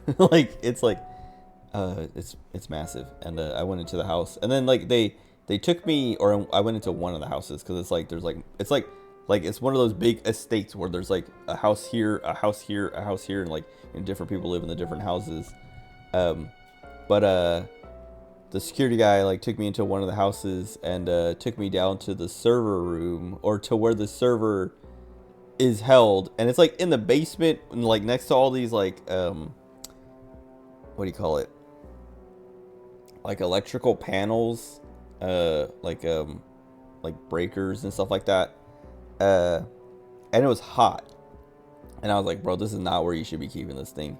But anyway, I went down there, and like he's like, yep, here it is. And I brought a monitor, mouse, and keyboard with me, so I could like hook up to it and look at it. Because like when I was talking to him, I was like, can you like turn on the get on the server and turn on TeamViewer so I can like remote in to the server itself? And he's like, I can't, because I can't see anything. And I was like, is it on? And he's like, yeah, it's on, but like there's no monitor, so I can't see anything there. And I was like, do you have an extra monitor you can plug into it? And he's like, I don't even know where I would I don't know where to start with that. And I was like, okay, like then I guess I'll bring that stuff with me. And so yeah, so then I brought a monitor, mouse, keyboard, plugged it all in. And the server was just like, oh, well, that was the thing. It's like in the server rack, like they had this little like cabinet, like I don't know, like 4 foot tall cabinet. And there's like all these like switches and things, and then the server at the top. And like it's like pushed all the way to the back. I mean, all these things are pushed all the way to the back, so that the cables are basically like bending at like 90-degree angles against the back of the cabinet. And I was like, this is like, who set this up, dude? And then nothing was on rails. So like when I was like, cause like I was like, I gotta plug this. I was like, can you open up the back? And he's like, no, only the sides open up and the front. And I was like, okay, well then I'm gonna have to pull this server out so I can plug my mouse and keyboard and monitor into the back. And oh, I guess like that's what reminded me is the VGA thing, because this monitor or this server, I brought an HDMI cable. I brought a DVI to HDMI, so it had DVI on one end and HDMI on the other, because I was like, I don't know what's on the back of it, like what inputs the server is gonna take, but it'll probably take DVI or HDMI at least. And then I went to like pull it out, so like I started unscrewing the front screws, because I like went to pull it and it didn't slide, and I was like, okay, this isn't on rails, or it's like, you know, screwed in so you can't like pull the rail out. When I like looked at it for a minute too, because I was like, is there like, am I missing like the little like the latch that secures it or something, and like I need to like, you know, unhook it so I can like slide it out. I was like, nope, it's not. Like I was like, it doesn't look like it's on rails at all, but like that I would be surprised if that's what's happening, you know, like that'd be weird. So I unscrewed it, and when I unscrewed the first one, it like sagged, and I was like, okay. And then I unscrewed the other side, and then it like dropped, and I was like, yep, this thing is not on rails at all. And then like when I pulled it out, because I was like it's at least being supported, because it didn't like drop all the way down, because like there's like a bit of space between the switch below it and the server, but like when it dropped, it like landed on something. So I was like, oh, there must be like something underneath it, or like the switch has like there's something, like the switch is taller than it looks on underneath or whatever. And so and I could see like this little like handle on the front of the switch that like when the server dropped, it dropped onto that handle. And I was like, okay, well like in my brain I was like, that's gonna be like all the way to the back, like that's how it is, because like the back side didn't drop at all, like just the front side dropped. So like the backside is already like sitting on something. So then when I pulled it, I was thinking it was gonna slide out like across the rail, like the handles or whatever, but it just like the back just like dropped and slammed on the switch, like not like slammed it, like it only dropped like a couple inches or whatever, but like I pulled it and it just like dunk, and I was like, and then I like looked at it, lifted it up, and I was like, there's a handle on the front and a handle on the back. So what it was doing is like the guys who installed it like rested the back on the handle and the front on the handle, and then lifted the front up to line up with the holes, and then screwed it in. So it was like sitting at an angle the whole time, like resting on that back handle. And I was like who did this, that they didn't like, they weren't like, you know what, we don't have rails, let's go get some rails, or let's order some rails and then put these rails in. Like whoever did this like half-assed it, and like just like did that and then left, and like never, like it was just like such a poor job. And if it's the guys who I think it is, like I'm not surprised, because if it's the guys that we worked with when I first got there, those guys sucked. Like their IT like support, IT service provider or whatever, managed service provider, but they sucked, and we got rid of them because they sucked. But the security guys used them for a while. But anyway, if they did the job, like I would not be surprised that it was done that way. But anyway, so like it dropped to the back, and I was like, great. And so then I had to like, I plugged everything in and then sat it on that handle again, but like at the very edge, because like if I didn't, the cables wouldn't fit. Oh, and that was the other thing, is like it only had VGA outputs, and I was like, I don't have a VGA cable, and I was like, I'm gonna have to go back to the office and get one, because like I can't do this right now. And then as I was like getting ready to like go look for the security guy, because he's like, I gotta go over to one of the other houses to like do something, and I was like, I was gonna go out and look for him. As I was walking out, there was a box sitting on like this little ledge, filled with a bunch of like random cables and tools and stuff. And I was like, I wonder if like let me just look in this box. And I looked, and there was a VGA cable, and I was like, sick. And so like I plugged it into the monitor, and then the server was just like open, like logged into and like just open, which like is fine-ish, but like everything was up, like all the FileMaker stuff was there and showing. Oh well, that was the other thing is like when it like dropped and like I plugged my cables in, I also like pushed in all the Ethernet cables and stuff that were plugged into the back of it just to make sure like nothing got pulled loose when it dropped, because of the way it like was angled and like hit and all that stuff. I was like, oh, this might have like loosened up a cable. So whatever, I pushed all these cables in and like plugged mine in and then put it back up, and then plugged into that monitor, saw that everything was working. Went to like the admin console of FileMaker Pro, like the FileMaker Pro server, and then like everything looked good, but I was like, I don't know enough about this to know if something is wrong. So I installed TeamViewer and was like, I'll have TeamViewer leave this running, and then remote into it from my office because it is super hot. Like I started sweating. Like I was wearing a short sleeve shirt. I was wearing pants, but I was wearing a short sleeve shirt, and it's like winter, and I was sweating down in this basement because of how hot it was. And I was like, that's unhealthy for this server and all this equipment in this little cabinet. But anyway, I went back to, I let the security guy know like everything's as good as I can get it for now, but I'll look at the rest of it for my office because I don't need to be here in person anymore. And then I put everything back the way it was, went back to the office, and then like I went back to the office and started my lunch because I was like, it's lunchtime. I have to take my lunch. I'll work on this after lunch.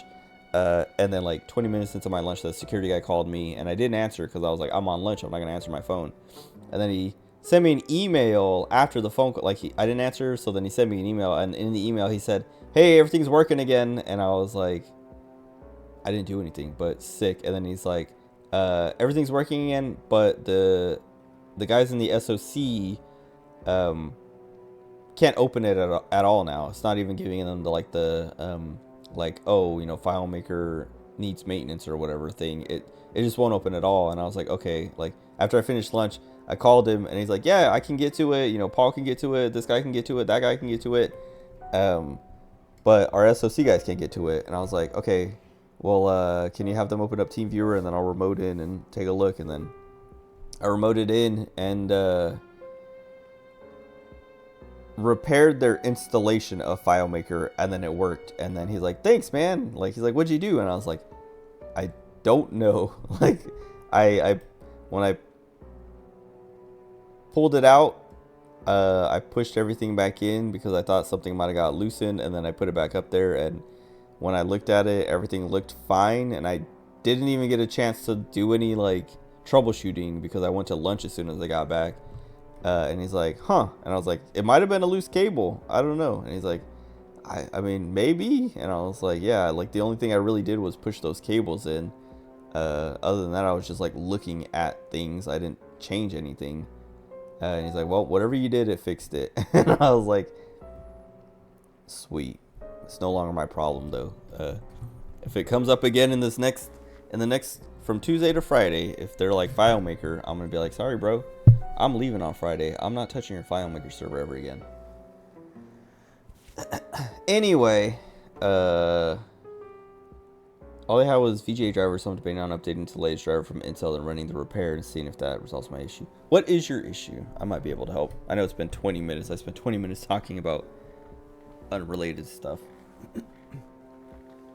I mean, semi-related. VGA is what got me there.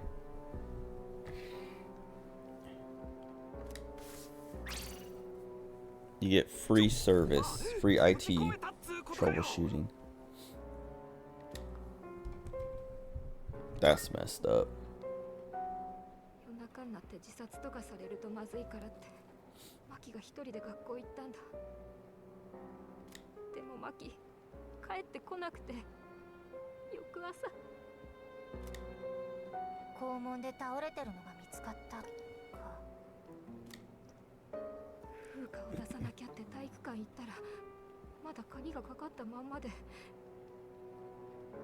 やばいってすぐ開けたんだけど、そしたら風花消えちゃってて、私らみんなビビって次の晩から夜な夜なあの子を探しに行ったの。でもその度行った子が帰ってこなくて、みんな次々マキみたいに。なるほどな。ところで Naruhodona. 連日の山岸風花の欠席を先生は病欠と届けていらっしゃる。だが実際は行方不明で、先生はそれをご存知だったはずだ。どういうおつもりです？何を言ってる。生徒のためにしたことだよ。みんないろいろ将来のために都合があるんだ。子供の君らには This guy sucks. Early on in the conversation, he was saying something about, like he was telling, Natsuki, I don't remember what her last name is, but he was telling her not to say anything that would, like, I don't know, like, incriminate herself or something like that in front of us or something. I don't remember. But it's something like, I guess I can just, like, go back and see if it lets me go back that far.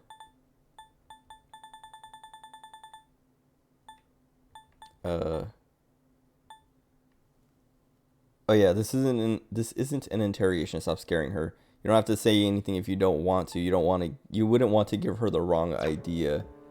Literally just tell us what happened. Cause someone might be dead. Like what? And he's over here like he's like, listen, someone might be dead, but we need to consider everyone's future. Not just the dead person. We need to consider the ones who might have killed her and, you know, how this might affect their futures. We don't want their lives to be ruined because they killed somebody.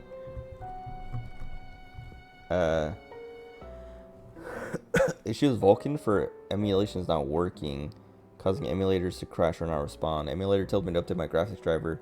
I do this, and while my Vulkan works, but my graphics start to mess up or videos get delayed audio and other apps crash. Do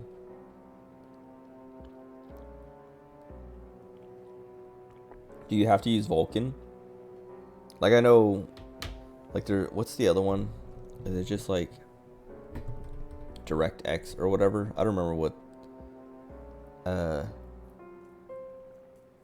what's what, but I know one is like AMD based and the other one is like Intel or Nvidia based or whatever.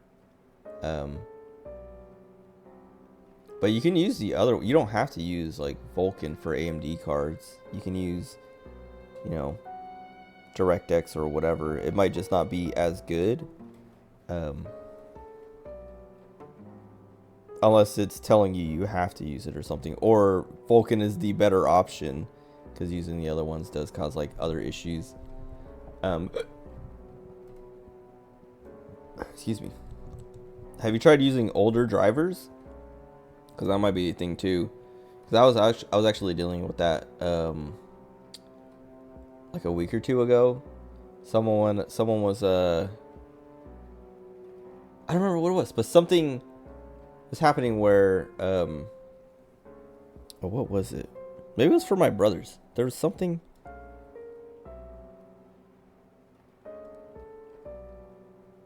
Oh, it was like a printer. Someone's print. Oh, this is what I was talking about. Like we have our MSP who is supposed to like help me. Like they're like my help desk. Like I'm a help desk, but they're like, you know, I escalate to them when I can't deal with, like I can't figure something out. This lady called me and she's like, "Hey, I'm having printer issues." Oh wait. I can use DirectX 10, 11, 12, OpenGL. Vulkan is the best performance-wise. Have not tried using older drivers yet. That might help. But also, like, that comes with its own problems. And you're using older drivers, so, like, that's going to affect all your other apps. And I guess that's the thing is, like, how much are you willing to, like, sacrifice to get this Vulkan thing fixed? This emulation thing fixed? Because if it's affecting... Like, if getting it fixed for the emulator is ruining it for everything else, like, I don't know. Just depends on what you're willing to give up. Maybe try using a different emulator? I don't know. But this lady called her printer. Better just get a GPU at this rate. Maybe that too. What was it? Yeah, this lady was having trouble with her printer, and I was like, I did some like basic troubleshooting, but I was like, I don't have time to deal with this right now, and these guys should be able to help you. So I had her, you know, reach out to the MSP, And I told them, like, you know, I did this, this, and that. You should try this. And this is what I do every time. I say, like, this is what I did. This is what I wanted to do next, but I don't have time, or, you know, whatever. You guys should try this. And then they never do it. And then they, like, get stuck and then send it back to me. Or, like, okay, I'm going to go on another tangent. But this one lady, she couldn't RDP into her desktop at work from home. So, like, she couldn't work remotely because she couldn't get into her work desktop. And I was like, I troubleshooted it a little bit, but this was at the time when my manager was like, don't do help desk stuff anymore, send everything to them. Like, you are not allowed to work the help desk anymore. So, like, this lady's like, I'm having this problem, and I was like disobeying my manager by, you know, working on it a little bit, but I was like, I need to pass this to these guys because, you know, my manager said I can't do help desk stuff anymore. And so I passed it to these other guys, and they couldn't figure it out. And like a few days later, she came to me again and was like, hey, they're not helping. Like, they can't figure it out, and it's been like a day and they haven't responded to me. Can you help me? And I was like, I can't. My manager said you got to work with those guys. Like, I'm not allowed to do it anymore.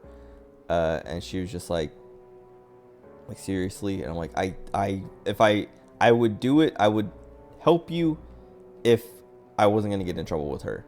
And she's like, okay. And then more days passed, and then they finally reached out to her again, like a week after initially talking to her, and they were like, can you, like, they set time aside to work with her from home. So, like, they were like, can we work with you in the morning?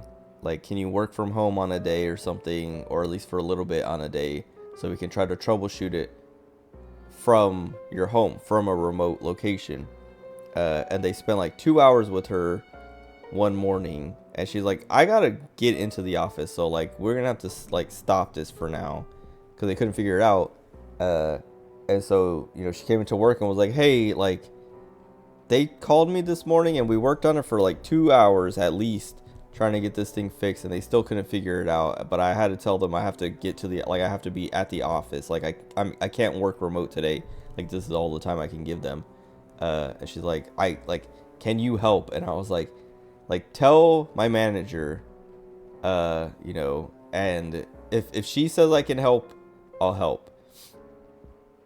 Because I brought it up to her and she's like, no, but if you bring it up to her, maybe she'll, you know, listen.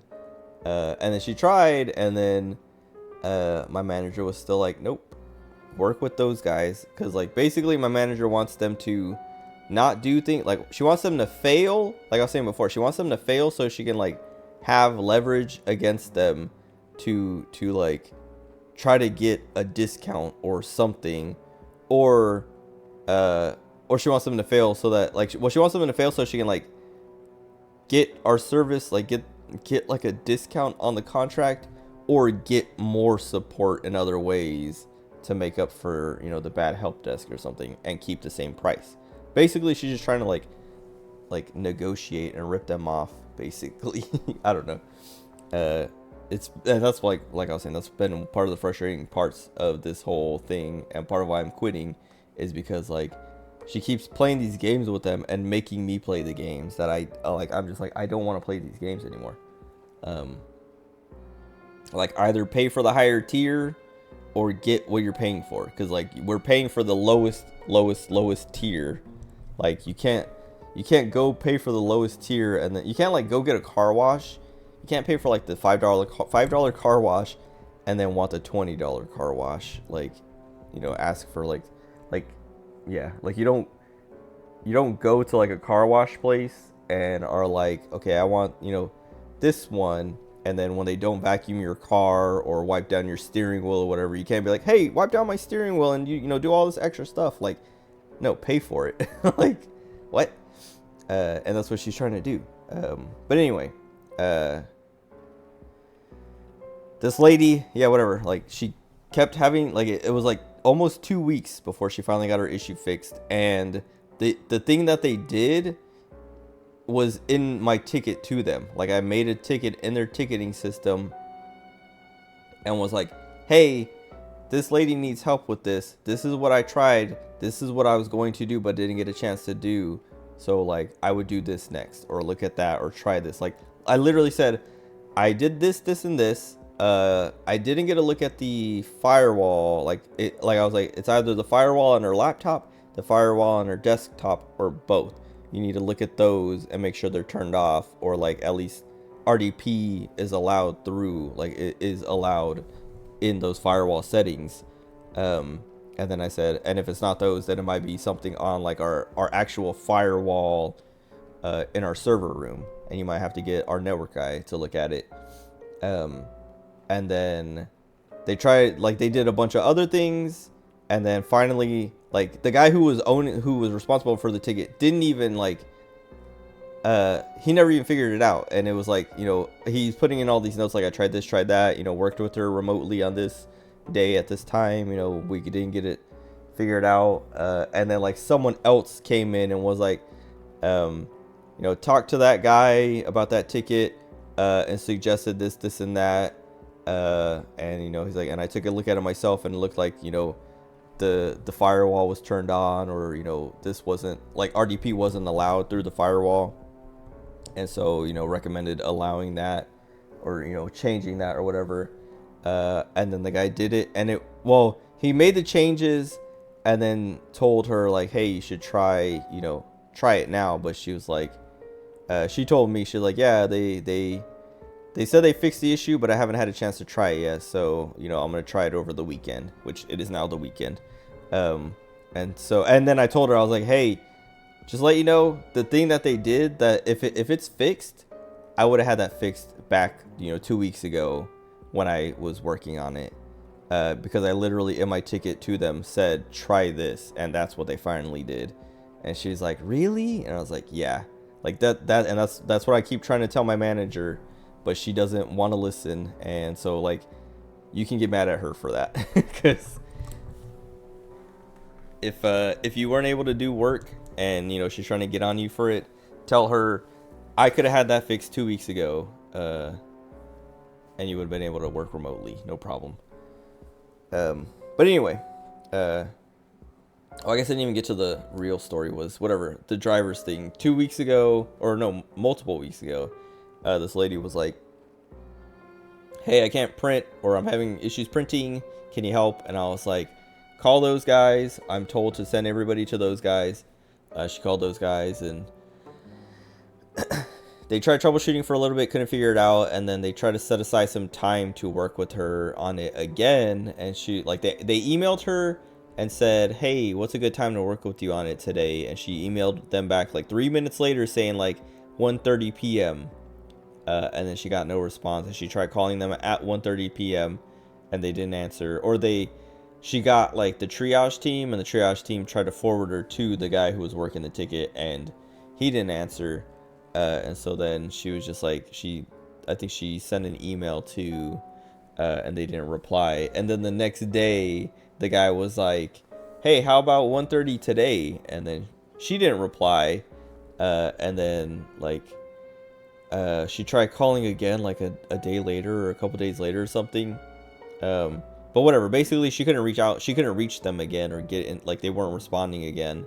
And then like 2 weeks had passed, and she called me and was like, hey, it's been 2 weeks since I haven't been able to print. Those guys aren't helping. And now this other guy can't print. And he's like her, basically her manager. She's like, he can't print. And now he's like mad and getting mad at me because like, usually if he can't print, he sends stuff to me to print for him. But I haven't been able to print any of my own stuff. So it's like, we're both like, you know, stuck and I really need to print like right now. And I was like, okay, let me take a look at this. And then I got it done. I got her printing in like 40 minutes. Like it took me like 40 minutes to troubleshoot and finally figure out the issue, which it was a driver issue. Like I don't even know. It was kind of a driver issue. Like I had to, I uninstalled the driver that they had installed a different driver for the printer, because it let me, like the driver they had didn't have like a specific setting that like, because I like looked up like they use a specific software for like their PDFs and stuff, because it's like a construction PDF thing that like lets them like use, I don't know, it has like all kinds of tools that they need for construction stuff that like lets them, I don't know, make maps and layouts and things that are better than a PDF normally, better than Adobe lets them do. But like on that software website, it says like, you know, change these settings if you're if printing is slow or like, you know, stopping or whatever, like change these settings. And I couldn't find those settings, and so then I was like, let me try a different driver, and I tried a different driver, and then it had those settings, and then I was like, okay, turn this off, you know, change this to this, and then everything worked. And then I had to like do the same thing for the other guy, but his was also a little bit different because like he didn't have the printer added, or like somehow lost the printer or something, and so then I don't know, I had to re-add it and do like a bunch of other stuff, and then like finally change those drivers around for him, and then it worked. But I don't know what else. Like I was like, let me know if anything else like gets weird about printing, because changing drivers, like I was saying, if you like go back to an older driver, or you install like a universal driver or a different driver or whatever, that could break other things. Like it might fix your issue, but it might break other things instead. But whatever. Anyway, drivers are annoying. Just check Facebook Marketplace. Someone's trying to sell an RX 550 for 200. Cars nowadays go for somewhere under 100 used. Maybe sellers asking a bit much for a used car that's over 6 years old. I mean, it also could be like that's their starting price, so they want to, you know, like they're not gonna say I'll sell it for 100 and then have someone call and be like I'll buy it for 50 and then have to like work down from 100. If they're like asking for 200, you can probably work them down from 200.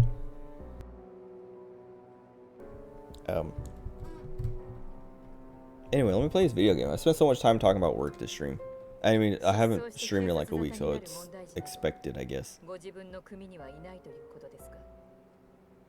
keep getting distracted though, which is fine, but I keep like getting distracted in the middle of conversations. That's what's like annoying me, I guess. It's not really annoying, it's just like I'm like I have to like re-immerse myself, which isn't that big of a problem. Like here I am, like, you know, going off on another tangent or whatever, but I want to, like, we're right about to do the next full moon mission. Girl Arthur's been having a panic attack for the past hour. Exactly. We need a helper.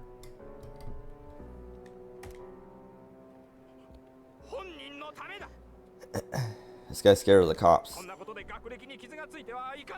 Also, yeah, I wouldn't want her records to be stained by something like this. Her parents agreed. Yeah, we don't want her records to be stained by the fact that she murdered someone, basically.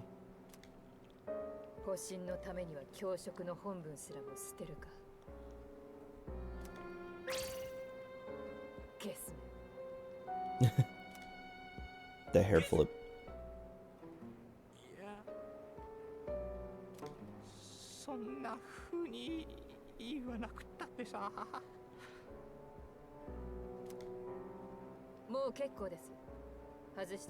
Dude, she's so cool.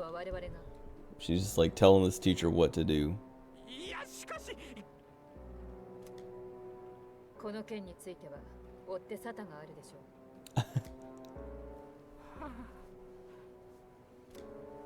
She's like, you're dismissed.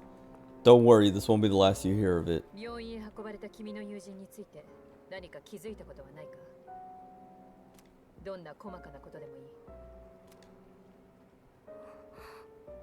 声だ。自分を呼ぶ声。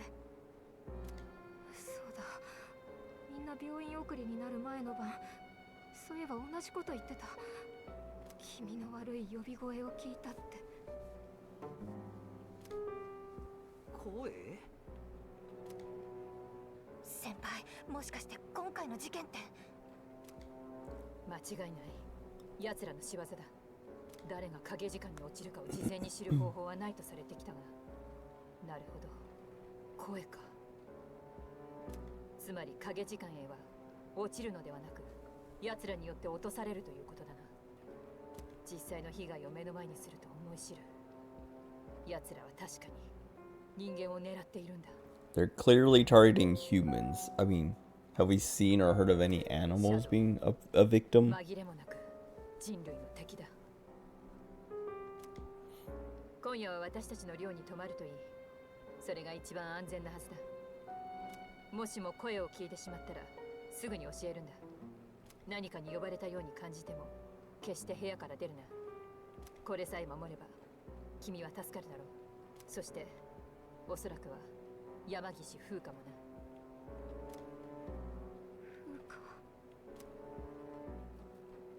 それからいおり、竹場、放課後生徒会室に集合だ。そこで今夜の作戦について説明する。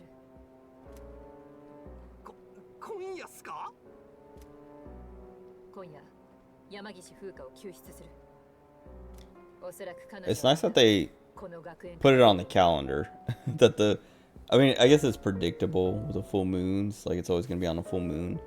But I don't remember if it was on the calendar in, you know, fests. But it's nice to be able to see like, okay, this is where it is, so I know when to expect it. Because if I was just like playing through and I had no idea when it was coming and she was like, tonight we're going, I'd be like, I'm not ready. I mean, I would be ready, but I would need more time. Like I would like to know ahead of time. 揃ったな。今夜この学園への潜入作戦を行う。目的は山岸風花の救出だ。いまいちわかんないんすけど、山岸って学校の中にいるんすか？しかもなんで夜に0時になっちゃったら学園は。その通り。山岸もそうやってタルタロスに迷い込んだんだ。じゃあまさか山岸さんって体育館に閉じ込められてからずっと。そうだ。そんな10日も前の話じゃないっすか。それどう考えても。いや、悲観するのは早い。 Don't lose hope just yet. タルタロスは影時間の間しか現れない。なら山岸風花は日中はどこに？ She's been trapped in Tartarus for 10 days. Nobody knows? 言われてみれば。こいつは仮説だが、おそらく Time flows differently in あの Tartarus. 時からずっと影時間 Oh, alright. Take care, Aiko. Enjoy your, I don't know, sleep or whatever you're gonna go do. Thanks for hanging out. つまり10日といっても山岸にとっては Only 10 hours for her. That's what I was gonna say, is since Tartarus is only around for an hour, it's been 10 days, it's only been 10 hours. 生存の可能性はある。 So there is a chance. Memento Morim 11. Welcome. Thank you. That didn't scare me. Usually those scare me. But I think it's because like I saw the thing in my feed before the alert went off, so I was like prepared that time. But welcome. Welcome, welcome. What was I saying? Oh, yeah, he's saying there's a chance she's still alive, but like Fuka is not a combat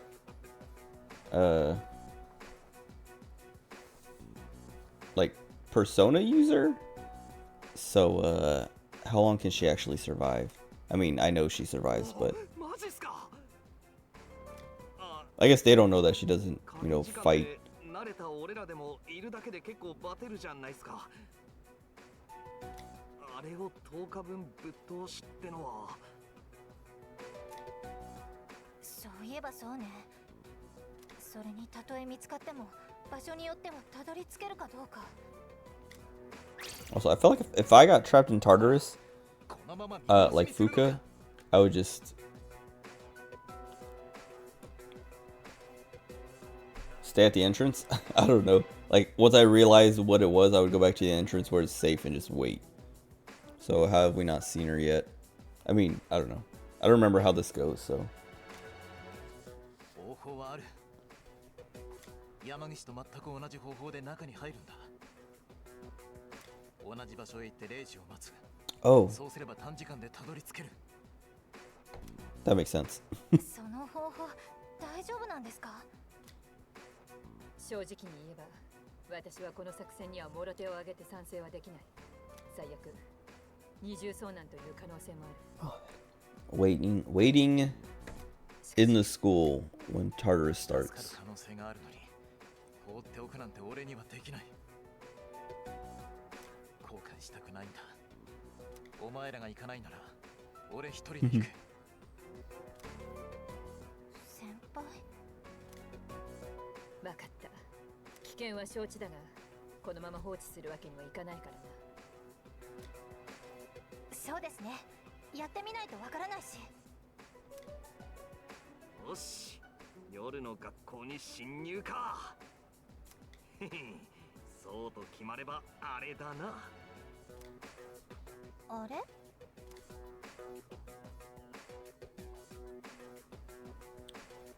I like it when he does that. Hehe. 応答なし。困ったな。理事長に連絡が取れない。We don't need him. まあいいんじゃないですか。一つだけ面倒がな。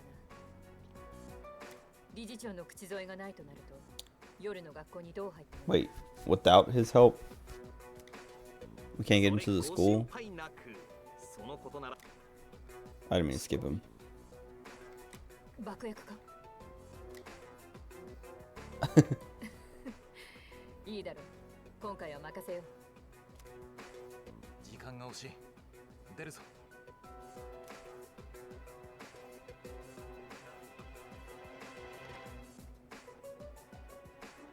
爆薬？いや鍵開けといたってなんだけどすんなり入れたっしょ。俺ってなんつうか天才。 It's like, bro, all I did was leave a door unlocked. There's no explosives. Relax. 昼間のうちに鍵を。ブリリアント。Someone pointed that out on Twitter. But like they have her speaking like French or whatever in English, but she speaks English in the Japanese dub. 昼間のうちに鍵を。ブリリアント。 She says brilliant. Good job. He says good job.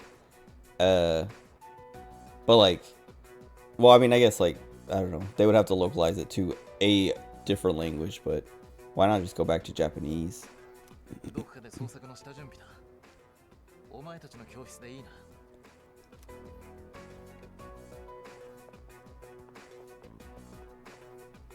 あの人たち何なの？ブリブリとかって何？どういう意味？日本人は日本語使ってほしいよな。They're weird. 電気つけましょうよ。怖がっちゃってまあ。怖くないっつの。ほか。アホはないっしょ。いいから始めるぞ。この時間は主電源が落ちてる。それに暗いままの方が都合がい They い。 cut the power at night anyway. Sounds weird. なんかコソコソしててやだな。まずは体育館の鍵を手に入れるぞ。職員室か公務員室にあるはずだ。2年の君らは職員室を当たれ。私たちは公務員室を回ろう。その後で1階の玄関ホールに集合だ。いいな。Alright. 職員室のガサ入れか。テストの問題とかあるかも。俺も職員室にするかな。公務員室より面白そうだ。私の目の前で不正の3段階。事実なら Jeez. 嘘に決まってるじゃないですか。嫌だなもう。誤解するな。面白いと言ったのは可能性が高そうだという。言い訳はいい。それより公務員室へ向かうぞ。いおり、君も私と来い。じゃあ私たちも行こっか。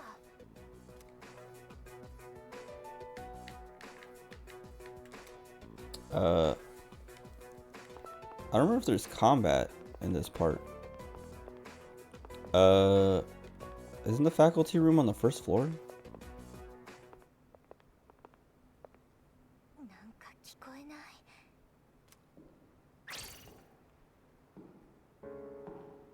何？私たちの他に誰かいるの？とにかく隠れよう。 I guess there wouldn't be combat at this part because we're not in Tartarus yet. 警備の人か。脅かさないでよ。 Let's hurry. わかってるって。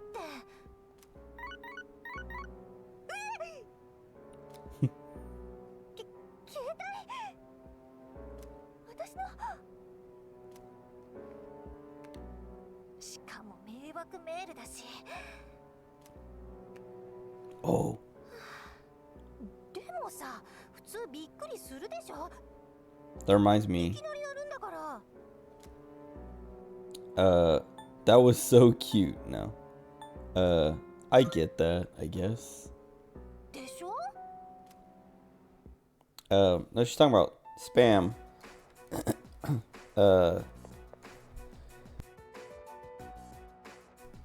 We use this like email gateway defense thing for like spam and phishing emails and stuff.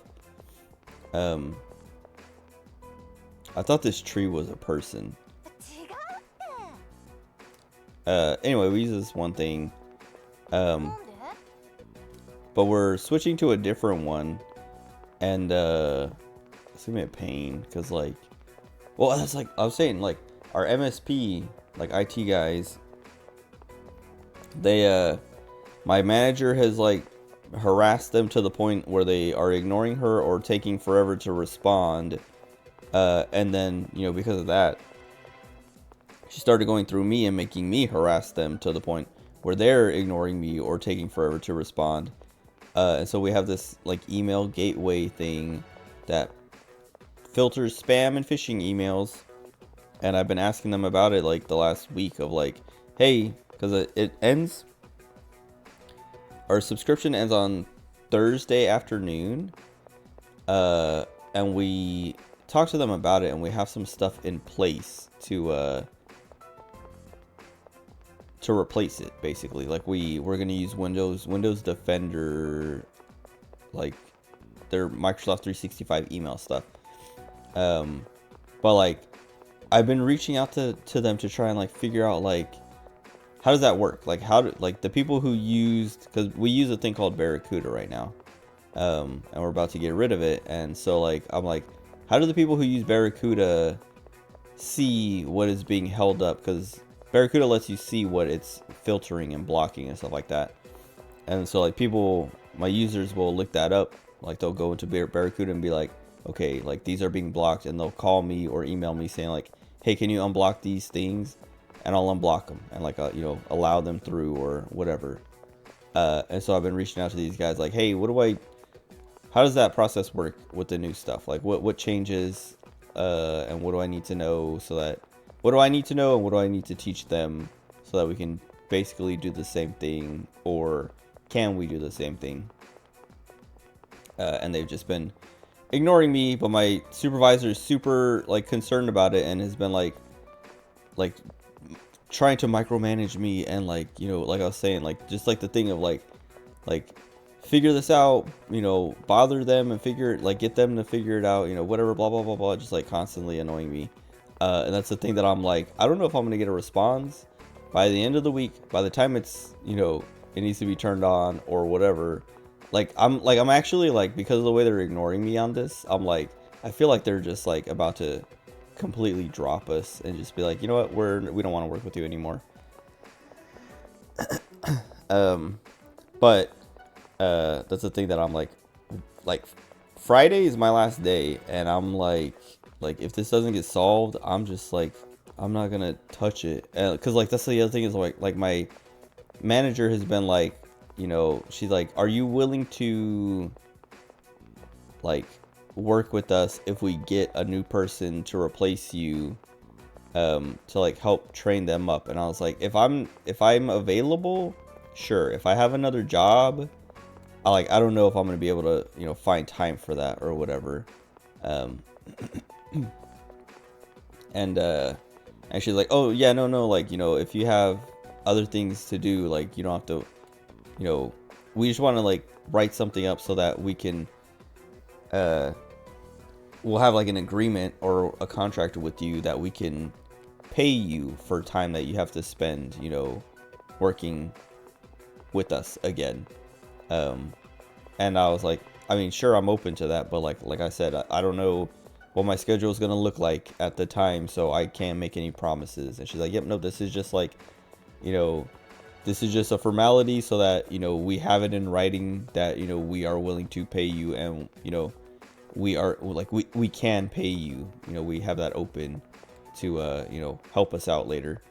But like, this is a thing like that, like this Barracuda to Windows Defender thing. I'm like, man, I hope she doesn't like, because like I feel like I was saying, I feel like they're not gonna give me what I need, or they're gonna drop us, which will be them, I guess, you know, in a week.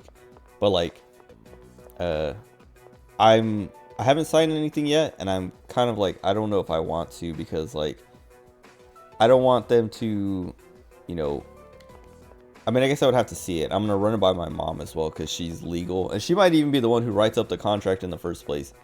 So I'll probably just end up talking to my mom about it.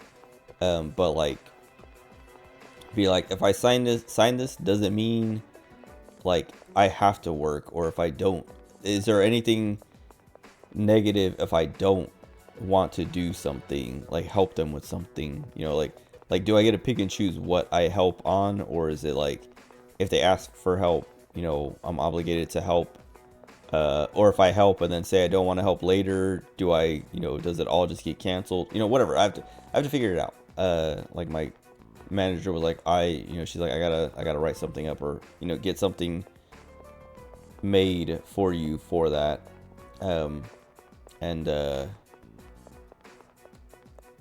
This Barracuda thing is one of the things I don't want to deal with. Oh, you're gonna ask me something, but your internet crashed. How am I finding the game? I'm liking it a lot. I played Persona 3 Fest like 10 years ago, and I loved it. And this is like it's been so long. It's been long enough that I don't remember a lot of things, so this feels pretty fresh. But it's also like a remake, so a lot of things feel fresh because of that too. Like it looks good. I don't know, all the quality of life things, the stuff they kind of learned from Persona 5, I guess, that they've applied. I don't know, it's nice, it's good. P5R was your first Persona. You're almost done with this game as well. Nice. How are you liking it? Because like, I brought this up a few times since I've been playing this, but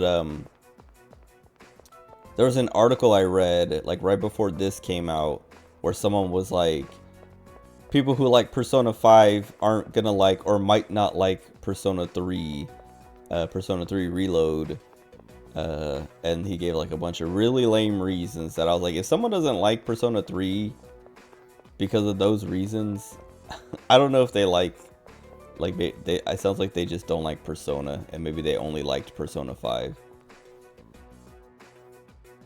You're really enjoying it? Cool. Okay. So like, how do you like the kind of darker tone? Because that was like one of the guys, you know, reasons was, he's like, Persona 5 is a lot more lighthearted and upbeat, that like people who like Persona 5 aren't going to be prepared for with Persona 3.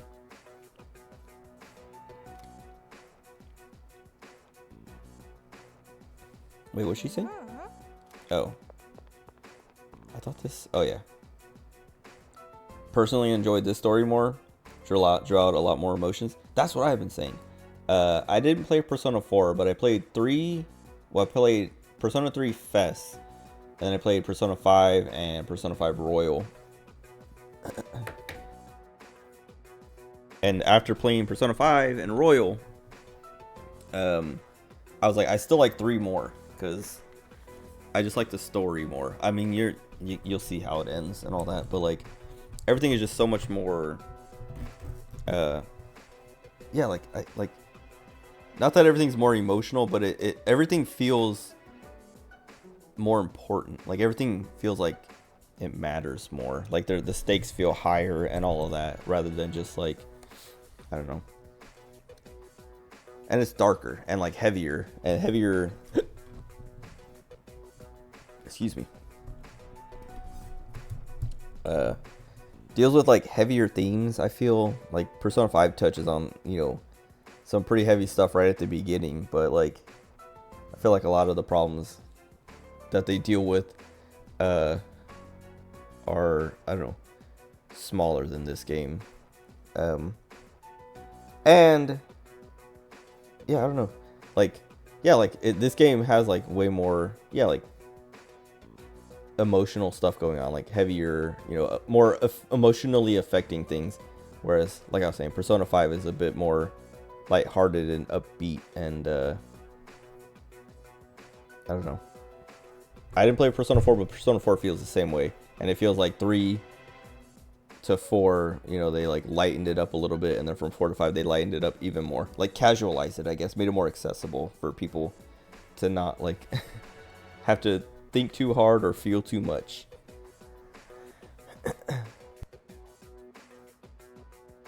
Oh, you didn't get the final semester or whatever in Royal? That was the thing, like one of my friends, like I played Persona 5, the base game, and then when Royal came out, I played through Royal, and I made sure to get the final semester or whatever. Me and a friend, like we both played through. My other friend, so me and a friend both played through Persona 5. I think he played through 5 twice. He either played through 5 twice or through Royal twice, like the base game twice or Royal twice. But like we both played through the base game and Royal, and then after Royal came out, he got Royal for his brother, who is also my friend, and we warned him ahead of time, like, hey, there's a like an extra semester. Oh, see, okay, and like you didn't know, but we like warned him. We told him like, hey, there's an extra semester that you have to do some specific things to unlock. And then he didn't do them. And then when he beat the game, he was like, he wasn't satisfied. Like he was like, yeah, it was good, but like I don't see what the big deal is, or whatever. Or like, he thought like, he was like, I don't know what this girl's thing was, because like he didn't get the final semester, which explains all that basically, or like explains the rest of it. I can't remember if you get much of like if you get much out of her social link, but anyway, we were like, well, yeah, because like that's what the last semester is for. And he's like, what last semester? And we both were kind of like, yeah, he missed it, he didn't do it. So we're like, you were supposed to do this and that with, like you're supposed to like get your social link with Maruki up to a certain point, and then your social link with like Akechi to a certain point too, or something like that, to unlock the final or you're supposed to like answer a question he asks in a certain way to get the final semester. Kasumi doesn't feel like a complete character without yeah, and that's like that was his thing. And so we were like, yeah, you're supposed to do these things to get the last semester. And he's like, well, that's stupid, because he was like, now I have to start the whole game over to do that. And we're like, unless you have a save that's like early enough, yeah. And he's like, that's stupid. And we're like, yeah, kinda.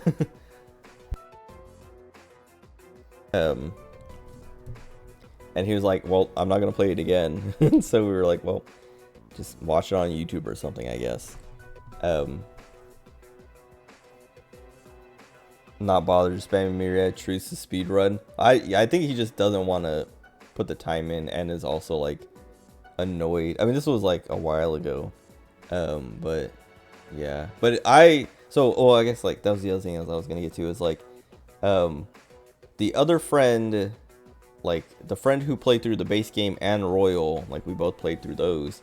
He loves like Persona 5 and Royal or whatever. Like he loves those games. He's played the spin-offs and stuff like that too. And then when this game was coming out, before it came out, like a month or two before it came out, or yeah, like I guess like 2 months before, it was like around Christmas. We were hanging out here, and I was just like, I don't remember, I was like looking at Steam or something because we were trying to figure out what we wanted to play. We ended up playing Lethal Company, but like with his girlfriend and another friend. But when I was like looking at Steam, just like looking for multiplayer games or whatever, I went to like my wish list and I saw this on my wish list and I was like, oh, are you gonna get Persona 3 Reload? And he's like, I don't think so. And I was like, why? And he's like, I don't know. And I was like, you like Persona 5? Like Persona 3 has a better story. Like play Persona, you should play it. And he's like, I don't know, I don't really care. I kind of just like Persona 5. And I was like, fine. Like that's so annoying. He played Persona 5 3 times, but won't play Persona 3 1 time. The better game.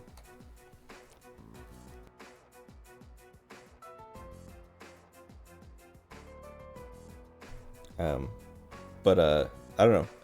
He's also like he's like I was talking about that article that guy wrote saying like if you like Persona 5, you might not like Persona 3 because it's darker and heavier and all that. And I feel like that he is that kind of person. Like that would apply to him because I don't know if you played Omori, but he played Omori and was like super like affected by it. Like we were talking about it, and because I love Omori, I have every achievement in Omori. I have like 1 million Omori shirts. I just got like the new some new Omori figures. I have this like Omo Cat like little card that came with the figures and things. But he finally played Omori and we were talking about it and he's like, yeah dude, after I like beat the game, I was like I don't know, he was like, I was like depressed. I literally was like shaking at points and I was just like, dude, like what the heck? Because I didn't get any of that. But like at the same time, I like when I talked about it on stream afterwards, I was like, yeah, like I was surprised that he was so affected by it like that because like I don't know, like I got all that stuff out of it. Like it was like, you know, there's depressing moments, there's like sad things happening, scary things happening, whimsical things happening. It's like all over the place. But like I was never like, I don't know. I was never in a spot where I was like, this is too much for me. And I was like, I think it's because like he just doesn't have to worry about that. It's like he's probably never been depressed. He's probably never like, I mean, maybe not never been depressed, but he like, you know, like I don't know, I've dealt with depression and all kinds of stuff. Like also like, I don't know, I like this kind of stuff, like darker stuff like this, or like edgier, you know, emo-y, depressing stuff anyway. And he does it, and so like I'm like, he is one of those people who would not like Persona 3 because it's not as like happy and slice of lifey as Persona 5 is. After Roy, I want to learn more about the series, and Persona 3 Reload was definitely a good purchase. Crying for like 10 to 20 minutes during P3 reload. I keep saying reloaded. I keep thinking my charger's on this side, but it's not. It's unplugged. My controller charger, whatever. Anyway, I don't remember if I cried at all. I think I cried at the end of Persona 3 Fest, and I might cry at the end of this. And there's definitely moments where like I get like, you know, choked up or will get choked up that I know are going to be coming. But I haven't had anything come up yet. But I know there's some heavy social links. I remember I didn't do all of them when I played Fest, but I got to the end of quite a few, and I was like, man.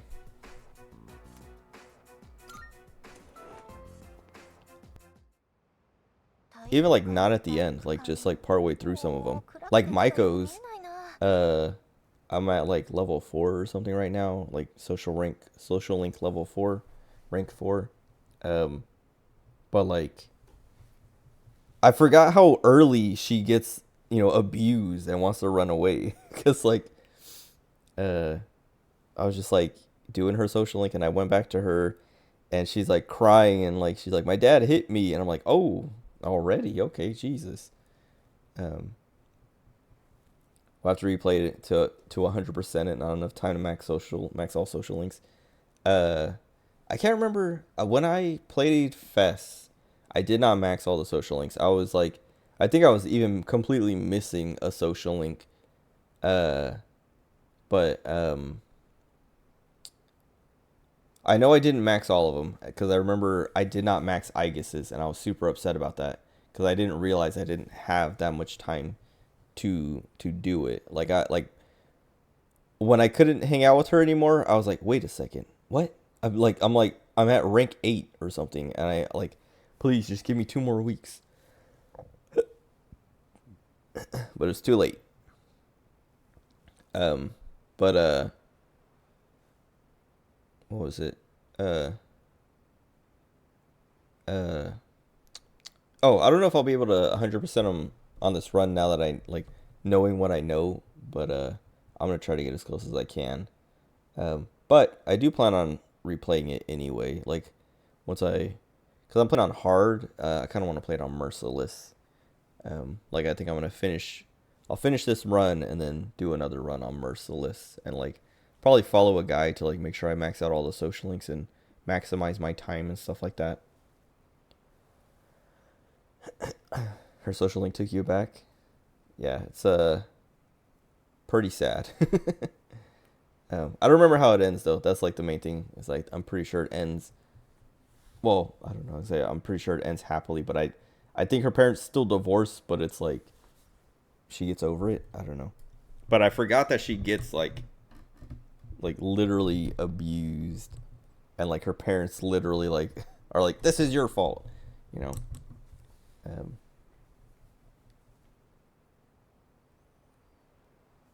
You'll only end up maxing around 72% of the social links.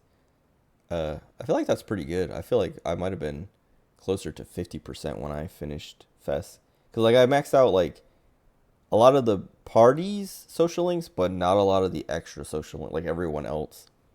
And then I was saying, I think I completely missed like the Gourmet King Suemitsu or whatever, because I don't remember him in this game. I was like, I don't remember him in Fest at all. Like I don't remember ever interacting with him, and I probably didn't.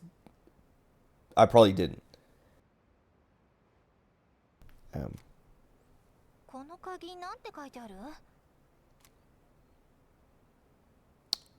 gonna say Jim.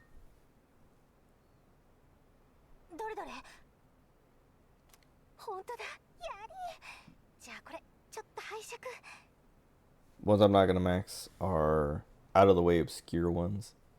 I'm trying to think.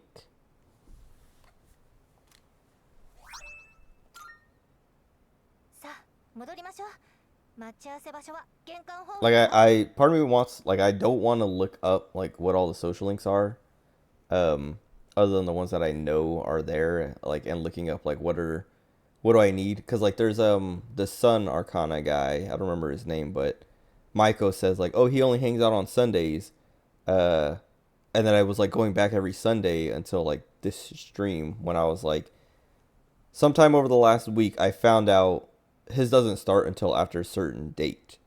But like I didn't even mean to look it up. I was just like, I saw something saying like how to start the Sun Arcana, like in a like a link related to something else, or like a YouTube video or something. And then I looked at it and it's like, oh yeah, it doesn't start until like, I don't know, August something or whatever. And I was like, oh, okay, so I don't even need to bother looking for him.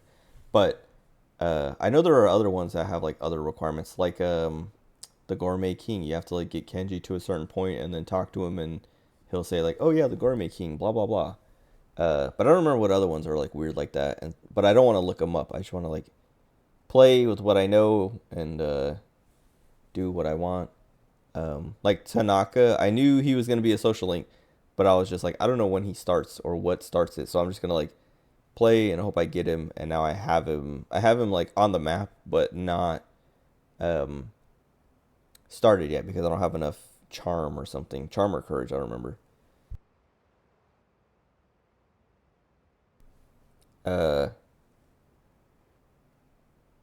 Oh wait, so did you say you didn't like Nozomi? Wish you did him earlier so you didn't have to suffer through later in the game, or something else? Striped shirt man. Is that the Sunday guy? The Sun Arcana? I feel like he was wearing a striped shirt. But yeah, but then there's some that are like, they're not weird to unlock, but they have like, their days are what's restricting. It's like the Sun Arcana guy, he's only on Sundays or whatever. And then other characters like only on certain days. And then Aegis, she like shows up so late in the game that if you don't like prioritize her, you can get locked out of finishing her. Oh, you want to do him earlier because you hated him as a character. I get it. I don't hate him, but I do find him annoying. But I think he's also kind of funny, and that's why I kind of like doing his social link, because I think he's funny. Like, it's funny to laugh at him. But I haven't gotten to whatever his like big thing is yet, because like I think I'm at level 3 or 4 with him, and he keeps talking about his brother, and it sounds like his brother is dead. And so I'm sure that's like gonna be his thing, is like, you know, my brother died, and like what it sounds like it's leading to is his brother died, and basically everyone is like, I wish it was you instead. That's what it feels like he's implying. 途中なんか聞き覚えのある声でギャーとか聞こえたけどな。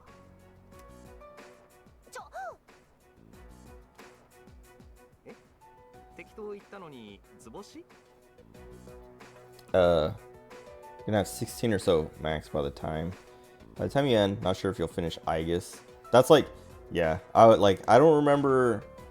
Like, Aegis is my favorite character. She's best girl. I love her. I have like at least one Aegis figure somewhere packed up. I don't know. I love Aegis, and even when I played through Fess and I got Aegis, I was like, wait, I love Aegis. And I remember prioritizing her, or like, you know, putting her higher up on the list, not like ignoring her ever, or not trying to ignore her, and then not finishing it still, and being like surprised that like at how little time you have to like actually do her thing, like get her to 10. You like Mitsuru. Love all the characters, but Junpei took a bit to grow on you. Well, and that's like a thing that's like surprising me, is like how much I like certain characters I didn't like originally, because I didn't like Mitsuru in Fess, and I did like Junpei, and I did like Yukari, but and I loved Akihiko, and I still love Akihiko. But I like Mitsuru now, and I like Yukari for different reasons now, and I still like Junpei, but I like him, I feel like, less than I did originally.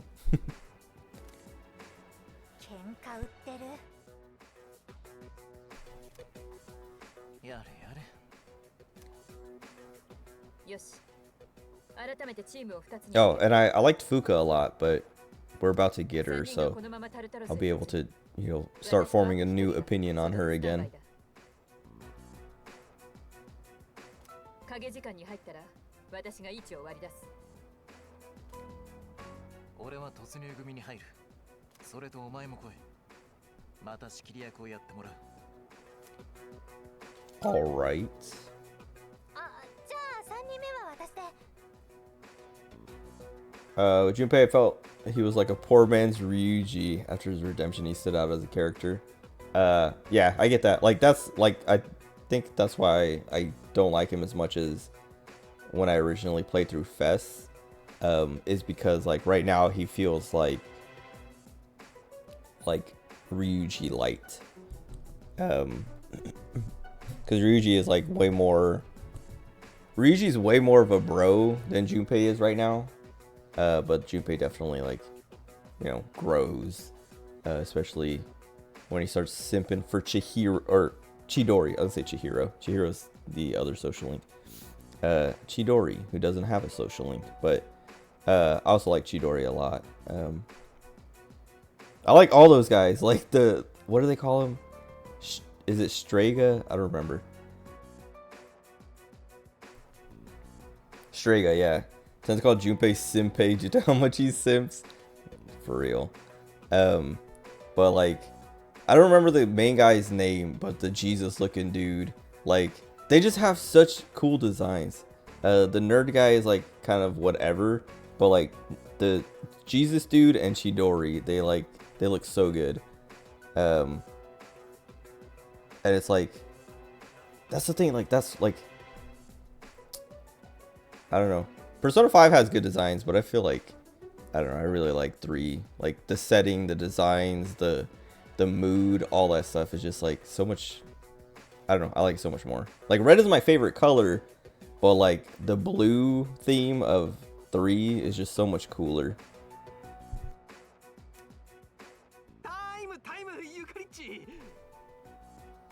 One of the top 2 characters was the dog Koromaru. How do you forget? You forgot Koromaru's name? Oh, I like Koromaru too. I don't remember. I don't know. I know you can take him on walks. But I don't remember if he has like his own social link. I assume he does, but I can't remember. And I don't remember what his social links actually are, because like he doesn't talk.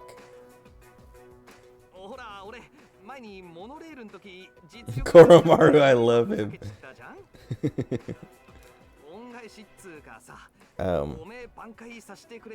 What was it? I like also like Elizabeth. That was the thing that I was afraid of, because in Fess you get to hang out with Elizabeth and you do stuff with Elizabeth, but I couldn't remember. Like I remember something saying that was something that got added in Fess and like Persona 3 and Portable. Maybe Portable had it too, but I think the base game didn't have the hangouts with like the dates with Elizabeth. But I remember like reading something about that, like saying that, and then I was like, oh, because Reload doesn't have everything that Fess has. Like I remember something saying like, oh, it has, you know, some things from Fess and some things from Portable, but not everything from both. And I was like, I hope it has the Elizabeth dates still, because that's fun. Other favorite Shinjiro. That's okay. He's another one that like I've been talking about it throughout my playthrough. That like I remember Shinji, but I don't remember. Like I was literally just talking about this like a couple hours ago too. I was like, I don't remember if he. And I don't want you to tell me, but I was like, I don't remember if like I remember he leaves the party for some reason, and I'm like, I don't know if. I can't remember if he dies or if he like goes off to do something else, or like if he just gets hurt and gets like, you know, he has to like sit out for like the end of the game or whatever. Like I was like, I don't remember what happens to him, but I remember like not like I wasn't even like I was like, I don't even remember if he joins the party. Like I'm still not even 100% sure if he joins the party. Like there's so many things that I've forgotten about. And it's good because like I want to play it as fresh as I can, basically. But like I don't have much of an opinion of him other than I think he's cool and I feel like I like him. Tough guy on the outside, genuinely a nice person on the inside. Yeah, and like I've picked up on that already, but it's still like he's so like absent from my memories of this game that I'm like, I remember like I'm like, does he disappear or something at the end of the game or something for some reason? But I can't remember. Like he might be here all the way to the end and it's fine, and I just like completely forgot about him for some reason. because I don't remember anything about him. like when he showed up with Akihiko, I was like, oh yeah, Shinji, and I was like I had forgotten he was a character in the game, and I was like, oh yeah, this guy is in this game too, and then I was like, I don't remember anything about this guy. Also, he does have a cool coat, that big old like pea coat. I was gonna say petticoat, pea coat.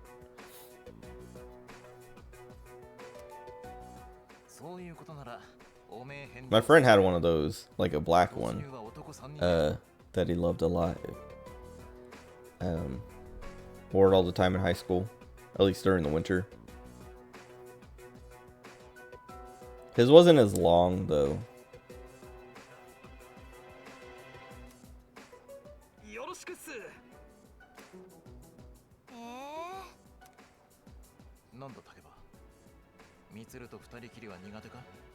I know Akihiko has a heal, but I hope it's enough.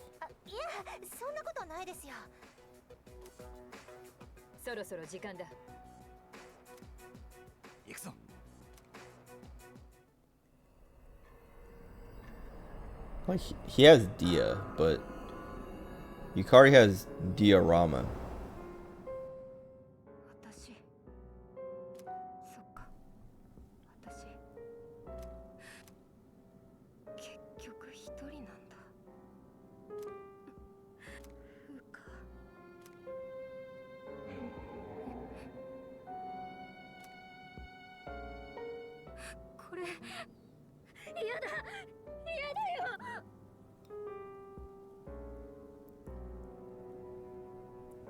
The only character I could say I truly dislike is Elizabeth. I don't hate her, I just find her irritating. Alright, this is a Elizabeth liker stream.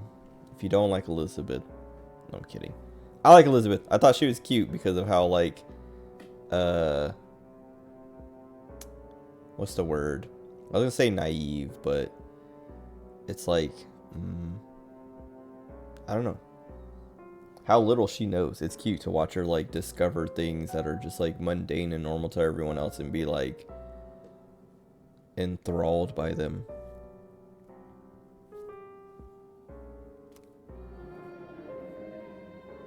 Ignorant? Yeah, I guess. Like she doesn't. I think it's cute how she has like these ideas of like the outside world, and then when she sees it, she's like, oh, that's not how it works at all, but still like misunderstands it. It's fun.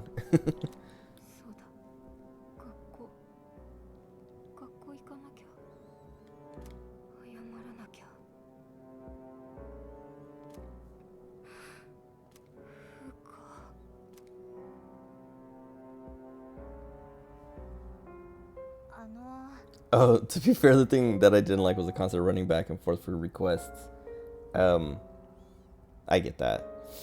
I don't remember, like I'm sure requests were a thing in FES, but I don't remember them, because like when they showed up in here, I was like, oh, I don't remember doing this, so it could have been a thing and I just forgot about it. Or it might be, well, I think it was, like, I think I looked it up afterwards or found out afterwards that it was a thing in FES. But, I haven't, the only ones I don't like doing are the Persona ones, like make a Persona with this or, you know, whatever, because, it feels like there's something stuck in my throat.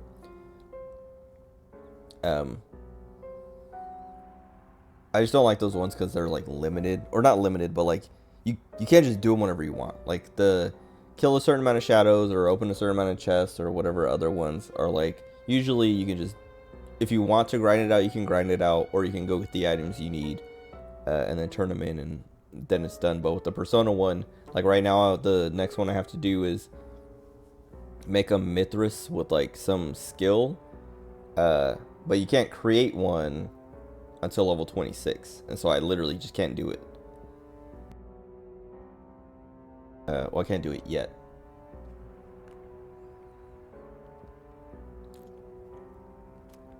Some of them just didn't make sense due to their wording. 通信の感度は最大だ。 I think I know what you mean. I'm trying to remember. There was one that happened not recently, but like the last set I did for her that I think was something like that. I don't remember, but I understand. It's it's the only legitimate reason to not like Elizabeth. Anything else, I will not believe you. あの森山って子、寮に一人きりで大丈夫ですかね。正直を言えば影時間に絶対安全な場所などない。だがここへ連れてくるわけにも彼女のためだけに一人割くわけにもいかないだろう。そうなんですか。 Excuse me.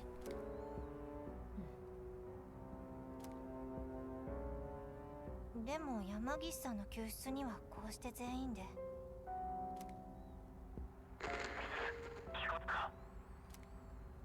私だ。今そちらの位置を確認した。思ったより上だな。通信がギリギリだ。それより3人とも無事か。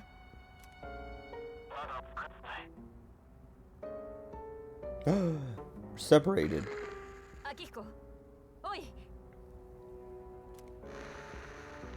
通信圏外とかですか。なんか心配ですね。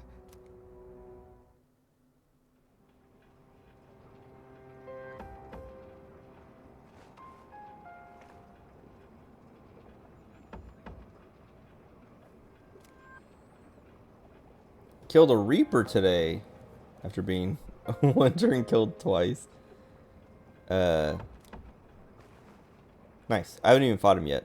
I mean, I wouldn't be able to do anything if I tried to fight him right now.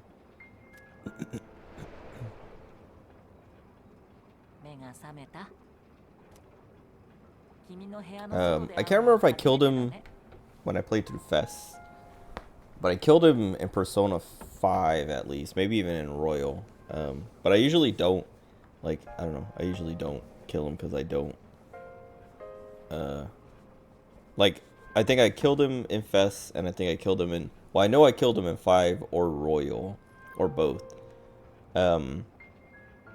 just to do it, like, for the achievement or whatever, but other than that, I try to avoid him.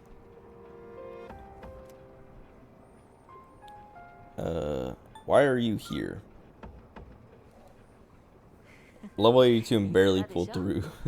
I think I'm level 16. But I could handle it.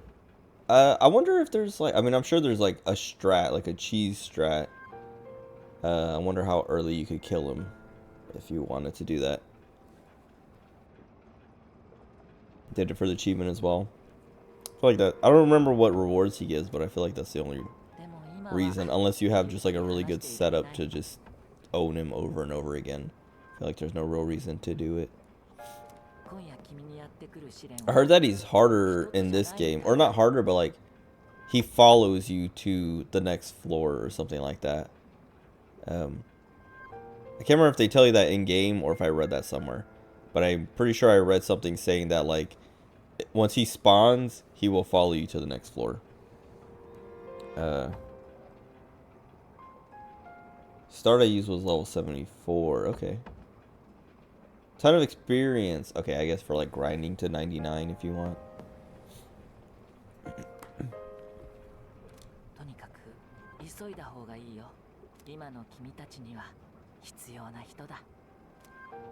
can't remember if this kid...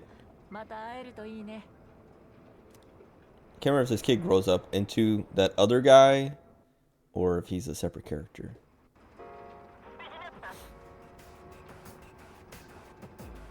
Okay, they tell you that.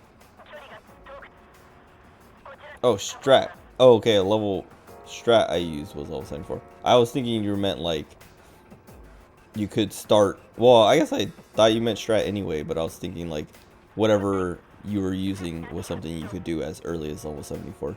But I guess it's the same thing. I got what you meant.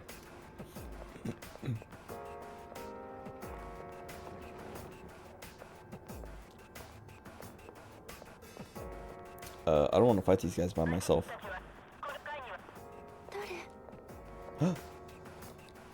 Fuka, my beloved. I think I ended up romancing Fuka in Fest. But I talked about this before, but I was I had already started Yukari's romance. And so that when Fuka showed up and I was like, oh, I want to romance Fuka instead, I ended up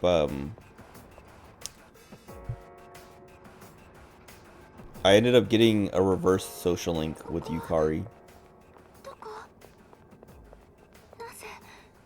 Actually, no, level 76. I think as it only learns the chi skill at level 76, so you confuse it at 74. Wait. Oh, I see what you mean. Like, you can level it. It can go to level 76 from 74 with, like, a high enough social link. If that's what you mean. If that's what you mean.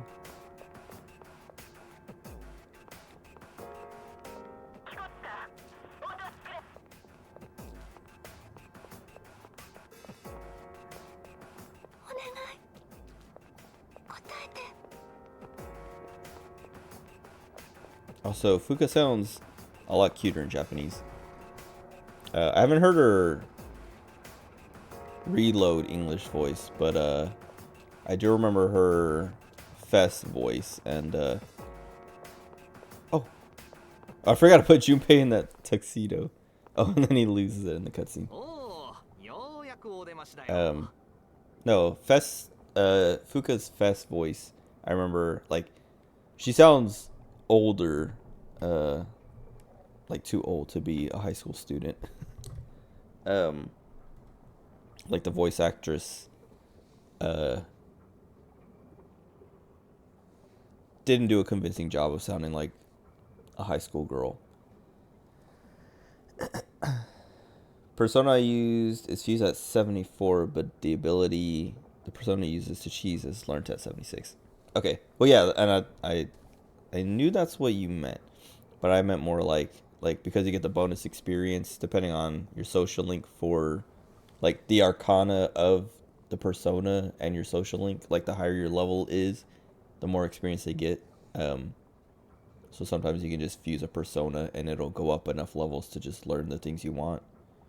Like one of Elizabeth's requests was like fuse this persona and have it know this skill. I think it was like Oberon with like Zio or something like that.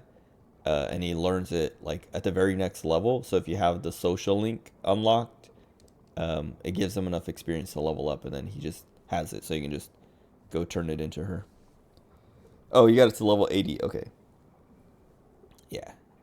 I'm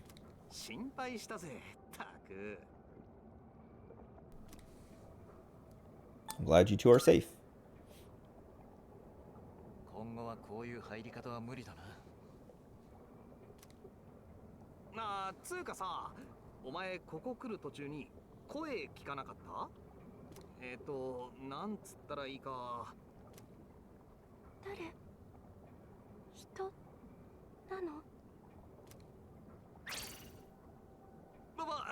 この声。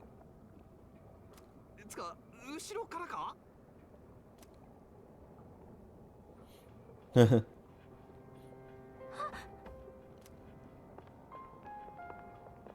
山岸風花か。はい。おお、生きてた。すげえ。Attempt to run the Reaper again to get level 99.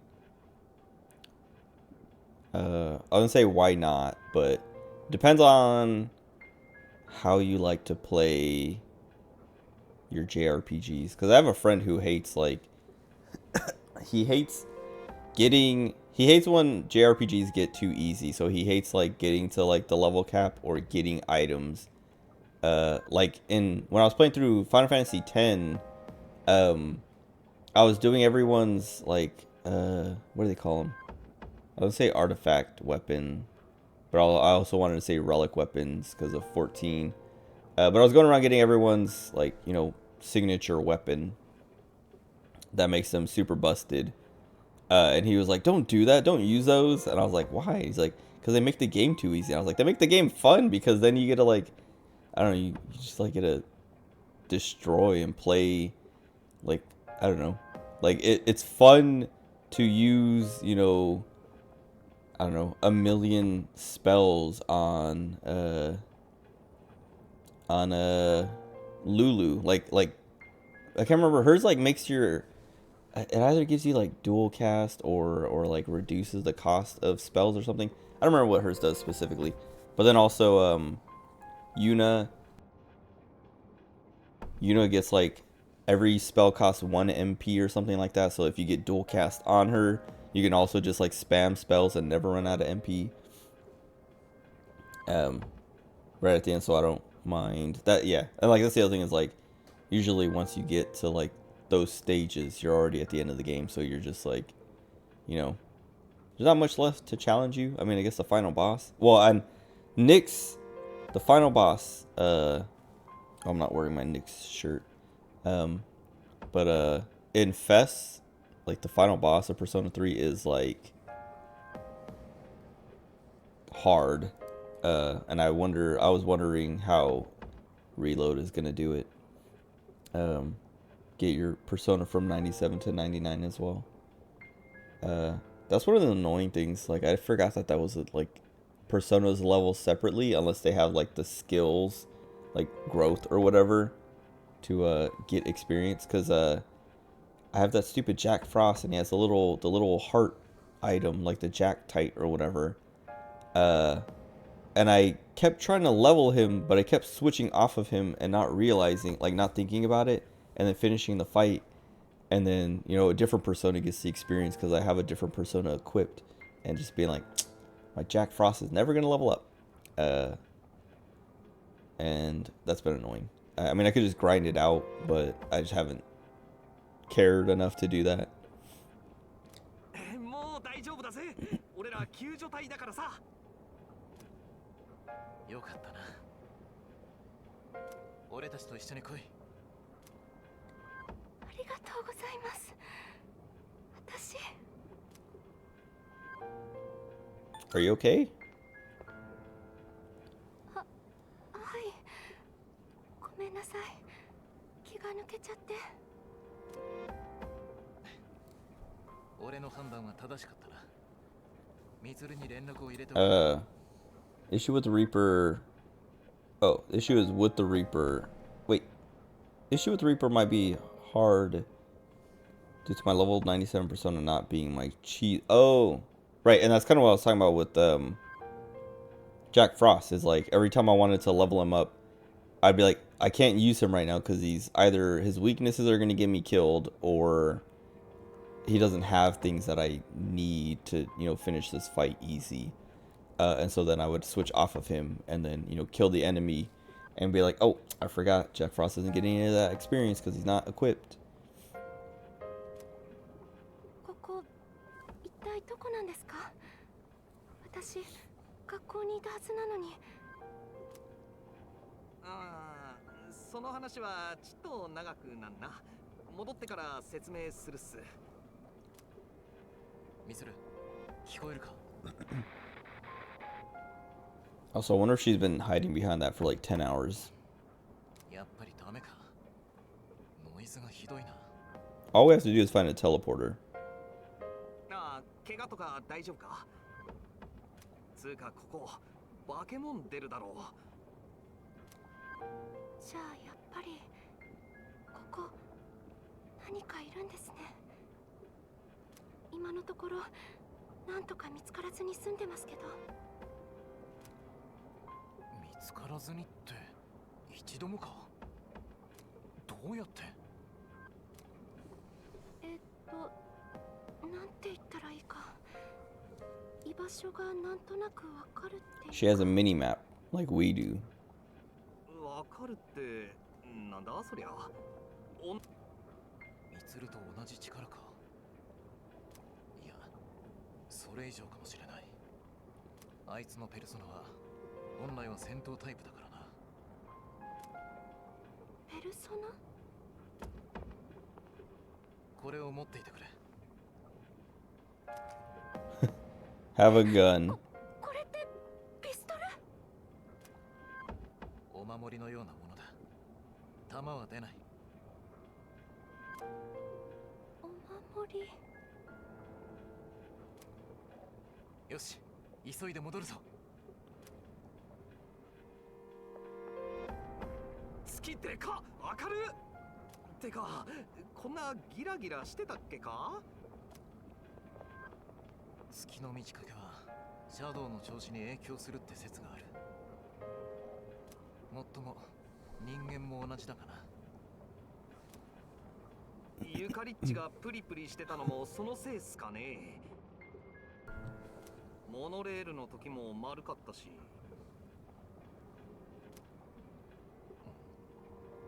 前も丸かった。なんすか？おい、4月に亮が襲われた日、月を見たか？ It was full. 今日が6月8日。モノレールで戦ったのが5月9日。亮の襲撃は4月9日。すべて満月だ。いずれ聞こえるか？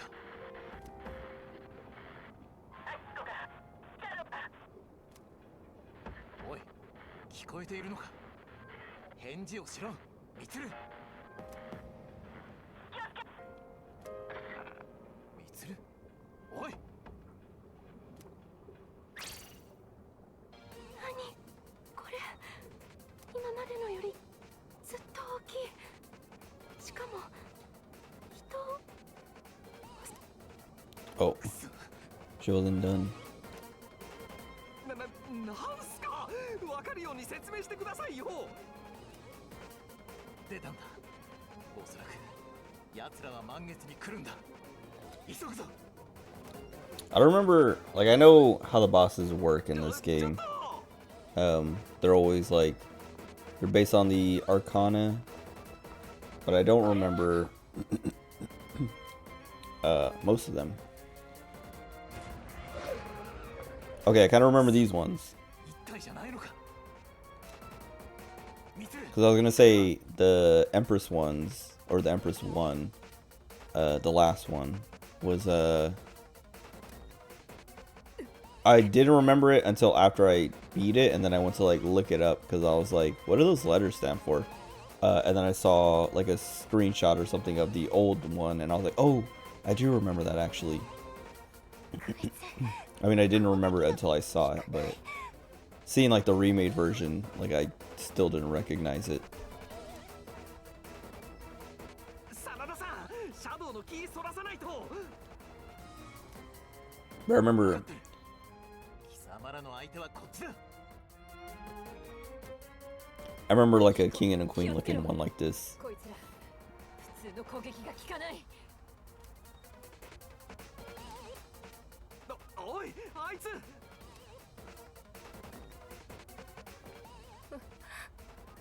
か。バカな。なぜ来た？まさか森山さん。無茶だ。戻れ。逃げて。ここは危ないから。私あんたに謝らなきゃって。おい、危ねえ。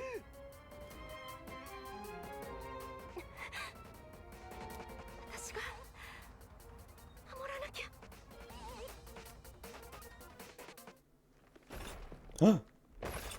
Sure, he knows how to do it.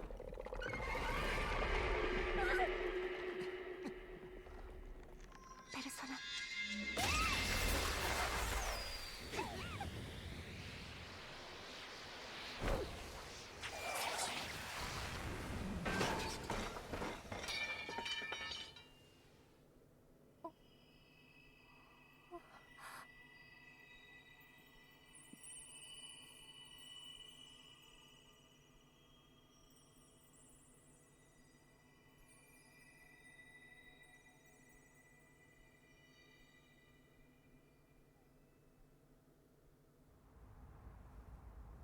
Cool. 山岸さん。ペルソナ。私あの怪物たちの弱いところ。 Cool. この力は。思った通りだ。ミズル、バックアップは彼女が変わる。こいつらは俺たちで片付ける。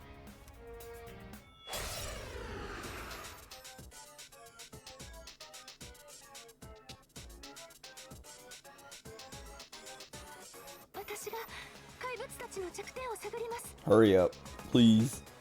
I don't know their weaknesses.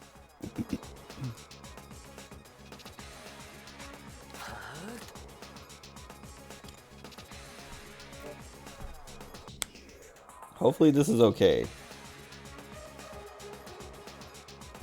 Cause yeah, as long as they don't have Bufu, we're good.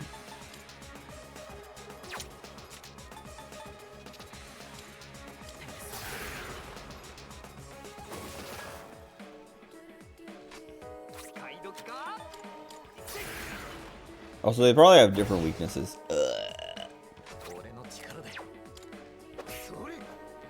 Or no weaknesses. No.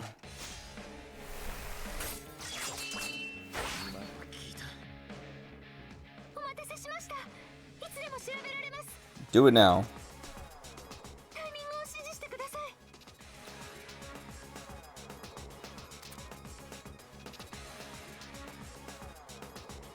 Full analysis. Depletes her SP.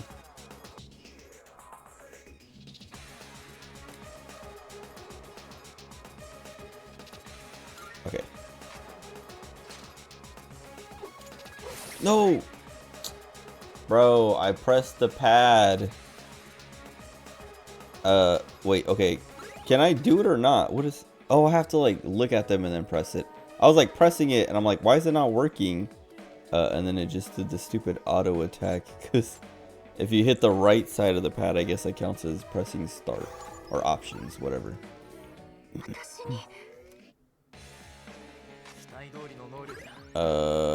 Do I even have piercing?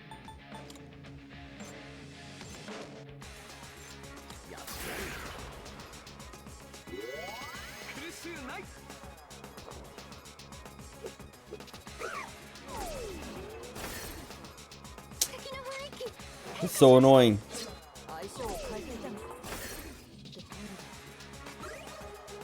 Okay, wait. Okay, I see. So I'm gonna have to like scan every time.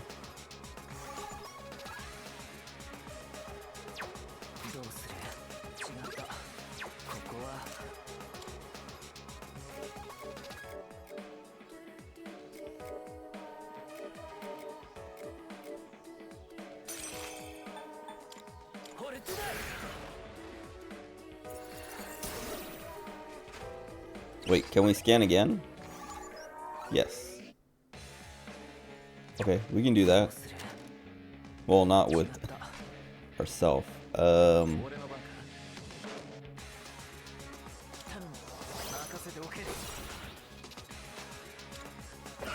Also, when did he get those blades on his hands? I mean, I know I equipped them on him, but I never noticed.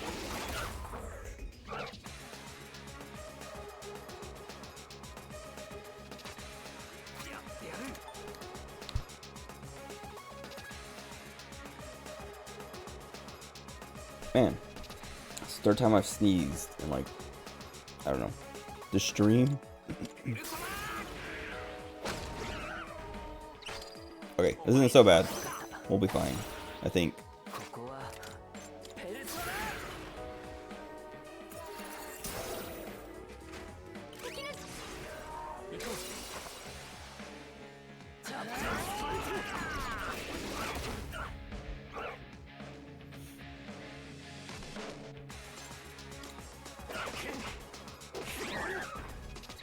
This is actually, okay, for now it feels easier than the last fight, but there's no timer, so I don't have to worry about,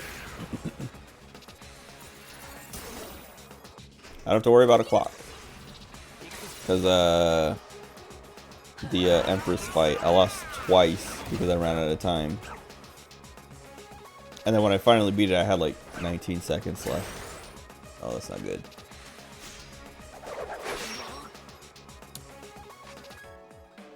Annoying.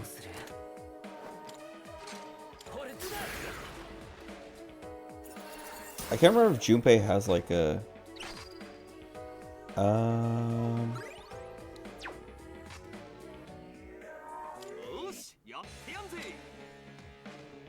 he does.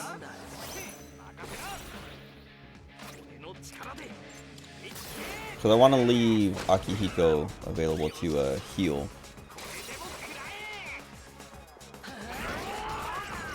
Well, I guess like passing it off like that doesn't take up his turn.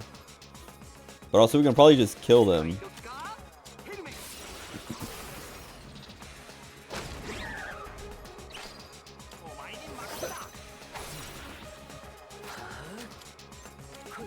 Excuse me.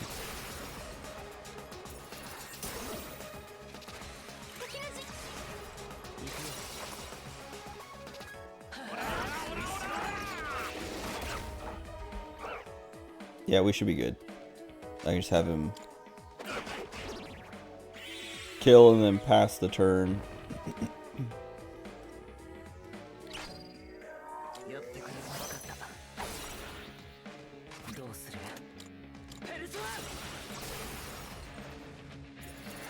That wasn't bad at all. Unless there's like a phase 2.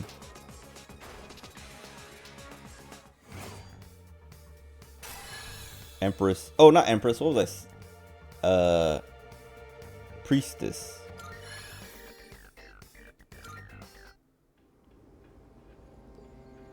Was the last one, right?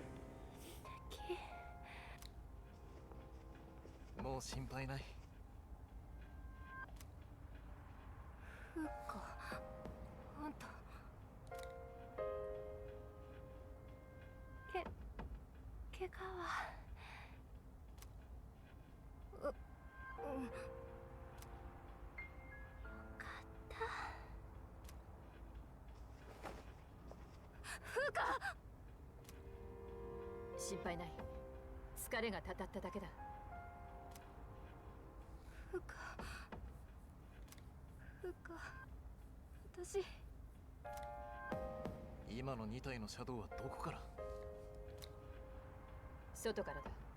寮やモノレールに出た時と同じだ。そうか。っていうか森山さん、影時間とかシャドウとか全部見ちゃってこれから。We gotta kill her now. いや、彼女は俺たちとは違う。影時間の嫌な思い出は記憶に残らない。それにシャドウの声を聞いたはずが。結局こうして無事でいる。再び落ちることはもうないだろう。でもそれ山岸さんが恩人だったことも忘れちゃうってことですよね。そんなのって。いや、そうなっても案外大丈夫かもしれない。ごめんねうか。自分がどうすべきだったのか。ごめんなさい。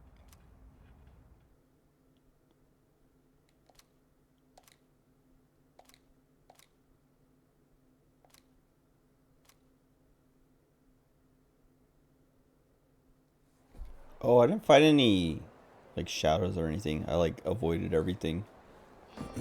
Because I was like, okay, now I can like sell whatever I earned in there, but I didn't earn anything. Because I have no money.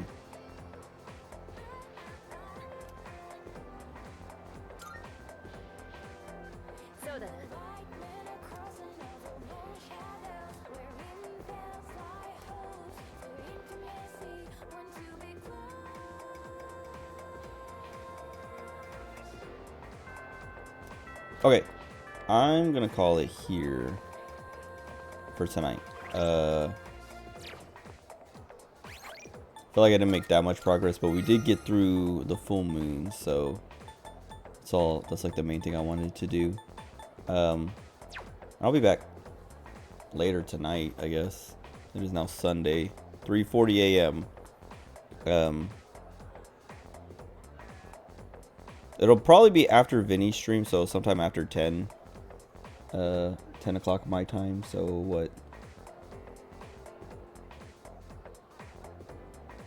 Like 18 hours from now. Because I don't have to work on Monday. It's a holiday. President's Day. Which I still don't really... Like, why do we have a President's Day? But whatever. I'll take it. Also, it's my birthday in game. Yeah, I don't know. I like this game a lot. And I'm glad we got Fuka now, because she's so much more useful than Mitsuru. I mean, I guess that's the point, though. They're not going to give you, like, the super useful, super strong scout at the beginning. But I love this game. I was talking about it earlier. But like, I love Persona 3, and this game is like a good remake. It's like everything, like I'm glad I've forgotten enough that like some of it feels new. But there's like I've remembered enough, and they've kept it like close enough that like I still get the nostalgia. So I'm cheating. I get the best of both. And they did a good job at like, you know, keeping the best of both. I don't know. Like there's enough that feels new that is new, but also like enough that I've forgotten that feels new, and a lot that is also familiar, and it's great. I'm liking it a lot. There hasn't been a single thing that I've been like, man, I wish they didn't do that. You know, or I wish it was different, or I wish it was, you know, like this other game. Unless it was just like something not Persona related. But whatever. Anyway, that's it. Yeah, I'll be back. I should be back tonight, like I was saying. I'm gonna, like, I'll probably watch Vinny's stream, and depending on what he's playing, if the like last half of his stream is something I'm not too interested in, I'll probably stream sooner. But if not, then I would say like around 10 or 10:30 is when I'll be back, and then I'll do like another 6 hours or so. But yeah, that's it for tonight. Thanks for hanging out. Enjoy the rest of your day or night, whatever time it is for you. How do I pause the game? Okay, I was like, I don't remember what the key is for the keyboard. I'll be back. Goodbye.